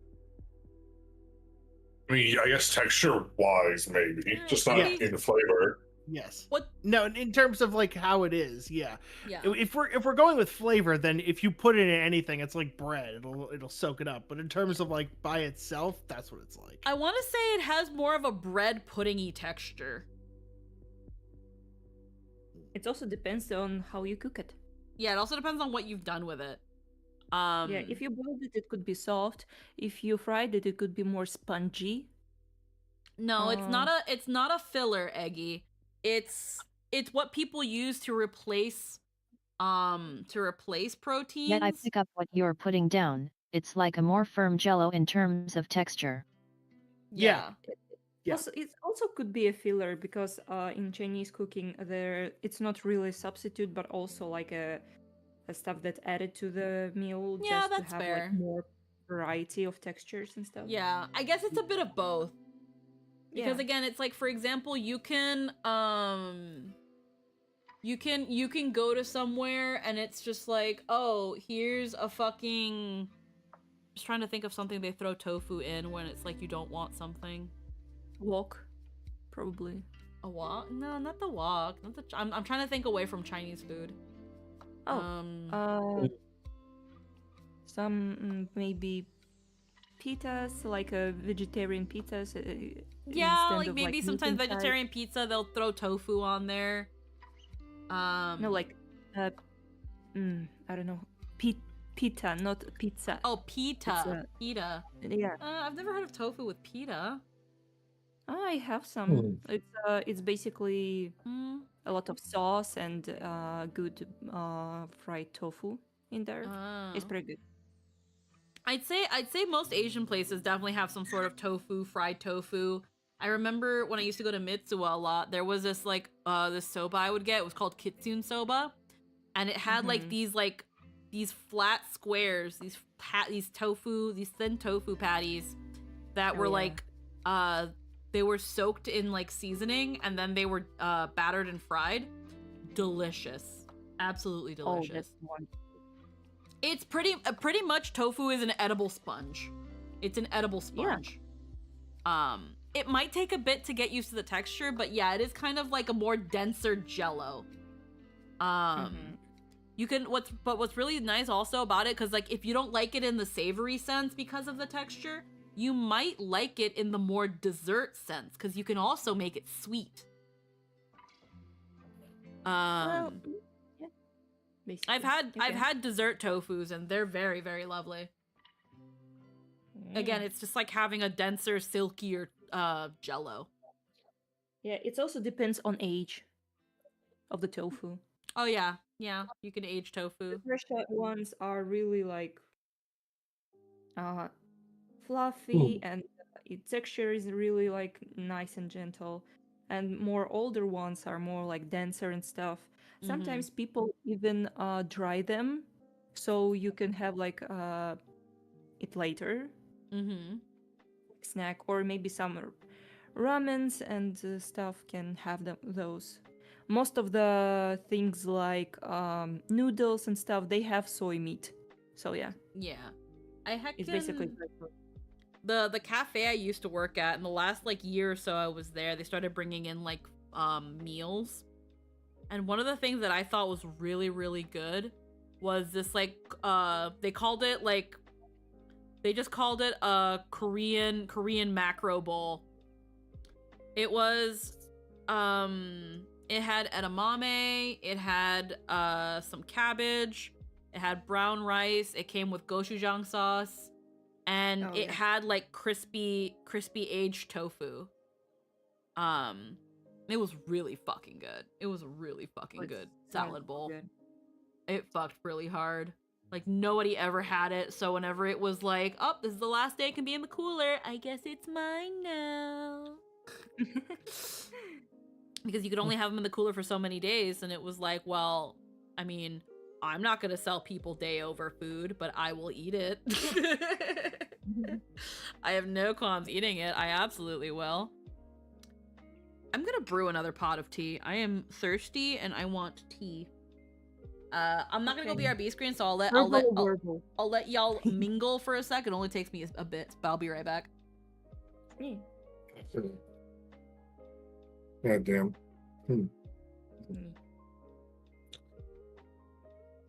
Hi there, Ada. Hi.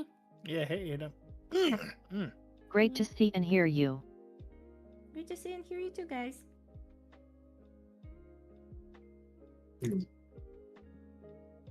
Oh, by the way, Neji, I'm still working on the commission.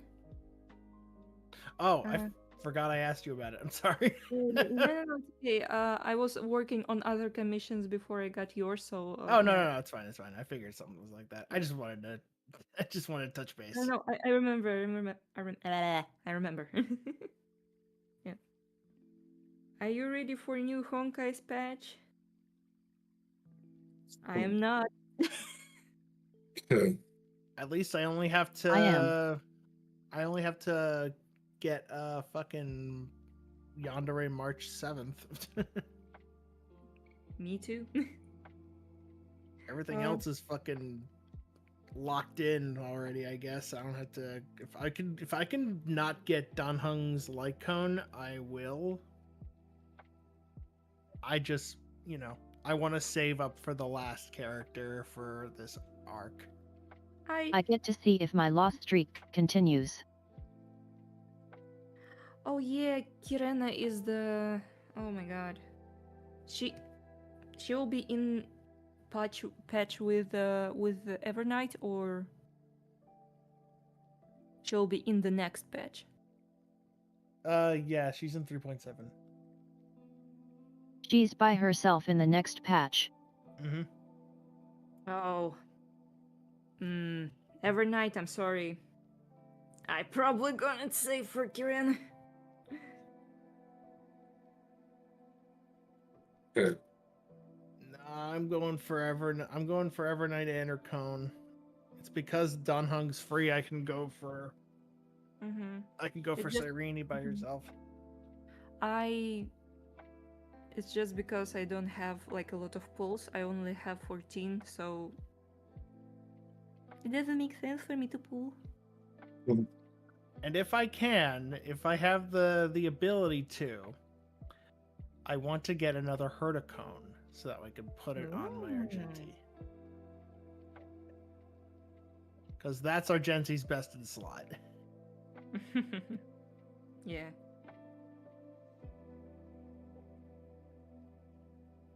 But that's it. That's I pushing. set up so I could get both no matter what. If I had to pick, I refused to skip Elysia, but Yelin getting all the pink girls. Yeah. Yeah, I'm seeing a lot of people looking at fucking, what do you call it?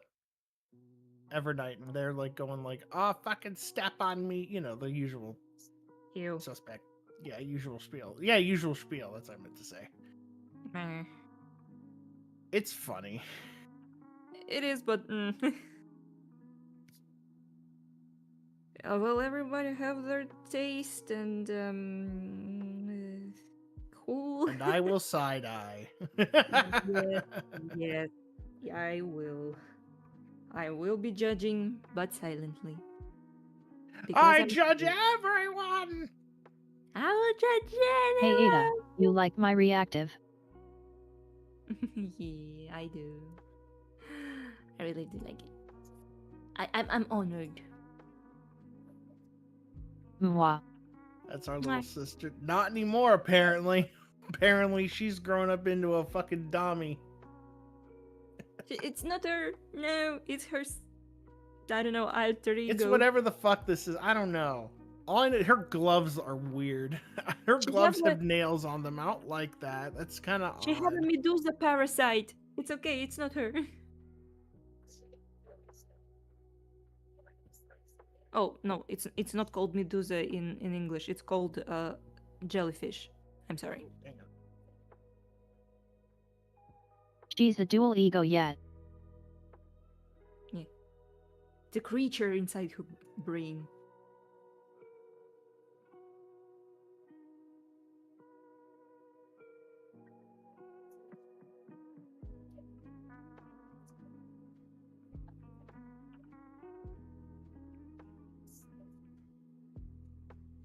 Alrighty, there we go.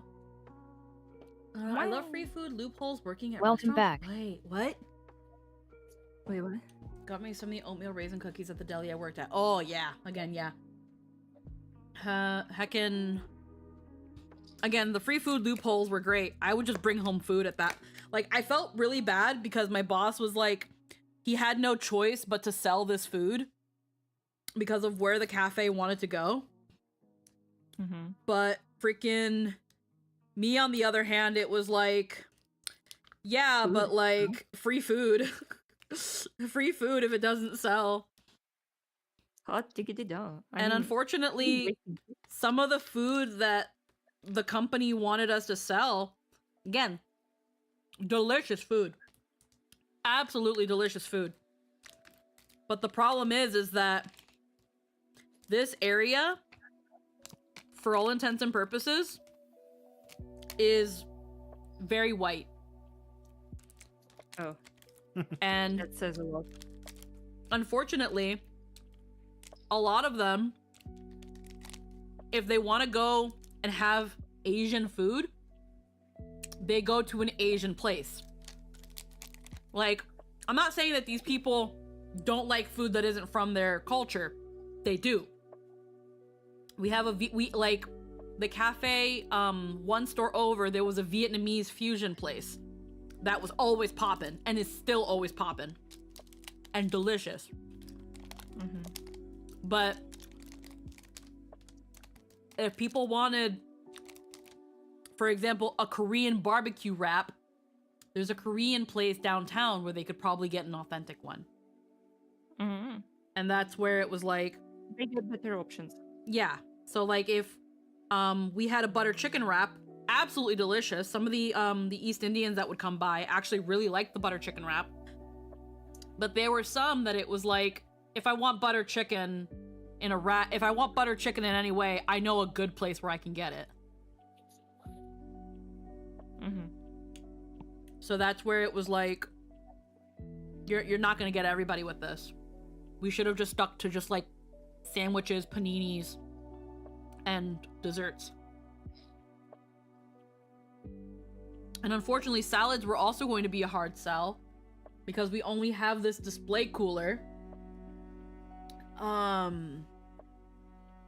We only have this display cooler, and it's like, where do we store the other salads? We don't. They're all here.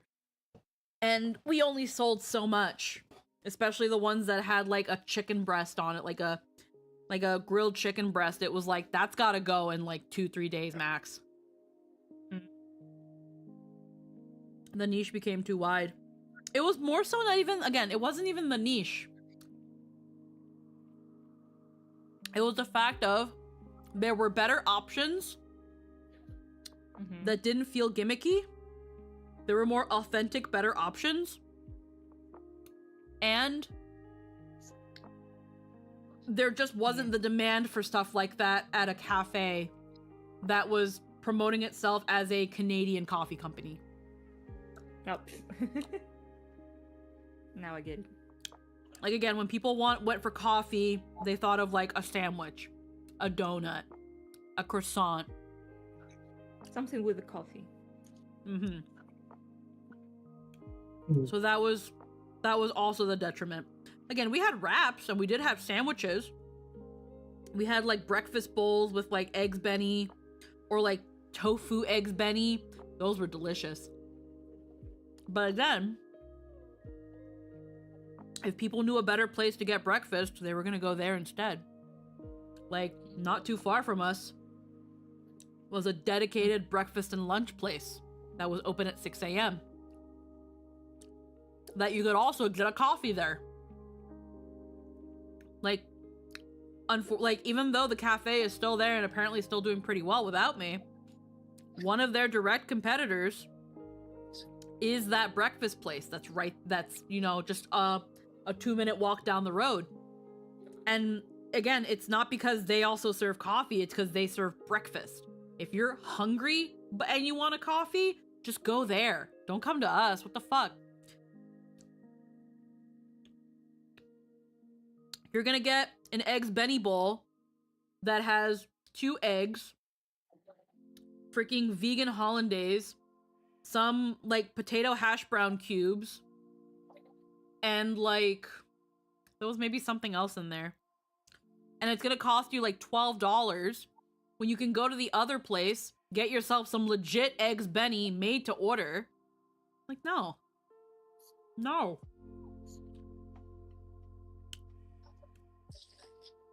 It didn't help that also the cafe had brought itself up on getting certain food locally. So like, we used to have muffins that were made by a local catering company. Oh. So, you know, you could go to the catering company that created it that was maybe 20 minutes on the other side of town, and if you wanted their muffins for your party, you could get that from them. Oh. The breakfast sandwiches we would get, they made them. And we would get a delivery of them like 2 to 3 times a week, so that we kept having as much fresh possibilities as possibilities. But at the same time, whatever wasn't in the cooler was in the freezer. So it was like, you know, yeah, these were frozen. These were already made, but they were at least still local. The newer food, you could still technically say they were local, but they were coming from Vancouver. They were coming from... The newer food were being made, you know, a day or so before in a kitchen in Vancouver.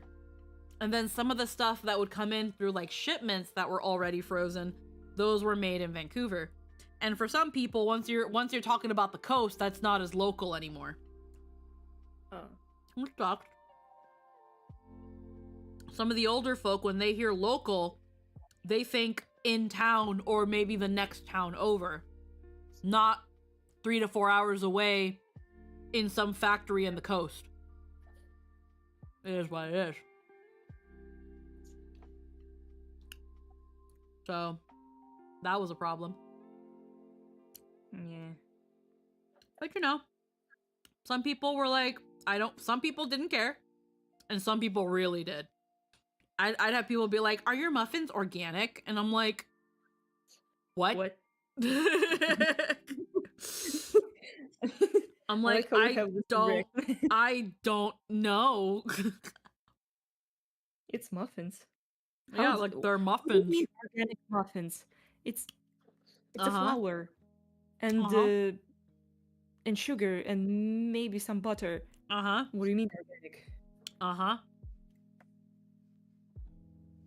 It's organic enough. Oh my god, I sure hope so. Like, I don't fucking know. Yeah, like, what do you think muffins made from? Play-Doh? Like, people would ask me, like, oh, they're made from organic compounds. Oh, yeah, no, I know. But, like, for example, what part of the muffin? What does it mean? But, like, for example, like, the catering company that we used to work with, we knew more or less that most of the ingredients were locally sourced, like the eggs were locally sourced. There's a dairy farm not far off from like a couple towns over. There's a dairy farm, so like the cheese was local. You know, the English muffins, it was made at the caterers because they had a bakery. The English muffins were made in house. I think the only thing that one can say wasn't like locally sourced was probably the pork for the bacon or the ham. Oh, But for the most part, it was local. And we just said it was local because it was. I mean, But like the muffins, I could tell you whether or not they had soy in them. I could tell you whether or not they were vegan. I can't tell you if it was organic. if it's allergic or something like that, they have some Yeah. allergens that people could have, but organic? I mean, Like, yeah, I know. what does organic mean? Like, one of our muffins turned out to actually be vegan. Because, like, they, I don't know what they used in replacement for butter. I think it was probably like a vegetable-based shortening.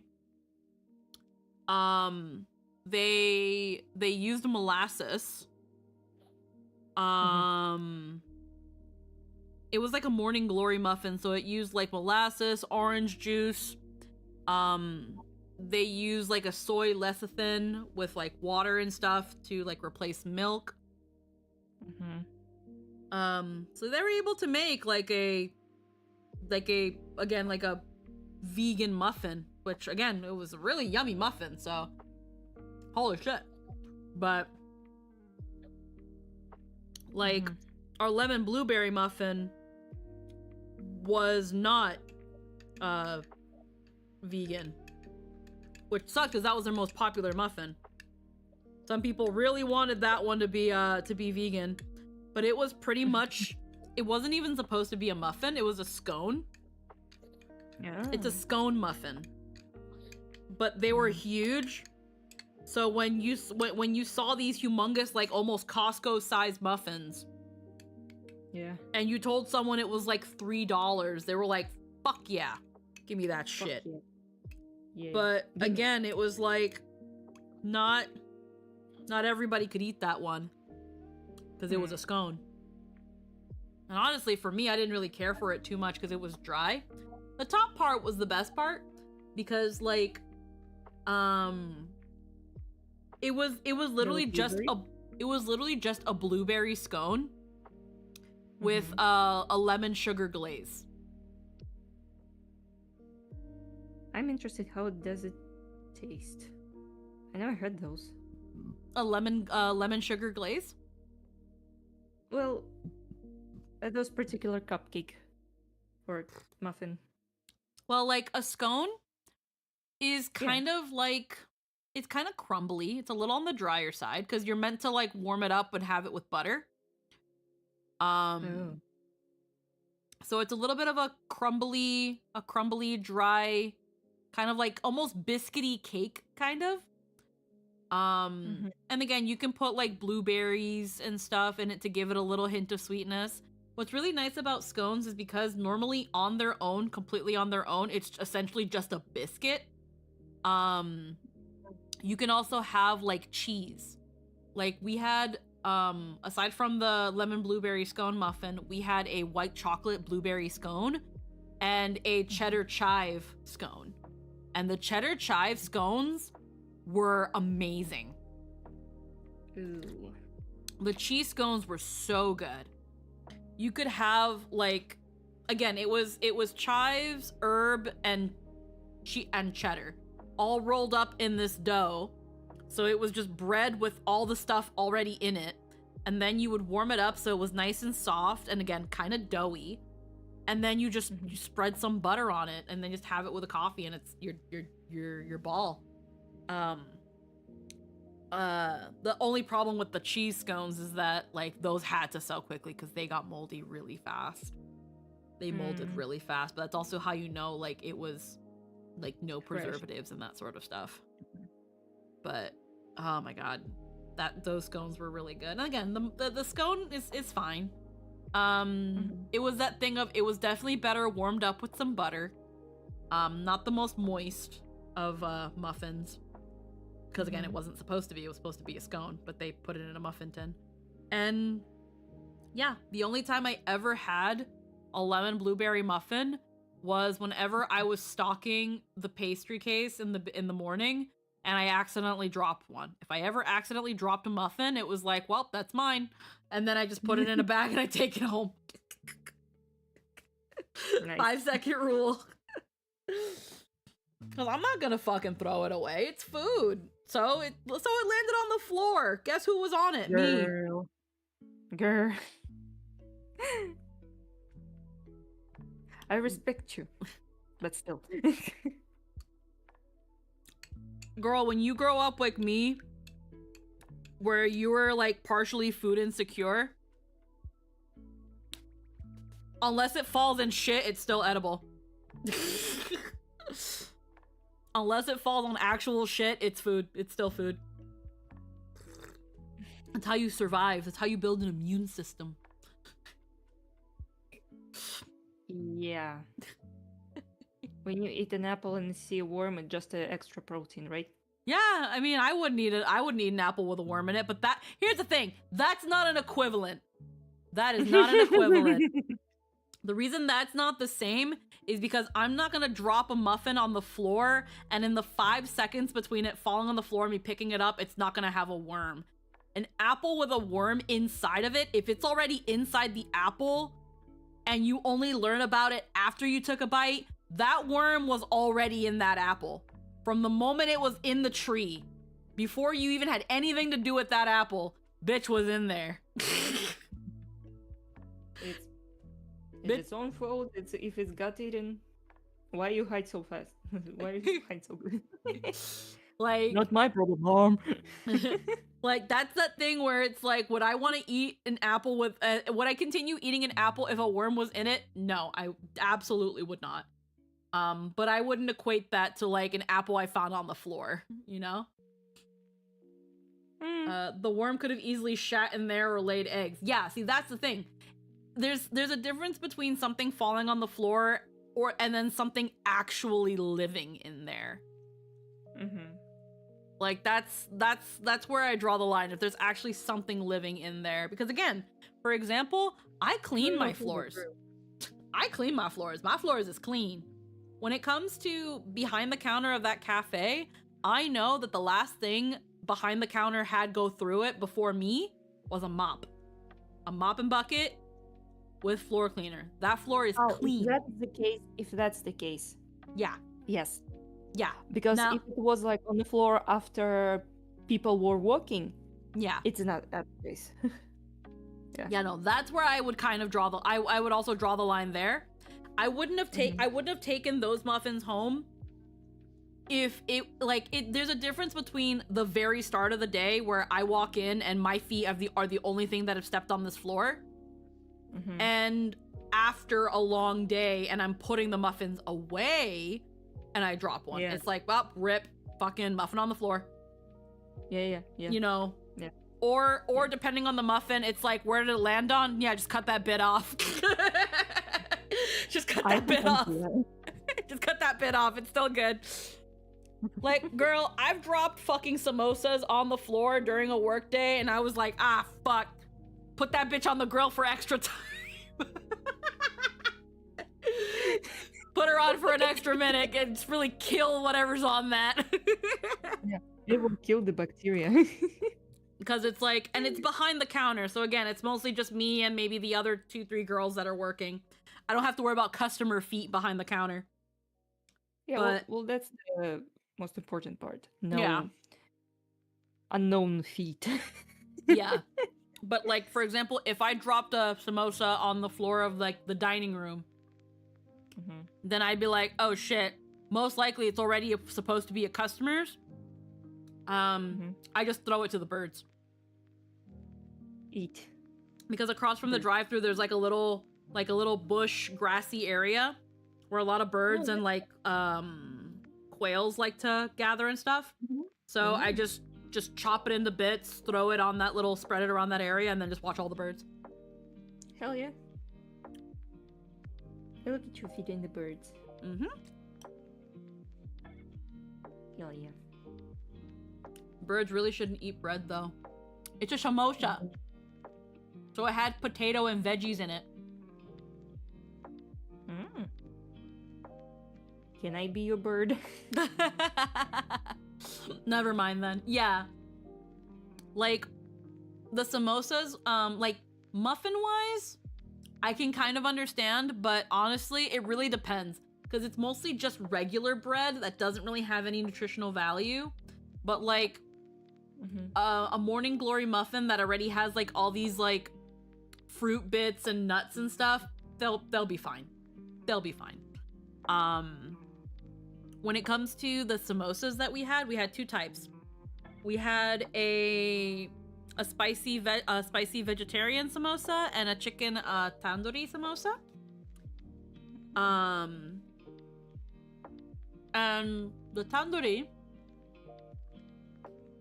had chicken, had rice, and some vegetables. And technically, you're not supposed to give birds rice either, unless it's cooked rice. Much starch? I think it's because of starch. I don't remember. But I know you can't give birds uncooked rice because that's bad for them. Really bad for them. But I think cooked rice is fine for them because it's not going to expand in their stomachs anymore than if it was raw. Because I think that's the problem with raw rice is that it expands in their stomachs. And they have much smaller stomachs than we do. So when they eat like a spoonful of dry rice and then it's sitting in their stomach and digesting and it expands, it blows up their stomach. No. That's what I heard at least. I don't know if it's exactly true. It could be true though. That makes sense. Could be that ducks can, I don't know, evolve to eat bread. It's that thing of like, by the time you give a duck bread, it's already all soggy and shit. So it's not going to do much harm to them. It's just not going to give them any nutritional value either. It's like eating cake. Yeah, essentially. It's more just like giving them sugar. Oh That's yeah. what- Yeah, I forgot the sugar in the bread is existing. Yeah. But at this point, it's hard to stop people from doing it because it's so ingrained in society now Yeah. that when you Because go also- feed ducks, you give them bread. I mean, There was- my grandma used to like make this kind of thing, like a food for ducks. It's crushed old pears, Ooh. some leftover bread, and also the potato peels. Oh yeah, they'd love that. There's a lot of nutrition in there. Oh yeah. So and this mush, she mushed it all together. The pears are pre-boiled, so they would be soft. Yeah. And they ate all this thing up, and they become really fat. Yeah. Heckin'. One of the pet stores that are really close to the park in town, they actually sell it's alfalfa. It's just rabbit pellets, but they have it packaged in a way, and then they call it duck feed, because they know that a lot of people go to that park to see the ducks and feed the ducks. So they essentially all their old rabbit food that didn't sell, they repackage it and sell it as duck food for a bargain price. And people buy it. And it's alfalfa pellets. If it's good for rabbits, it's good for ducks. Yep. That makes sense.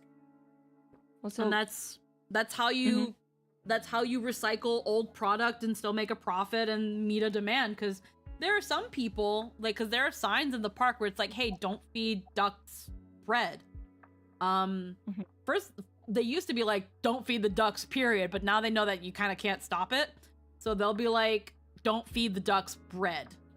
And then there's alternatives like, give them peas. Like, give them, like, sweet peas or give them corn. But I don't think corn is good for them either. No, it's a starch too. Yeah. But yeah, like, give them peas. Give them, like, other, like, things. Or again, go to that local pet store and get the fucking duck feed for cheap there. Or rabbit food, basically. Or just straight up buy rabbit food. You could also just buy bird seed. You could just also buy bird seed. Because there's also a lot of pigeons in that park. And they'll go for bird seed just like the pigeons do. The pigeons like the pellets too, though. They really like the pellets. Like they're very social. They'll come to you if you've got pellets and bird seed. They're very sociable. If you got any food, we'll come to you. Yep. Also, fun thing, because I remembered my grandma, so I remembered the other funny thing that she used to do with birds. So basically, a lot of our, like, chickens, it's basically a garbage disposer. Yeah. Like, any cuts of vegetables, any eggshells, it goes to them. Yep. Yeah, they eat it all up, and they really like it. They just didn't want to eat that apple through and through, or it's have like a worm, to the chickens. Yeah. If you have eggshells, to the chickens. If you even if you have bones, they will pack it. Yeah, no, they'll eat just about anything too. Chickens are not picky. Oh, they not. They'll eat just about anything. Mm-hmm. Again, as long as it's not uncooked rice, they'll be fine. Yeah. Bro. And stuff. Heckin', I remember when I was really, really young. I don't know. I can assume it's for the obvious reasons, but I had an aunt that had like a little like thing of like chickens and ducks. I remember being really young and going into her backyard when we visited her in Peru. And at the end of the night, they would take all the chickens and the ducklets and they would put them in a box with air holes, and they would keep them indoors because at night there was a lot of stray cats and stray dogs. but mostly for the stray cats that make their way into like the chicken or the duck coop and try to make off with one of the babies. And then in the morning they would get the box of ducklings and stuff, and then they just open them and just watch all of them just freaking go into their pens and stuff.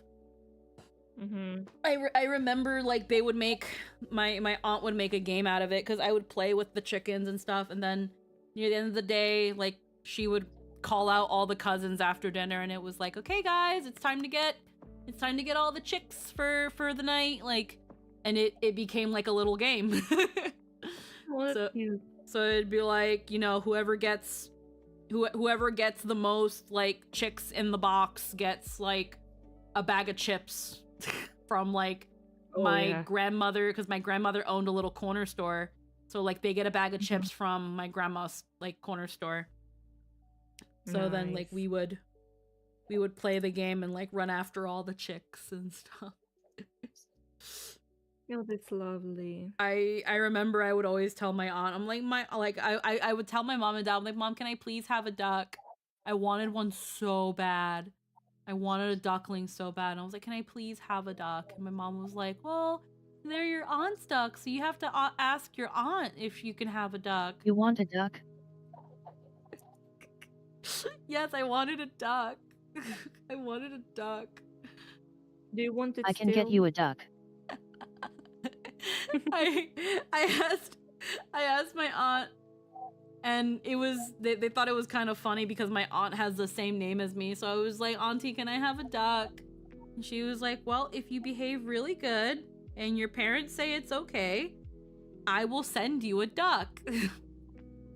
And I'm like a 5 or 6 year old, so I didn't understand that you can't send ducks through the mail. But my aunt Yes, was like, you can. my aunt was like, I'll send you a duck. And I was like, okay. And the whole time, like after we left, it was like, when is Auntie gonna send me a duck? And my aunt, like, I remember on the phone, they'd be like, my aunt would call my dad, or my dad would call my aunt, and they'd be like, do you want to talk to your auntie? And I'd be like, yeah. And I'd be like, Auntie, when am I getting my duck? When are you sending me my duck? I don't have my duck. Where's my duck? That's all I would ever ask her. She's like, how are you doing? How's school? Where's my duck? Where's my fucking duck, bitch? Promise me a fucking duck. Not real, not exactly like that, but again, it was like, where's my duck? You promised me a duck. Never got and then awkward silence. Never got my fucking duck, bro. I was fucking lied to. Cheated out of a duck. What a lying woman. Okay, I looked it up. It seems I'm not allowed to send you a duck because of border regulations. Oh, well, duh. Right. Yes, I looked it up. I could probably get a duck locally. I could probably get a local duck. Absolutely. You just go to the park. Just go pick them up. Just grab them. They're free. Yeah.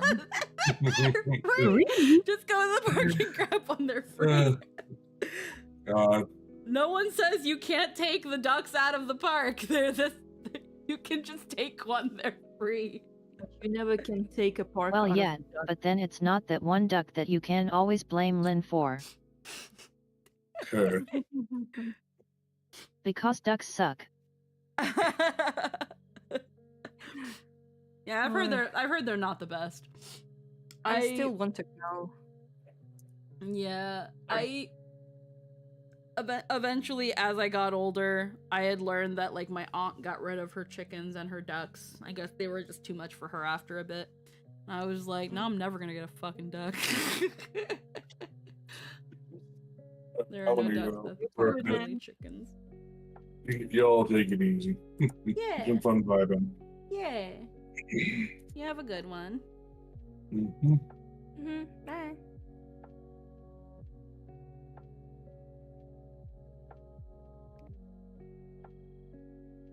There you go. I was like, oh, he's still here.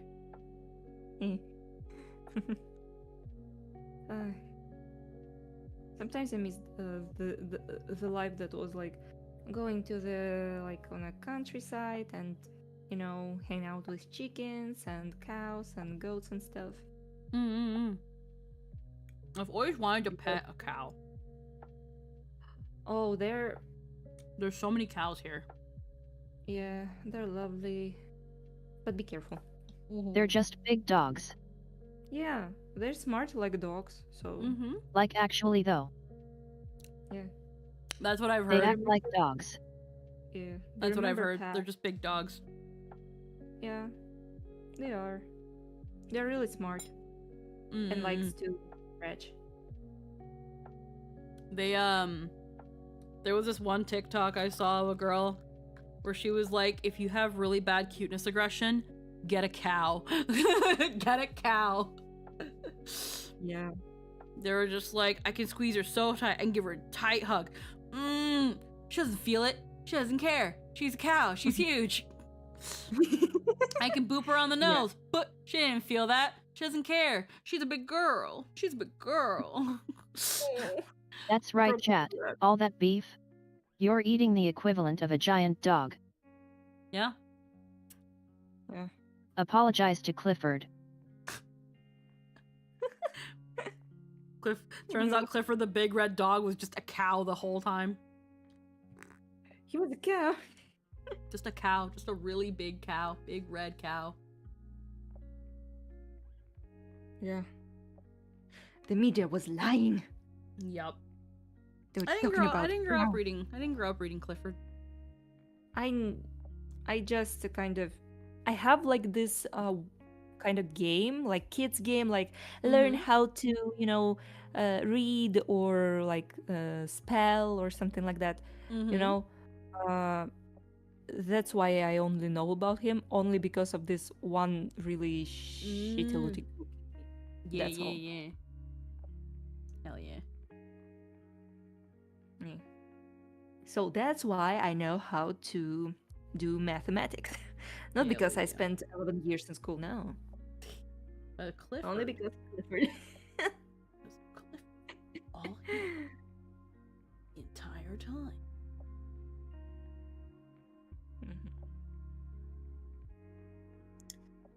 Mm. I'm just checking my emails really quick. I might have to go to the washroom because of course I had pudding and pudding does not like my tummy. I'm actually gonna go BRB screen this time because I don't know how long I'll be. What?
want him to leave right now. Tell him to not leave. We are back. Jester got I'm home, telling and he's a tired baby. He's laying down. I'm trying not to be. I don't want to be too loud for him. He had a early shift. Aw. What'd you say? He's like, do what you like, and I'm like, yeah, but I will still be considerate and not be too loud. We're just chilling anyway. Yeah. Put on some headphones and listen to some like 90s cyberpunk kind of shit. It helps me sleep. Well, right now he's just taking a nap because he doesn't wanna just Ew. like sit. He wants to nap. He can snooze through most things. But I like being considerate. Yeah, you're a good partner for that. He wants me to turn on the air conditioner. What the hot?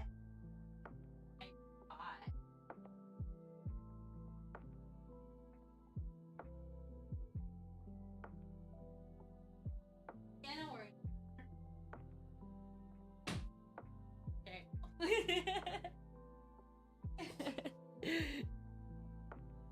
He wanted me to turn on the air conditioner. We probably won't. We'll probably just keep going for maybe another 20-30 minutes anyway, because I don't know if are we having Pathfinder tonight, Lynn?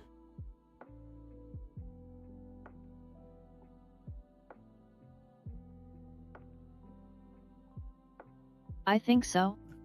Yeah, that was that thing where it's like Anthony left and didn't say like see you guys in a couple hours or anything like that. Yeah. Oh, so you can see what I'm drawing. Oh, you're streaming what you're Yeah. drawing? Yeah. Oh, is it a thumbnail? Yeah. Oh, hell yeah. Mm-hmm. It's the new booba lady. Yeah. I pulled for her because I'm weak. Because you look like her? Or your avatar looks like her? Nice. It's Wait, pretty. she actually wait, huh? I guess a little bit. Put glasses That's on. why I Stubby, like her. Put glasses on. Maybe Stubby the Hortons. Maybe kind of a younger version of her, of the one you're drawing. Is that Ada's mom? Yeah, that's what I was saying. I thought I just like her because she's a cool deer lady that's kind of turned into a centaur and also literally befriends an animals in the game, and they give you food or healing. So, yeah. Oh, okay. She's a But- Disney princess. So basically, yeah. Nah, Hell yeah. sounds shallow. It's because she's your mom. At least she's my sister. Okay. I need to. A lot of VTubing stuff seems to like to involve moms now. I'm like, Oh yeah, the whole why? like mommy thing. Yeah. No, I couldn't even do that if I tried. I can't do a mommy aesthetic. I'm too much No, of a like they'll goober. bring their moms on. Oh. Yeah. I thought only Well- Pecora did that. No, a bunch of them are doing it A now. lot of people did it. Oh. If I would probably will never include like my parents in the VTubing setting in any way. Even Oh, I a don't bunch include have, myself and a in lot of them have moms who have more charisma than they do. Yeah, the two that stand out the fucking most is Chibidoki's mom and Yuzu's mom, because it's just like Chibi's is unhinged, and Yuzu's mom is basically like, I think she had her when she was like in her teens, like late teens, and she never grew out of her party girl phase. Oh. Also, Kenji's mom is yeah. Again, I don't watch VTubers, so I don't know what They- they've been doing. They pop up in my YouTube shorts. That's why. Yeah, it's same. Oh. Yeah, basically it's I just get shorts now and again too. Yeah. Mm. That's how I know this. I haven't. I don't really watch YouTube shorts. I just kind of upload mine and then freaking flutter away into the ether. I ever like drew my parents as a probably like not really VTubing model, but as something. My dad would be a demon and my mom would be like an angel, and they will be like biblically accurate, you know? They will not look like a human. So my Their moms dad will show up and they'll tease their daughters while teasing chat. Yeah. Mhm. My mom doesn't really know much about it. She's like, I don't know what this is. And my dad's like, oh, this is kind of interesting. It's kind of like when I showed him Death Note for the first time, and he's like, I like anime And it's now. always like, oh, so she's who they got it from. Yeah. I don't think I could show my mom what I do because she's not gonna understand. I technically did already. Like I showed them like my VTubing avatar and stuff. And my mom was like, why do you have that? Why don't you just use a camera? And it was like, well, Mom, I don't like being in front of a camera. And my dad was like, yeah, she doesn't like being in front of a camera. Also, this is more anonymous. If she doesn't want her face out there on the internet, this is a safer option. And I'm like, yeah, Dad, for safety. For safety reasons. For me, it's as simple as I'm ugly and I don't want to show my face. That's why I do it. Unironically, that's why I do it. I do want to prepare myself. My reason is pretty much the same. It's I don't consider myself to be conventionally attractive, so yes. And I can't be in front of a camera without getting very, very anxious. So that's why I VTube. So I guess I also VTube because I'm ugly. I'm ugly. Yeah, so ugly crew, high five! That's all I'm poor. That's all I have. That's all I can say. Like, Jester, when he streams, he face cams. I do not appear in his streams, and if I do, I use a beluga puppet. I have I've seen that. I have a hand puppet of a beluga whale. So then I joke that it's just like, yeah, in real life I'm a whale. I'm a beluga Nah, we whale. need to get you a blue-footed booby kind of hand puppet, and then it's just like, I speak through Bernard. Heckin' Din is working on a puppet of me. Oh, Yeah. that'll be good. I don't know how far along. I saw where the progress was when she was doing A the squeaky muppet. yeah. She's making like a Muppet of me. Oh, And- that's even better. And it's like I don't know how far along she is on it. It's just something that she's working on, because she was like, it would be really funny if while Jester is streaming and you come on, you just have this puppet of you. And it's like, oh, absolutely. Like, I would bring that to cons. I would bring that to cons. I would actually like try to learn like ventriloquism so that I can like do that. So that while I'm speaking, I can like have the puppet going. Cause that would be really funny. I don't know, that'd be really funny how you play with that.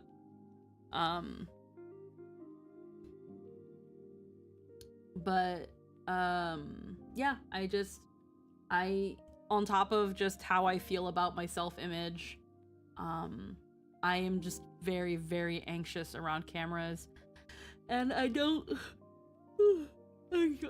feel like I could personally perform and be like more authentically myself if I wasn't on camera.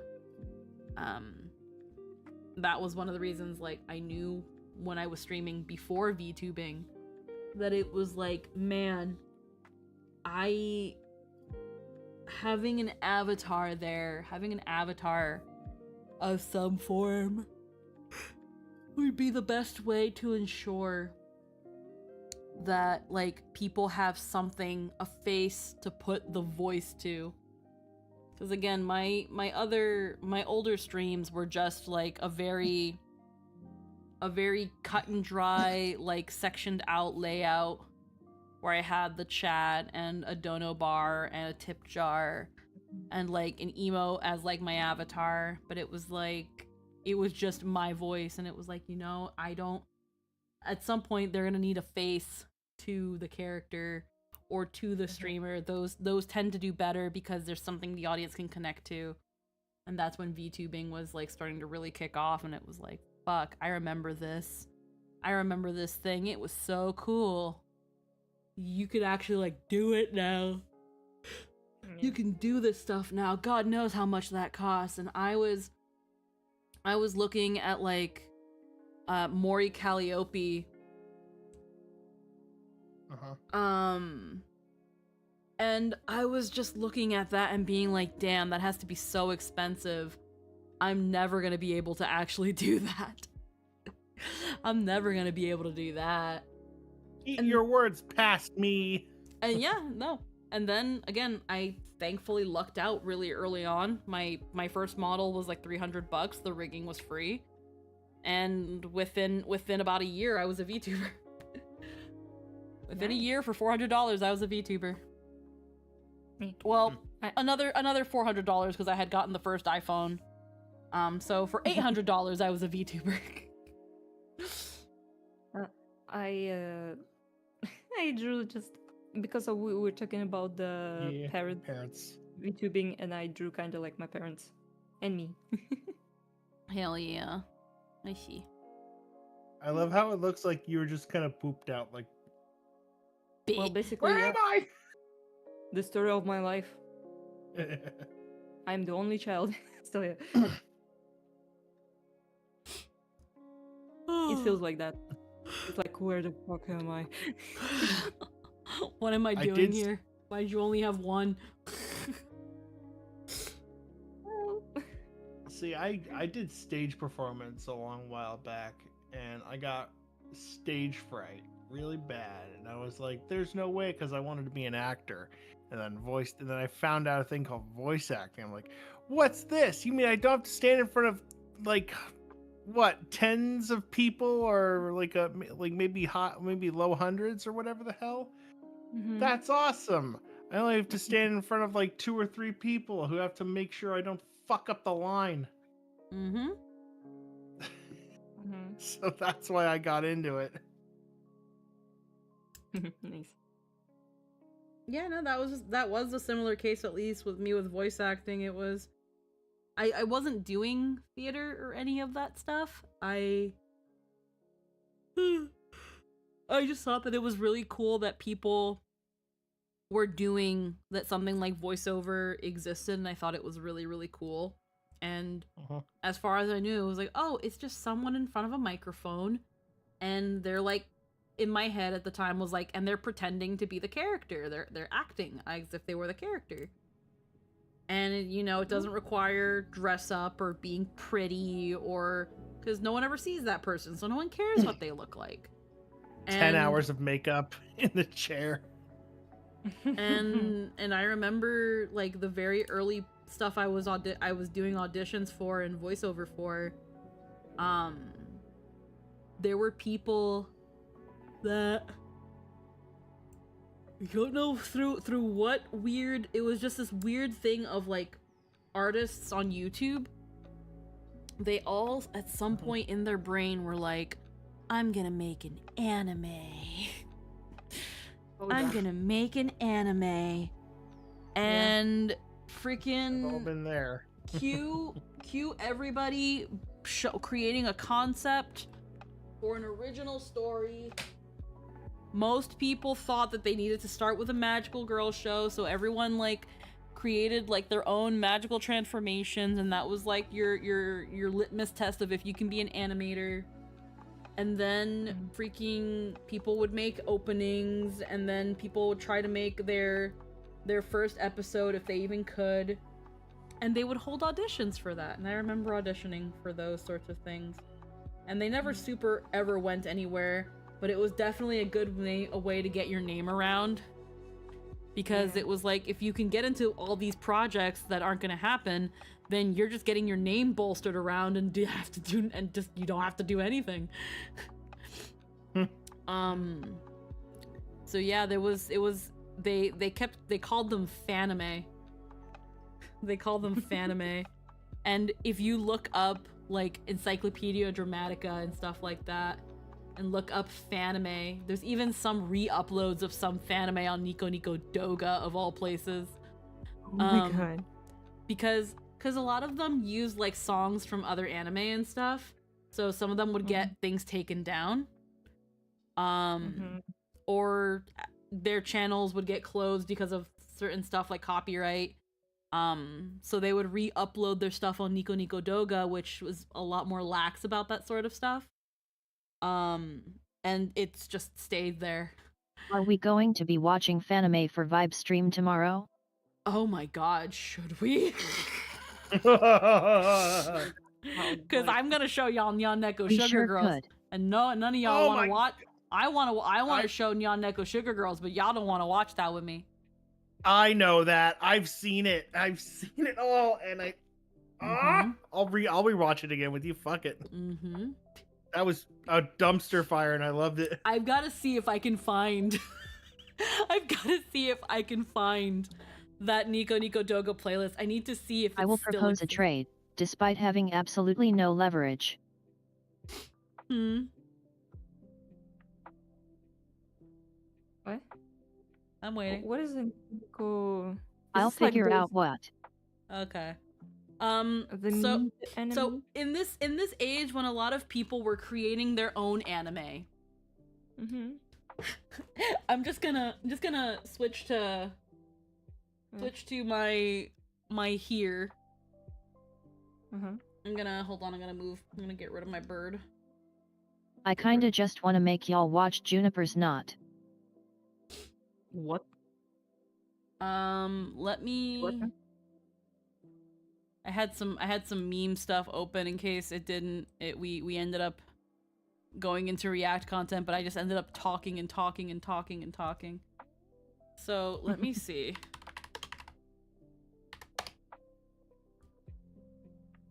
I just want the opening. I just want the opening. You've been diagnosed with rabies. What? So this is from 15 years ago. Oh god. I am Oh, fully no. convinced. I think it was said that this was made terribly on purpose. Oh yeah, no, it was completely a troll. It was completely a troll. Yeah. Like it was a troll. Juniper's Knot is a roughly hour-long kinetic novel. Oh. I'll look into it. But But heckin', long story short with Nyan Neko Sugar Girls, it was essentially, someone trolling, because back then everyone and their grandma was making this sort of thing. Some of them looked good, not all of them did, and this was a joke about all of that. Let me. Oh wait. I remember specifically this one because I would the opening theme song is one of the DDR songs. It's DDR that I would play all the time. I would play this particular True Love because it was so easy to do on heavy mode. Yeah, it was a great way to warm up. So I was like, I know exactly what this fucking is, and I know the steps too. Alrighty. So we're only gonna watch the opening. We're not getting more into this. It's it speaks for itself. It does. It's so shit. Nyan Neko Sugar Girls. And it's 4:20. It's 4:20 minutes. Yep. I'll point that out. 480.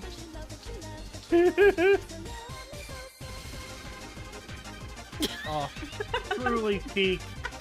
Truly peak. And then there's a seizure. Too fast. I like how it literally has the fucking DDR the voiceover. DDR announcer. Yup, the announcer. It's oh my god. It's so bad. It's so bad. They had a logo, bro. They had a fucking logo. And then like, I love how everybody's body proportions like changed so dramatically from one scene to the next. It's bad. It's so bad. It's horrendous. Did I ever show you, Nightshade, when someone reanimated the opening? Oh, really? There's been several types that I know that. But I haven't seen. I know I haven't seen it. There have been times where people have reanimated the opening. Are you going to end up having Ada draw the Nan Nico Sugar Girls?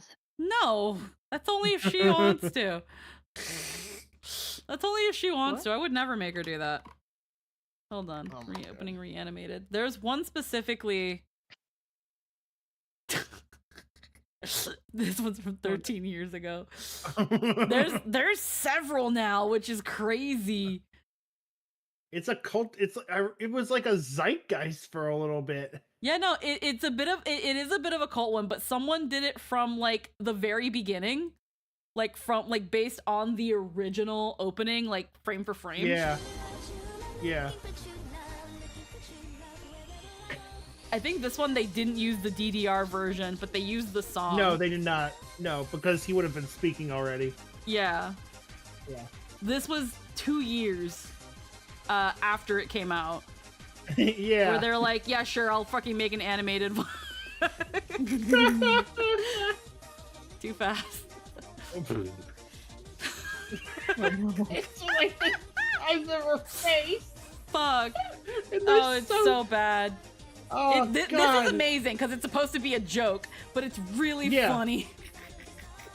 Absolutely, yeah. Really fucking stupid. And they were like, yo, I can freaking give you seizures with the fucking opening. Fucking it's so, giving trying to Digimon so vibes. silly. Fuck off. So unserious. That fucking tail is like the smoothest animation. Oh yeah, no, it was great. Again, what was really great was seeing actual animators be like, I have found my muse. I have found my muse. And I want to do. Did this person? Oh my! Did someone reanimate the? It's that kind of reanimated. It's where like the kind of like the Shrek reanimated. Someone they did a version with the first episode in Yan Neko Sugar Girls. That's really funny. Oh God. Yeah, but like a lot of people have taken a jab at this. This one and the one on the bottom seems to be the most recent one. But it looks like it's not colored or anything. No, it's a work in progress, but they never finished it. But yeah, looks like it says like what 5 or 6 years ago. 6 years ago, yeah. 6 years ago, okay. 6 years ago, God. Unfortunate. I mean, animation takes a long time. Yeah, animation still takes a very long time. Yeah. Yeah. What's on model anyway? Who needs on model anyway? Who cares? Let me heckin'. We got here some memes. I think we can wrap up the stream with some heckin' memes. Don't have to be on model if there is no model. Exactly. Don't have to worry if no one cares. Yeah. All right, let's wrap up with some heckin' memes. This is from Unusual Memes.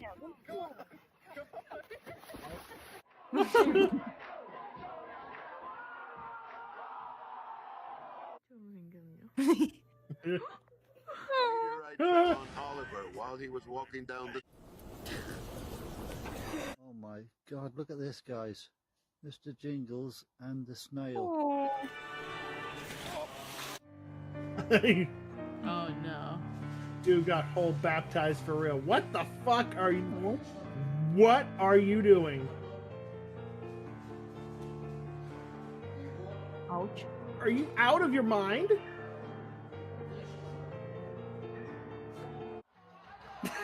Damn. What the fuck? Oh. Kofi.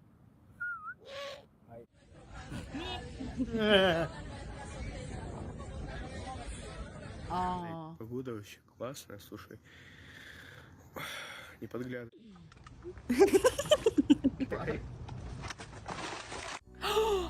Yeah, knew that was gonna happen.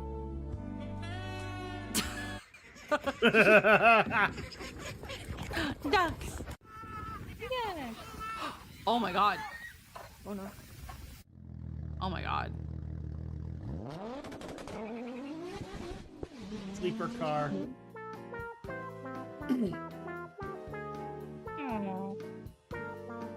No, he's hot.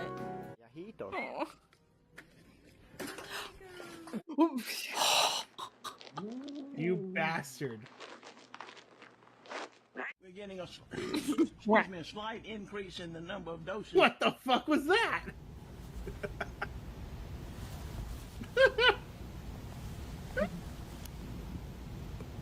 That's funny. Damn.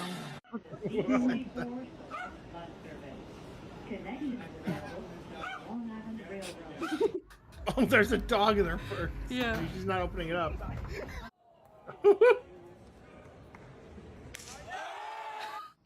Are you kidding me? Oh, the bunny. That's a one. Oh, he's so tiny. Oh, he's so tiny. Oh. Oh, we have bunnies that are this confident where I live. Oh my god. Oh. My asshole clenched. Oh shit. Little baby in the window box. Look how cute this is. Fuck you!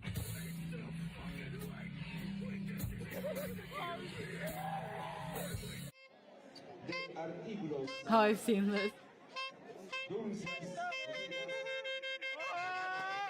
Oh, oh my god.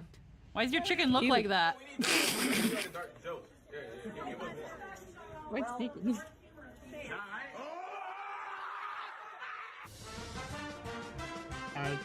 Okay.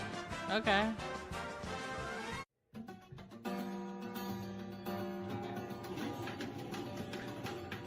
That's one way to get a band going. Yeah. This is a chainsaw, bro.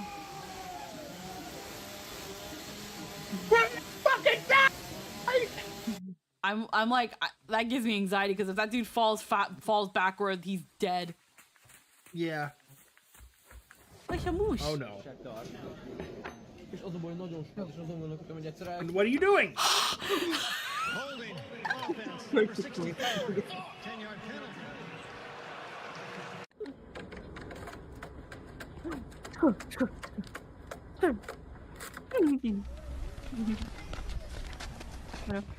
No.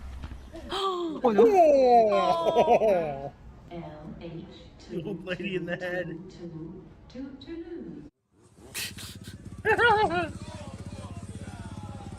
Yo, that was Damn. smooth. Oh, let me guess, it's not gonna hit all the way. Nope. I hate that. I hate that. There's wax on you now, buddy. You can't be. God. Oh. Okay. Where'd it go? Oh, the goose. A goose on the loose. He's just Did I- chilling. There's like nothing to eat. Whatever.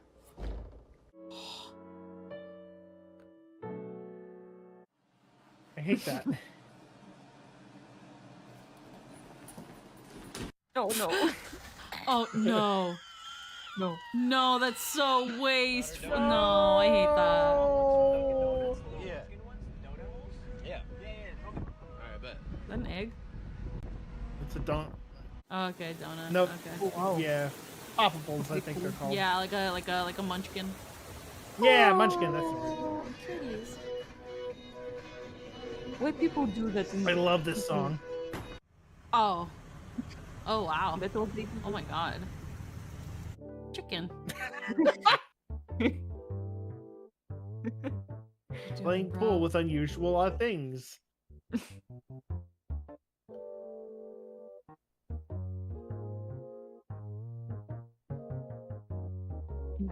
I mean, if it's fun, it's a very guy thing to do. In fucking sight, every edge. Oh yeah, no, I do it. Looks like Ray Charles had his way with it.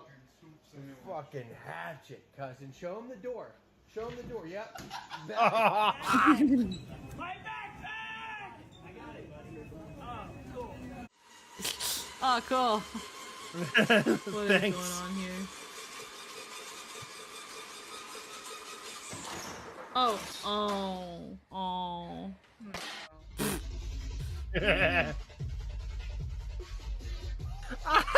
Yo, ain't nobody care.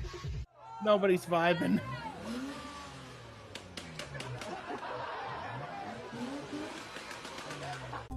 Oh, I see what they're doing. Yeah, bouncy dog. So bouncy.